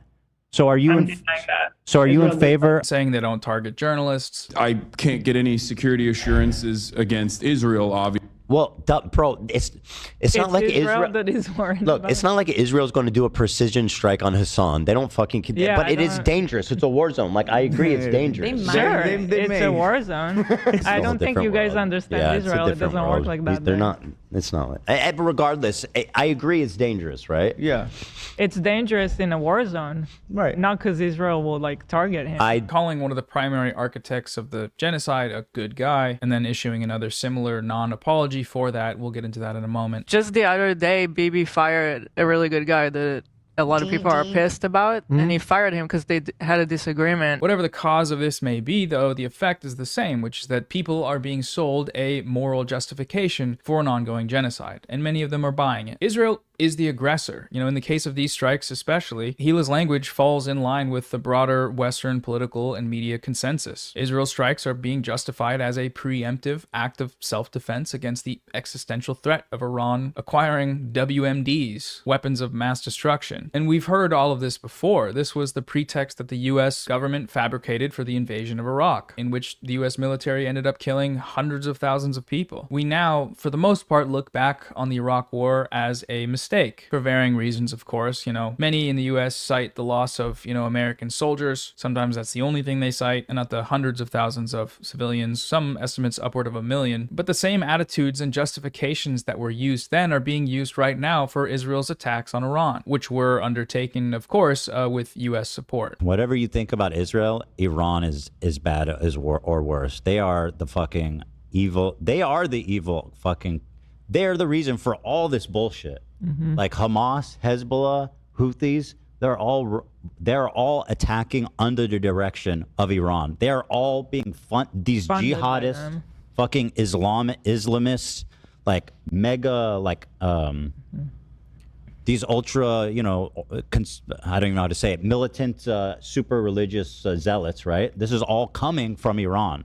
Under their direction. Iran is evil. They are terrorist jihadists. They are Islamic-style bad guys. These people would have cheered on the Iraq War, no question, just as they've run cover for Israel during the past 2 years of genocide. And in both cases, they will act as if they didn't do that. But they did. We've also been hearing the same thing about Iran for decades, both Israel and the United States. If not stopped, Iran could produce a nuclear weapon in a very short time. It could be a year, it could be within a few months.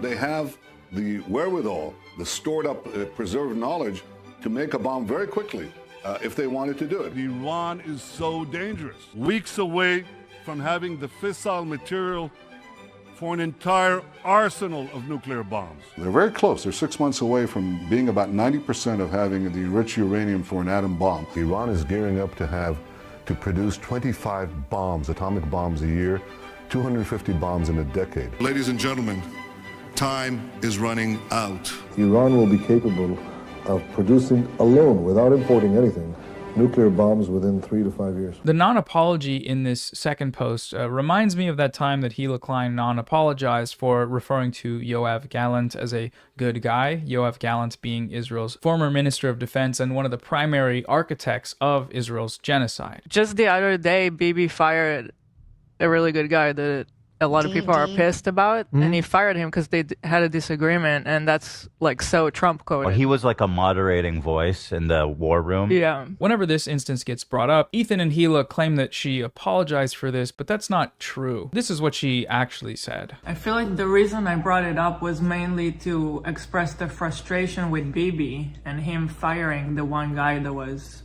somewhat, attempting at moderation.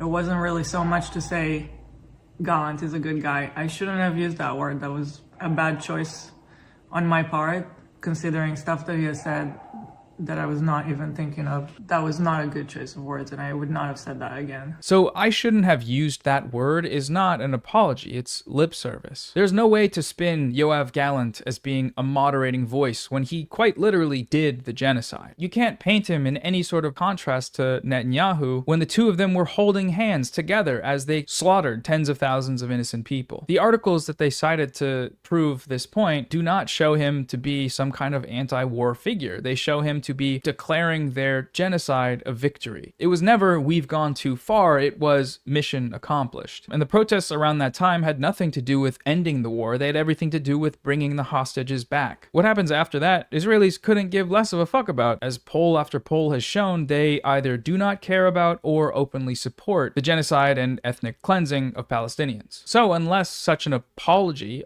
comes with, "I was wrong, Yoav Gallant is not a moderating voice, he literally did the genocide," then once again, it's just lip service. There's an organization called Breaking the Silence that's IDF veterans that whistleblow and provide details about their time in service. This organization has produced some pretty harrowing stuff. I mean, obviously, it's the Israeli military we're talking about. I'd rather have my house destroyed. Wait, I'm sorry. John Lovell, is this real? NASA officials and Trump have unveiled their $2.8 billion plan to put a cross on the moon by 2027?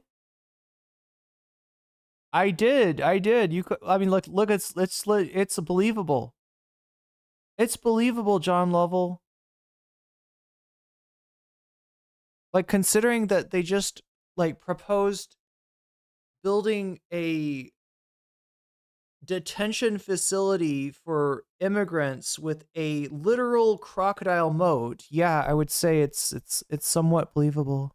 We're leaving it in. There were children in almost all the houses we were in. We knew it for sure because you could see children's clothes. It bothered me because they drew really... I don't like jellyfish. That sounds like something someone would say who was stung by jellyfish as a child. Did that ever happen to you, John? Sexual things, nudity, and it felt messed up to me. You get the area and clear it. We finish a place, and a few days later... Did you ever get stung by a jellyfish and have to pee on it? We're in the next place. It started with the houses that overlooked the border. In the end, the neighborhood was no longer standing. We essentially created a sterile strip, where once there used to be fields, groves, all kinds of things, nothing. Sterile. I got the impression that every house we passed on our way got hit by a shell, and houses farther away, too. It was methodical. There was no threat. It's called retaining tension, that is, keeping Hamas unsure about when exactly we will be going in so that they are constantly thinking that we might be about to go in. It's called softening targets, and it's done also to clear a range for advancing. What this means in practice is that shells are being fired all the time. Details like this provide quite a bit of insight, into what's actually happening there. If you're someone that's been following the footage of like every hour when an apartment building is blown up and thinking to yourself, what could ever possibly be the justification for that? Well, it's because stuff like this. Bombing for the sake of bombing. Killing people for the... No PP. I don't know if the PP even really helps. You know what I mean? It sounds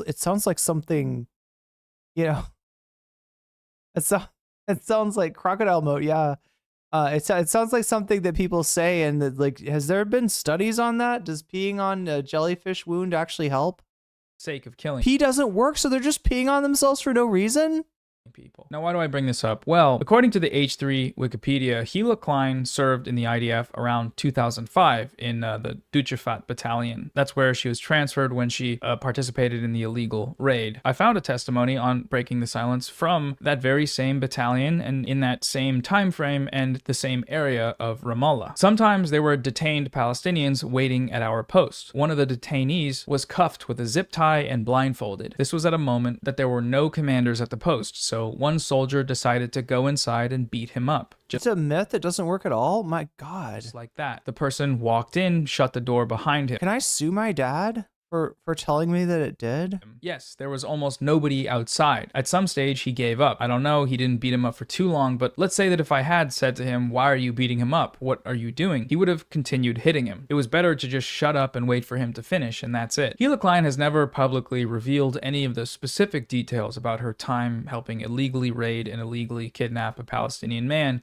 in the illegally occupied West Bank, but she should, because this is the sort of thing that her terrorist organization was and still are getting up to. If she truly is sorry for glorifying the IDF, as she claims in her post, then she should help the world by telling the truth about what she saw and did. Yeah, and that's the whole thing, is that, like, I don't, like, permanently judge somebody like Gila for going along with a practice that was normalized to her, in what is, and this is I'm saying this as somebody who comes from a very sick and very militaristic society, right? What's important is what she says upon looking back at that, and whether she can recognize that she was involved in something that was, yes, a terrorist activity, right? She doesn't. She still seems proud of her service, right?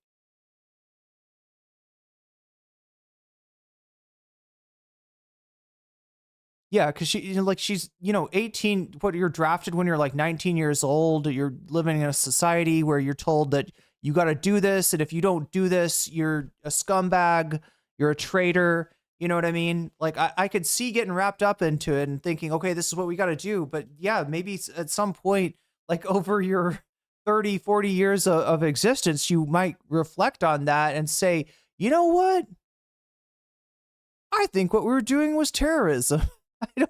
I don't think I was involved in a good thing there. That person that we went and detained, they didn't do anything. Like, we didn't see any evidence that this person, we weren't going to arrest somebody who was hurting people. We went to arrest somebody who was trying to live their life, right?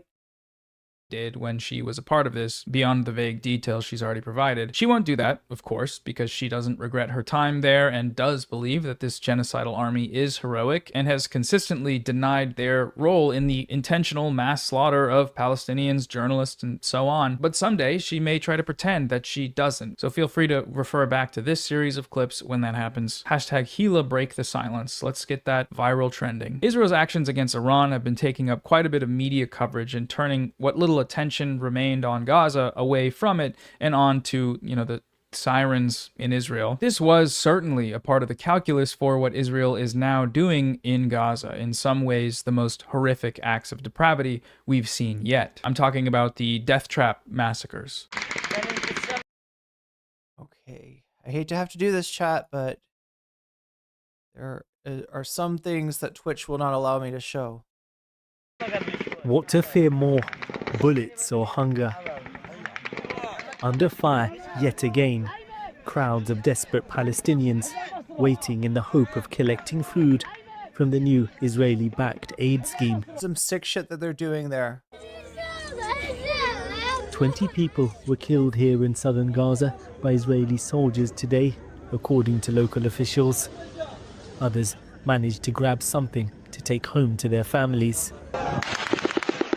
Hundreds of people are now said to have been gunned down in repeated incidents around the Gaza Humanitarian Foundation sites in the few weeks they've been operating. These massacres are being facilitated by the IDF and the Gaza Humanitarian Foundation, which is an organization devised by Israel and backed by the US and denounced by every long-standing humanitarian aid organization that has operated in Gaza, who are all still being completely barred from entry. This organization, with Israeli and US help, is facilitating the use of starvation as a weapon of war. They're setting up so-called aid distribution centers in strategic military positions in the south to drive large crowds of starving Palestinians into cages for bags of flour that are a tiny fraction of what is actually needed to keep Palestinians in Gaza from starving to death. Yeah, from what I was hearing, they're giving out stuff like pasta, which, look, pasta's great if you're hungry, all right?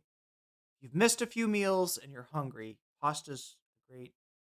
But for refeeding people who are starving, it doesn't cut it. It's not really helpful, right? At that point, at the point where, Palestinians are right now, you need particular foods in order to refeed a starving person, right? Pasta's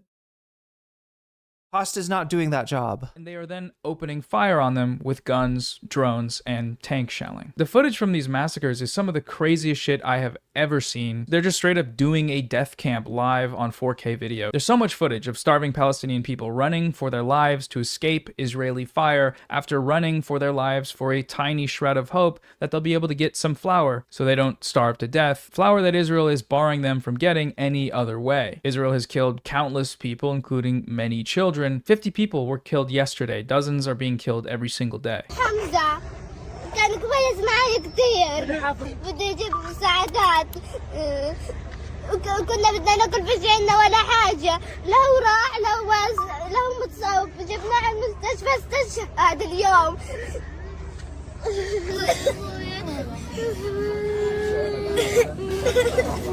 العالم لو خالي قال له يلا يا خال لهو رفع راسه اجى طلق له وارتمى على الارض. The pretext for these massacres is, you guessed it, it's Hamas, a claim which you probably also guessed is meritless. Netanyahu recently just admitted to backing the ISIS-linked criminal gangs in Gaza that have repeatedly looted aid operations under the protection of the IDF. This has been reported for well over a year now, but Netanyahu just straight up admitted to it a few weeks ago. This didn't stop Ethan Klein from quoting the organization that's facilitating these massacres to, attack a streamer that he doesn't like. Yes, he actually shared this post as direct propaganda from the genocidal state and its death trap massacre committing orchestration. Stalwart ally to the Palestinian cause, by the way. Israel's backing of these groups has been dubbed Operation Total Madness, as what we are seeing now is the final stage of Israel's final solution to the Gaza problem. Drive everyone out of Gaza Gaza and kill anyone that's left. So the reason people are making memes and jokes about World War III and not talking about this, one of the greatest crimes of our age that's being broadcast on social media every single day, is because that's exactly what Israel and the United States want us to be doing.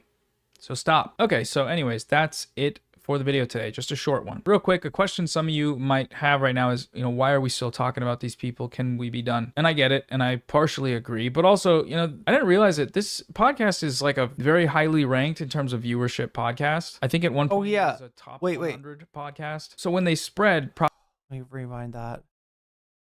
How I've heard Ethan bragging about their podcast rating on YouTube. Stop. Okay, so anyways, I didn't realize it. This podcast is like a very highly ranked in terms of... Okay, so what do we got? Joe Rogan Experience number 1, New York Times The Daily number 2, Crime Junkie number 3, This American Life number 4, Stuff You Should Know number 5, My Favorite Murder with Office Ladies Call Her Daddy number 8, Serial number 9, Pod Save America number 10, Dateline NBC number 11, Ben Shapiro Show number 12. Wow, I didn't realize that Ben Shapiro had anything that was still watched. The kind of floor has fallen out from most of the Daily Wire shows. Wait, Don't Tell Me, Morbid, a true crime podcast, Planet Money, Fresh Air, that's NPR.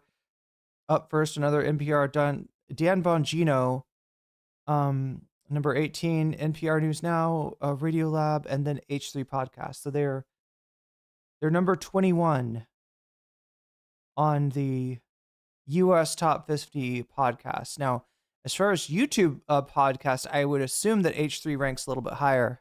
Of viewership podcast. I think at one point it was a top 100 podcast. So when they spread propaganda like this, is that old? Glorifying a genocidal nation during its genocidal assault on Palestinian people in Gaza, that makes them one of the largest mouthpieces for... I mean, given that Pod Save America's ranking so high, it's like, yeah, this genocide makes sense that that's a few years old. On the internet and on Instagram too, where this post came from, where they do much of this sort of propaganda and also just general run-of-the-mill Zionist whining. Ethan and Gila have a collective millions of followers, hundreds of times my own reach on there. So I think that alone is a good enough reason to keep covering what they say, especially when it's this blatant. Like, come on, you're gonna try and say you're a Palestinian advocate while glorifying the IDF? Like, I don't know about how Instagram works, chat, but it would be really nice if Ethan would see this same kind of sub drop on Instagram that he does on YouTube on a regular basis. It may not, like, it may, there's a reason that Ethan retreated to Instagram from Twitter, right? So I don't know, there might not be a way to get to his followers and be like, hey, you're following a fucking monster, stop, but it would be nice if there was. Like, they just can't help themselves. It's crazy. But I do think it's best to do that in context of the broader issues. So when they post glorifying the IDF, we simply use that to get the news out about what the IDF is doing currently in Iran and in Gaza. When they deny Israeli apartheid, we simply use that to talk about Israeli apartheid. When they deny Israel's killing of journalists, we can talk about that. Or when they call Yoav Gallant a good guy, we use that to talk about Yoav Gallant and how defending a genocidal war criminal doesn't just get canceled out by saying that you're not doing that. So keep posting about them. Make a video about this post. Add your own commentary about what you think is important politically about what's happening right now. You'll get views. Call it grifting all you want. More views means more people learn about the genocide and are then equipped with the information and arguments to teach other people about it. So yeah, that's all. Thanks for watching. Join my Patreon if you want to support the show, and I'll see you all on the next one. Bye-bye.